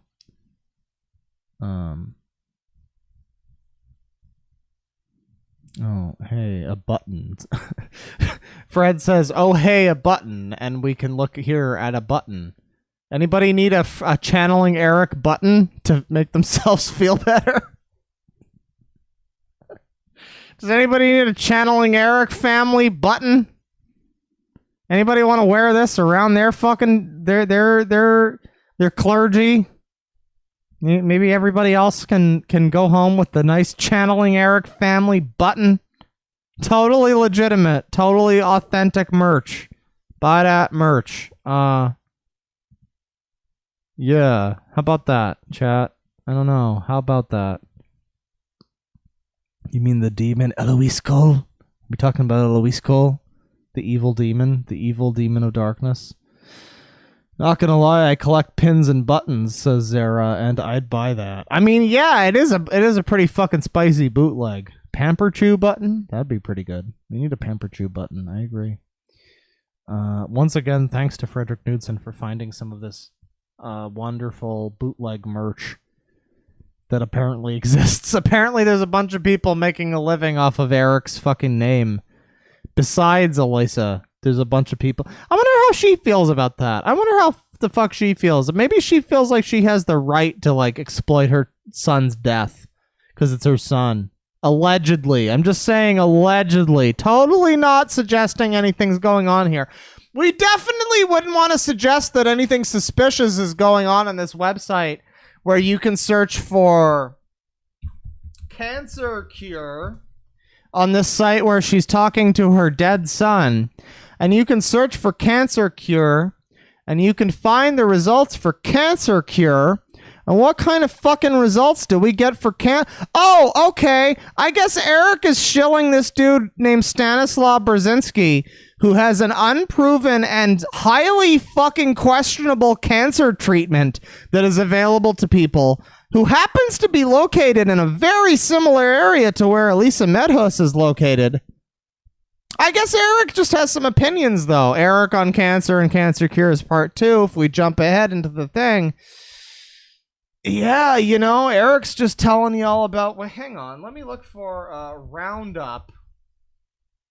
Yeah. Elisa wants to make sure that you know that Roundup is bad for you. The pesticide, or whatever the fuck it is. The heavily conspiracized pesticide, I think, is what it is. Once again, Roundup, which I guess is used by GMOs or something. Eric, okay, it's heavily processed foods in general that are not good for the body. Okay, says Elisa. So anything that's heavily processed, says Eric, would be on the top of the list of the stuff to avoid. Okay, that sounds right, says Elisa. Are there any cancer treatments that should definitely be avoided because they're big pharma gimmicks? They're all big pharma gimmicks, everybody. Neo, hang on. Okay. So again, if you've seen the original video, maybe if you've even seen the second video, I don't remember exactly what I talked about in the second video, but once again, so you're here, you believe in Eric's death, the unfortunate passing of Erik. This poor man took his own life, and now, at the very least, miracle of miracles, the dead speak. And Eric's ghost is able to speak to Elisa and the people she's using to channel Erik. And you click on this article and you're like, okay, what does Erik have to say today to me about cancer cures and things? And you get a couple of paragraphs into this article and you hear her go off about Stanislaw fucking Dr. Mario Brzezinski. Do I have a picture of Stanislaw Brzezinski? Hang on. Let me find it. I know I do. I know I have the one that fucking Tristan made. And once again, thank you, Tristan, for blessing us with... Hang on. No, I don't have a picture of it. Fucking hell. Never mind. All right. Well, I don't have the picture that Tristan made. But what I do have... is this. Once again, the lovely thumbnail. God damn it! Play my shit. Fuck you. The lovely thumbnail for the original channeling Erik video, where we can see Dr. Mario down here. I just wanted to point out Stanislaw Brzezinski, and I thought I had the edit that Tristan did where it was just Dr. Mario, MD, but instead it's the whole thing. But yeah. Dr. Mario MD. You might be wondering why we're making that comparison. You know, hang on. Please. This is why we're making the comparison. Thank you, Stanislaw. Thank you. Now, I'm not going to go into it right now. In fact, I think we're about to wrap the stream up, honestly, because we've been going on like 4 hours or something. This has been a lot of fun talking about these people. I'm not going to go into this right now, Stanislaw Brzezinski, but if you look him up, he's a well-known cancer quack, which is to say that he sells an unproven and scientifically specious cancer cure, which is meant to, again, cure cancer. But it's this complete like quack bullshit that's derived from urine peptides or something, and there's no research to say that it works. And there's a bunch of people who have died, who have been his patients, who have like sued him or whatever. There's some fucking shit if you look up Stanislaw Brzezinski. And I guess that's what it comes down to for me as sort of a linchpin for this whole thing. I mentioned it in my very first video about channeling Erik, and I mentioned it in the second one, and I'll mention it now in this current stream. That my dad died of lung cancer. And he was of the impression that chemo would not have helped. He wanted to smoke pot. He wanted to drink orange juice. He wanted to do all of the things that he could to not do chemo. And this is exactly what this fucking website sells you. Once again, if we look at cancer cures here, if we go into this article, and if we search for vitamin C, yeah. This is an entire fucking article where Elisa Medhus allegedly uses her deceased child to shill for this guy named Stanislaw Brzezinski, and how you don't want to do chemo. You want to do intravenous vitamin C. You definitely want to just do vitamin C. That's going to help you. What about cannabis? Oh yeah, you need the cannabinoid oil, CBD oil, baking soda, any of those. You need the cannabinoid oil, everybody. Don't get fucking chemo for your cancer that's killing you. No. Go to Stanislaw Brzezinski, everybody. Erik said so. Go to him with his unproven fucking fake cancer treatments. Erik said so. And make sure to stop doing chemo and do vitamin C and cannabinoid oil or cannabinoid oil instead. I don't know how to say that, but man, I'm a fucking failure of a pothead. I don't even know how to say cannabinoid, but yeah, you know, do everything you can except for fucking chemo. That's the way to do it. Thank you, Elisa, for giving this wonderful fucking knowledge. Ah, damn. What about the psychics taking her money and feeding her BS? I don't agree with that. I know there is the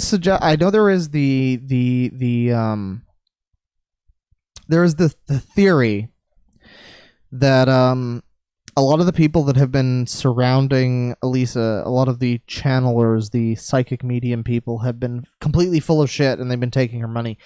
I don't agree that they are doing it on their own. You know what I mean? Like, I don't know. Call me crazy. Maybe I'm the asshole. Once again, maybe I'm the fucking asshole where I look at this and I say, this is really fucked up. This is some really questionable shit where we're talking about your son, your dead, deceased child talking to Jeffrey Epstein and shit. I maybe understand it if this was like 5 years ago or 7 years ago or however long ago the kid took his life, unfortunately. Again, I have to say this every time. Like, again, very fucking sorry for Erik to have to put up with the shit that he put up with in his life and eventually have to take the way out that he took. It's very unfortunate. Rest in peace, Erik. Absolutely. My fucking heart goes out to you, Erik. I want to make that 100% clear when I'm talking about this, because I know that Elisa likes to make the argument that anybody who's criticizing her is just disrespecting Erik. No. I fucking stan Erik. Erik is my boy. Erik is I wish I am totally on Erik's side when I say all of this shit. When I say that man, poor fucking Erik. I don't know. That's all I have to say. It's just poor fucking Erik, man. Poor fucking Erik. Erik is best boy. Stan Erik. Erik fucking didn't deserve this. Erik did not fucking deserve his mom going around on her website deciding that she can channel him because some crunchy bitches from the Midwest told her that she could channel them. Fuck you. Erik deserved fucking better than this, you know? I am going to be the only one here between me and Elisa Medhus, who I'm sure is going to fucking watch this at some point, because fuck you, this stream is staying up. I am going to be the only one here. Me and everybody in my fucking chat who's watching me right now are going to be the only ones here that say, fuck you for allegedly taking this kid's, disrespecting this son of yours and his death. I'm the only one here who stands Erik, who is totally behind Erik. Who fucking wishes that Erik was not currently being propped up to fucking shill Jeffrey Epstein conspiracies and shit. Jesus Christ, this drives me fucking sick to my stomach. Fred says, oh my god, what if Erik's pranks are him taking revenge against his mom and her crew for disturbing him and disrespecting him? I am so glad that Fred knows about this now. Like, legitimately, dude. Legitimately, dude, I know I say this, I've said this sometimes, and it might be like, it's kind of a little bit of a meme, but like, no, legitimately, Fred, you're like one of my YouTube idols, you know? And hearing you shit on channeling Erik right now is making me so happy, because I know that I'm not alone. Because I know that, like, if other people saw this, I'm going to say this now, as like a commentary channel, as like a commentary YouTube person, it is easy sometimes, and maybe I'm alone in this. I don't know. I'd like to hear from like FPS Diesel or whatever other commentary people who talk about somewhat relevant things, and they shine a light on them and they say, hey, this is what I think of this person. This is what I think of what they're doing. It can be a little bit overwhelming at times, at least for me, where I feel like I'm not intending to send like a group of people to hate someone. I don't want a bunch of people to go after somebody and do an A-log thing and do a leafy thing and be like, hey, fuck you, DeadwingDork sent me here. It's like, no, we're just all observing, you know? We're like Denny from The Room. We just like to watch you guys. We're just observing, you know? We're just having fun.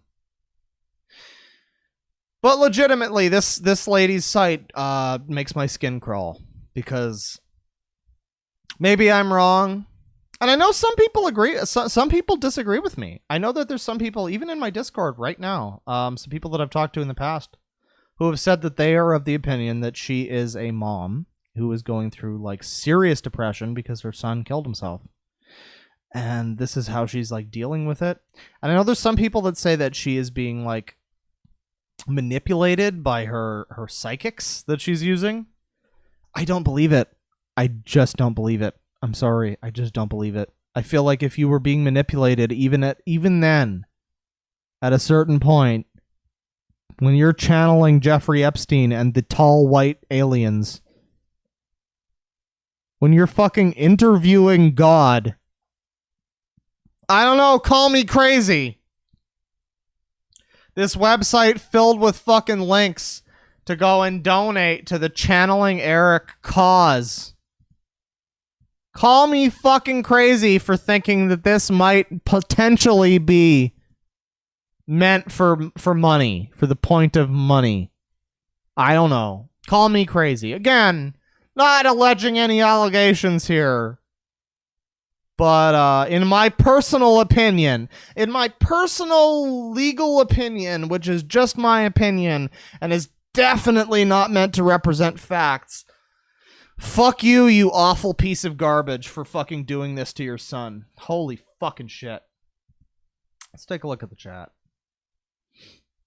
Oh yeah, Zara, were you the one who was like who was behind this the ethereal nachos? I remember that was a thing when we talked about channeling Erik. There's a number of people who were like disgusted by the thing where she was like, oh, I guess Eric's out getting ethereal nachos. It's like, no, he shot himself in the head because he couldn't deal with your shit. Allegedly. Once again, we don't want to make the claim that Erik sadly took his life because of his mom. We don't want to make that claim. That would be wrong. We definitely don't want to do that. But yeah, he definitely did that. In my opinion, he definitely did that because his mom is quite the piece of work. But again, just my opinion. Just my opinion. Nachos, ethereal nachos. There's no money in UFOs, says Frederick Knudsen, but there's tons of money in pseudoscience and woo. You know, you say, yeah, I love the way you put that as pseudoscience and woo. When I started this channel, I did the Ashtar video because that was like the first thing that kind of got me going. But after that, I did the urine therapy video. And this one followed pretty shortly after that as another very similar like pseudoscience woo channel. I like that description because I am a fan of Miles Power and the way he will talk about this kind of thing. I legitimately, my fucking desire as a YouTube man's when I made that first channeling Erik video was I want Jeff Holiday to know about this. I want Miles Power to know about this. I want anybody who has a pulse on the internet to know about this. And just, I didn't even, like, I'm not even a malicious guy, you know? I'm not like, oh, I want them all to know about this so they can take down her site. I'm not like that. I don't care. She can keep making money if she wants. I don't give a shit. But I want to know this. I want other people to know about this shit so that I don't feel crazy. So that I don't feel, because I have legitimately felt like that sometimes when I went back and I looked at my old first channeling Erik video, which once again, too hot for YouTube, but my old first channeling Erik video, I was very harsh on this woman. I was very harsh on her and the practices that she was engaging in. And I felt as though almost I still believed everything that I felt in that video. I still totally believed all that shit. But looking back on it, I felt almost like, is this a little much? You know, is this maybe going a little far? Is this putting too many words in her mouth, attributing too much malice to her? Is this, you know, is this unfair to Elisa Medhus? Well, now we've gone through the stream, ladies and gentlemen. And I gotta be honest, I feel like this has been very fair to Elisa Medhus. I feel like we have mostly read things that have been put up on her site in her own words. We've also seen some bootleg merch, I guess, which you can also buy. but yes, this is not okay. I don't know. Call me crazy. Your harshness feels needed. There are about 90,000 people who are just as crazy as you. Well, thank you. That's all I want, is that people are just as crazy as me. Again, it's like, when I did the second video on her, which is now currently the only one you can find on the channel, if you go and look up DeadwingDork channeling Erik, you'll find the video that I did a couple months ago, and this was the second video that I did, where I was a lot more objective, and I did not want to give my opinion too much. Not because I was worried that she would sue me or whatever, that's a little bit of a concern, but it was more specifically to prove the point that I did not need to give you my opinion on this. That anybody who just looks at this channel with a little bit of a critical eye, who is not brainwashed already by whatever this bullshit is that they're selling. Anybody who just looks at this channel is able to go, okay, this is some shit. And the ultimate thing that we narrowed it down to was, it was either that she is very in grief, she's very in mourning, and she doesn't know how to deal with it. Which I fully disagree with, because it has been long enough that she would be able to fucking deal with it at this point. I completely fucking disagree with that personally, and I agree with the many people who also agreed with me that this is some fucked up shit. And again, no accusations, no allegations. We're not saying anything's going on. I'm not saying Elisa Medhus is in cahoots with Stanislaw Brzezinski, the cancer quack. I'm not saying that she knows that she can't channel her son. I'm not saying any of that stuff. I'm just saying, isn't this website very interesting, ladies and gentlemen? Doesn't this just fill you with opinions for you to take home with yourself? You know what I mean? Like, again, no accusations, no allegations. I don't know the facts of what's going on here. I don't know who she knows. I don't know who she's friends with. I don't know what kind of personal things go on behind closed doors between her and the psychics, between her and maybe Erik. I don't know. For all I know, this is Erik speaking to us all and giving us all the info that we need about the future or something. I don't know, but I kind of doubt it. Personally, I kind of doubt it. Maybe that's just me. Maybe I'm wrong. I don't know. Let me see here.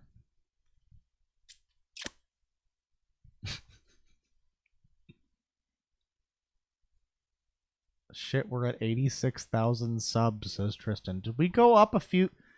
We were at like 85 something before. Welcome to the stream, new folks. Tristan says, I remember when triple digits was a milestone. You know, again, so I mentioned before that the alien stream stuff was going to be like a reminiscent, like 1 year anniversary thing. Because again, I don't know if anybody was here for yesterday and the stuff that we talked about, the stream, the video. But yesterday is the January 15th is the 1 year anniversary of when I posted the Ashtar video, which is probably not a big deal for a lot of people. I'm totally okay with that. A lot of people probably don't realize that that's like a thing, but for me, that's a milestone for me, because before that, I had made a couple of YouTube videos, whatever, but the Ashtar video was like the one where I started to like really focus on stuff, you know? We're going to drop this to the bear, by the way. The Ashtar video was one where I started to really focus on stuff.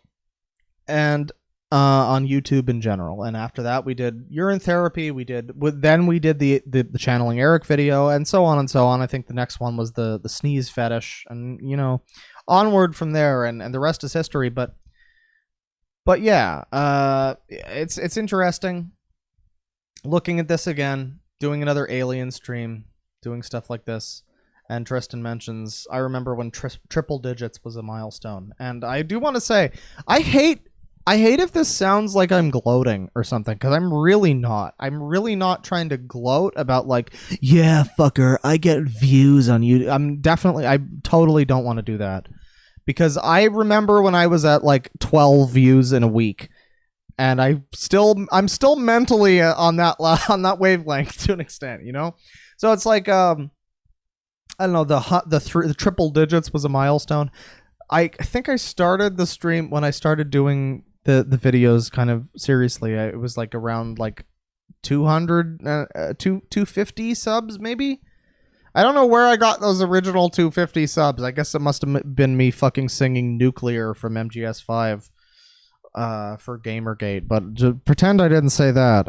Pretend I just skated along that and didn't mention that. But yeah, you know, I started at like triple digits and it jumped up, and it's like, you can do it, guys. You can fucking do it. I don't think I could fucking do it. The kind of content I was making, I was fucking swearing every second word. I was shitting on people. I was bullying people. It's like, there's no way this shit's gonna take off, but somehow it kind of did, you know? And I just want that to be, again, I'm not trying to fucking gloat right now. I'm sorry if anybody feels that way. This is not like me tooting my own horn. This is me saying that anybody else who has passion in what they do and has determination can do what I did. Anybody else can be here by next year and be talking about channeling Erik. It's all up to you guys. So that's kind of cool. I like that. That's a cool message to read a year on. I'm sorry to ramble, because now I'm not actually not as drunk as I was expecting, but we are winding down the stream. So time for some more Jim Beam, I go.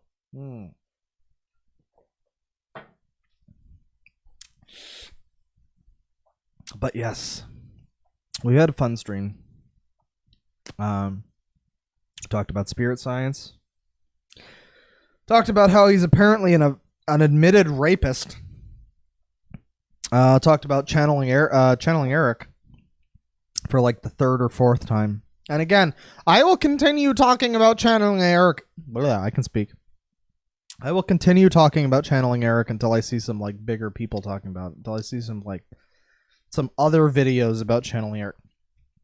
I don't want to be the guy. You don't even have to you don't even have to message me. You don't have to fucking mention me at all. Just say, hey, get a load of this website. Where did I hear about it? Nowhere. Doesn't matter. Again, doesn't fucking matter. Doesn't fucking matter where I got it from, or where the person got it from. I just want to see more videos talking about channeling Erik. I want to see more people talking about this. I want to see this fucking shit get out there. I want more fucking people to know who channeling Erik is. I want people to know what Elisa is doing. Not because I want them to shut her down or anything. I definitely wouldn't want something like that. But I just want more eyes to be on this, you know? I feel like that's important. I don't know. Call me crazy. I'm just going off on a fucking ramble about a DM or a message from Tristan about when triple digits was a success. And I remember when I made the channeling Erik video, the first one, and I was like, yeah dude, this is gonna be the one. This is gonna be the one that takes off, because people are gonna be so incensed by this lady's bullshit that it's not even gonna matter what I say in the video. I could be completely fucking muted the whole time, and people will still walk away with the same opinions that I have. And it's I don't know about liberating, but it's like, it's good to know that months later, a year later almost, from when I first found channeling Erik, it's good to know that people in this stream are still just as fucking incensed by this crazy nonsense, allegedly, as I am. By the way, we're looking for some music right now. Something to round out the stream here. Let's do do I want to get copyright claimed by Opeth in addition to Arion? Sure, fuck it. You know what? Fuck it. We're doing Opeth. We're doing some Opeth music. Hey, I guess I've never played Opeth on the stream before. Any casual viewers, hey, you want a new band to listen to? Go listen to fucking Opeth. This is why. He says as he waits for the song to play. Come on, fucker. We're about to get copyright claimed by Opeth. This is all I've ever wanted. Oh, that's Persephone. We don't want Persephone. We want Sorceress.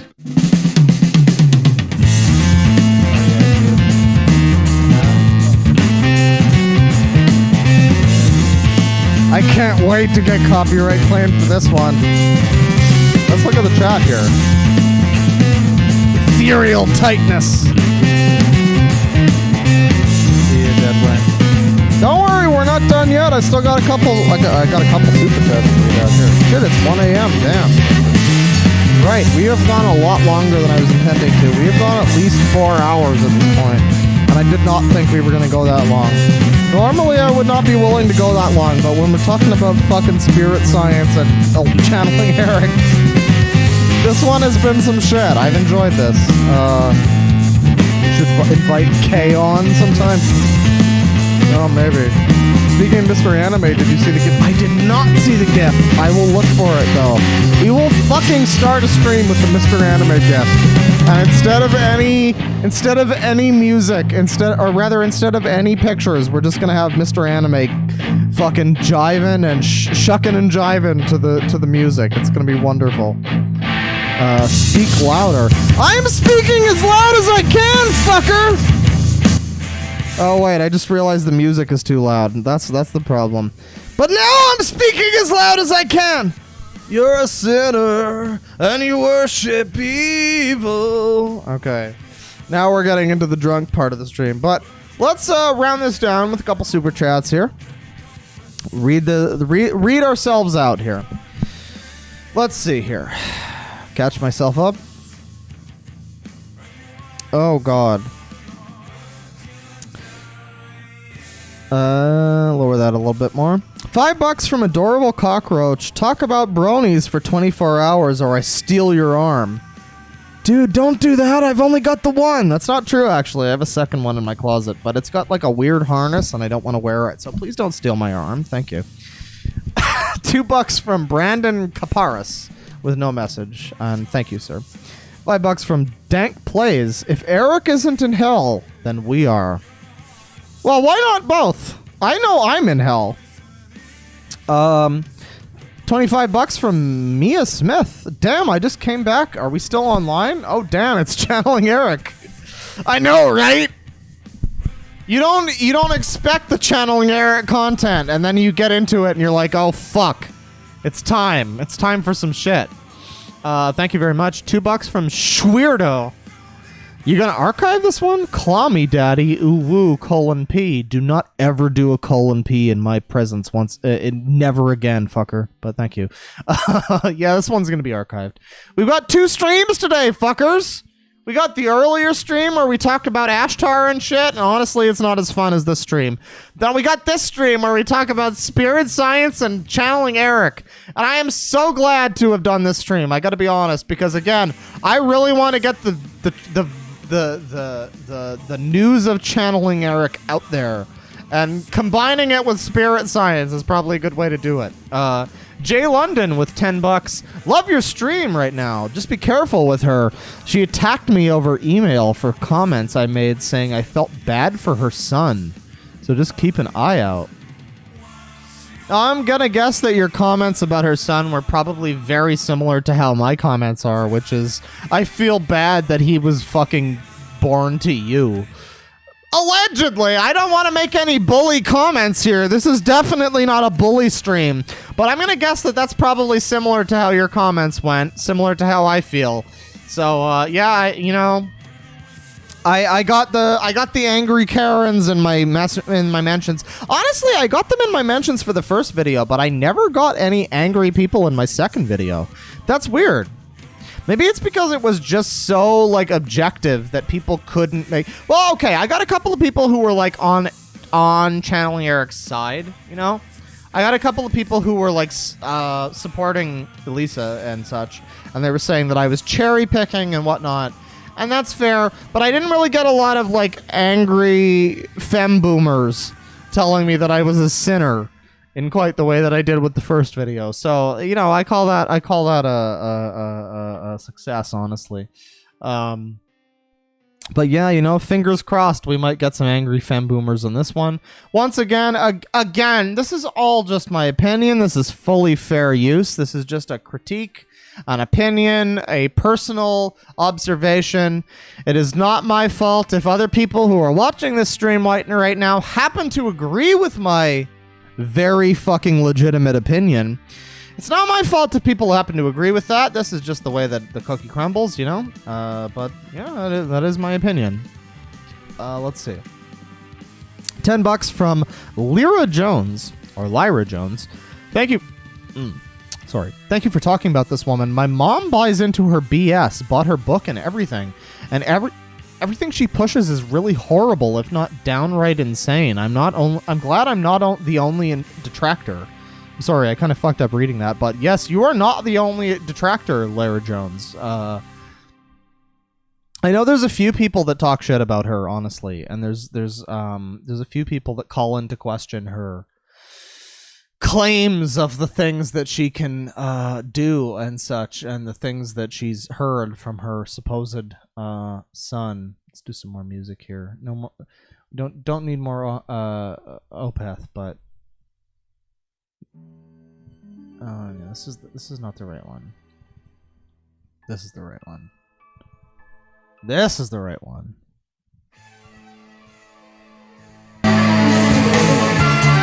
Hell yeah, dude. Hell yeah, dude. Alright, lower that a little bit. Continue with this. Jay London with another $5. Oh my god, I remember I subbed to your channel ages ago from that first vid. She was in every comment fighting everyone. Thank you for showing this again. You're welcome, Jay London. This is a very important subject to me. I'm going to be totally honest. This is probably...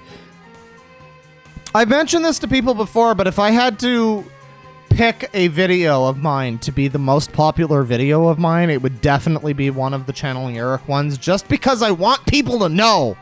I don't care if they credit me. You don't need to credit me. Fuck you. You don't credit me. It's fine. I don't need to be the Dark Knight of this shit. I don't care. Just talk about Channeling Erik. Content creators, talk about Channeling Erik. Mention what's going on. Don't even say what your opinion is. Just let that fucking info get out there and let normal people who aren't like weirdly fucking brainwashed make up their opinions, make up their minds, you know? That's what I'm all about. So thank you, Jay London, for finding my channel from that original video. And thank you for being here all this time later. And welcome, and I hope that you enjoy. And I hope that Elisa enjoys too. Hello, Elisa. I know that you and your fem boomers are gonna get mad at me, but you know what? It's all just alleged. Not saying anything's going on. I'm sure you're perfectly legitimate. I wouldn't want to make any claims to the contrary, would I? Let's see. $5 from Union573. God, I hate when people use any tragic event for personal gain and money. Go all out on exploiting her for go all out on her for exploiting Erik. Anyways, keep up the good work, Claw. I will say this. Thank you. I will say the only time that I ever feel like legitimately, I don't know, like I deserve it, I guess, when people say thanks for the good work. Like when I talk about some crazy shit for a couple hours and it's just fun and it's just memes and then I'm done and people are like, hey, thanks for the good work. It's like, yeah, I mean, I guess it was fun. It was certainly enjoyable. It was entertaining, but it wasn't like work, you know? I don't feel like I deserve this kind of thing, but when people say thank you for the good work regarding Channeling Erik, yeah, you're welcome. You're fucking welcome. I don't know. I can't lie that much. This was not the most difficult thing I've ever talked about or whatever. This was like fine. I've talked about Channeling Erik a few times before. Again, if you would like to see my very initial unfiltered commentary for channeling Erik. If you would like to see how fucking mad I got from reading this site the very first time, you too can go over to the DeadwingDork Discord, or not Discord, fucking hell. You too can go over to the DeadwingDork Patreon, where a couple months ago I did post the original channeling Erik video. Around the same time that I did the second one, I was like, you know what, this one, I kind of removed it from YouTube. It was a little too, like, racy. It was a little too... I guess I could have edited it, and I could have been like, hey, you know, this is all just my opinion, totally, blah, blah, blah.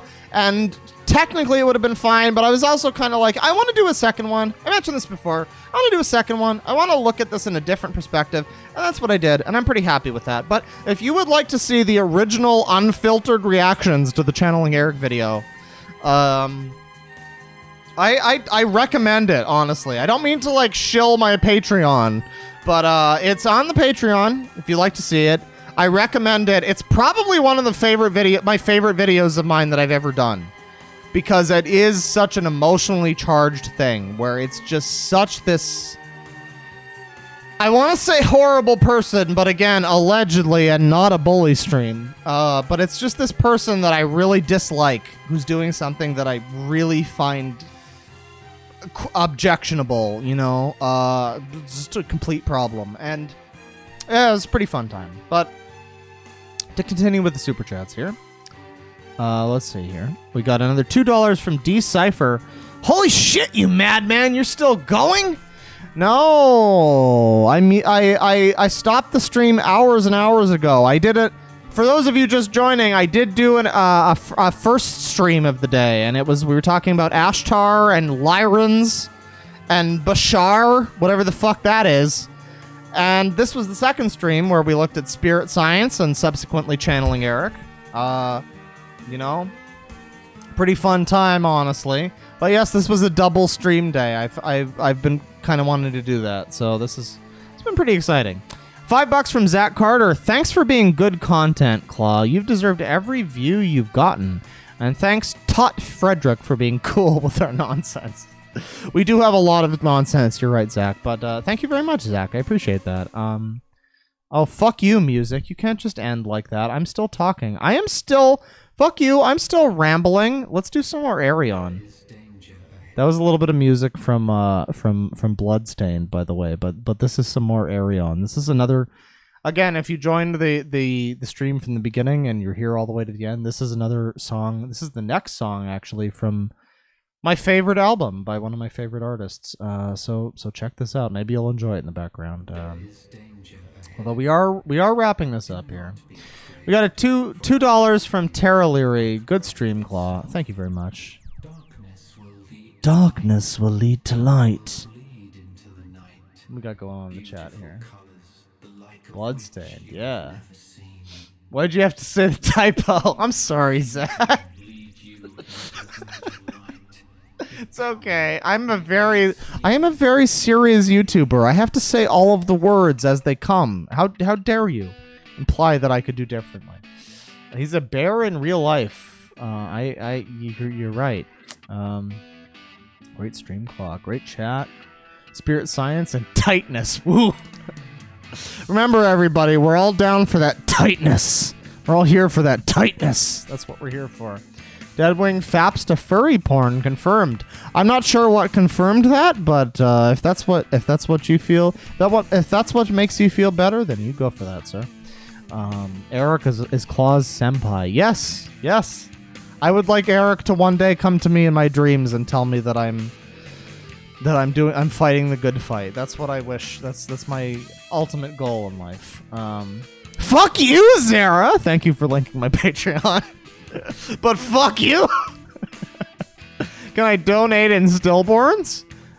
Sorry, no, that's only applicable to Elisa or Elisa. Sorry. All right. I think that should about do it. 4 hours, man. This is a longer stream than I usually go for. And it's not because I'm fully fucking drunk. I'm actually only slightly drunk. You might notice. I'm only a little bit drunk. I've got some more Jim Beam, though, so we can take care of that. Around the proud barbarian host. Hey, dude, you're so uncool. Hey, that's alright. Okay, now I'm singing.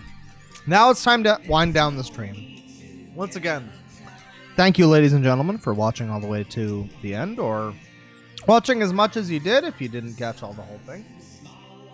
I'd like to thank you a second time, even though I just did. This has been a lot of fun. Thanks to all the donators. And thanks to Fred for helping out with some of the wonderful, epic Erik merch, which is very important. Remember, if you support Erik, you gotta buy that merch. Buy that merch. And I'll see you guys next time, I think. I have to go make some fucking frozen burritos, because it is now currently too late for me to order fucking food. So it looks like I'm ordering frozen... I'm making frozen burritos. I was gonna order something really nice, you fuckers. But instead I've decided to devote my time to memeing on Channeling Erik with you guys. So, you know, I feel like that's a pretty good use of my time, honestly. Anyways, yeah. Take it care, ladies and gentlemen. Take it easy, and I will see you guys next time. We're not gonna wind things down with a music outro, because as much as I like this song, I'm already getting copyright claimed, so it's fine. I don't need to get copyright claimed like 3 times in the same video. It's okay. Take care, folks. And one last look at the chat here. I want Deadwing merch. You need some sleep, Claw. You know, I slept for a few hours today. It's okay.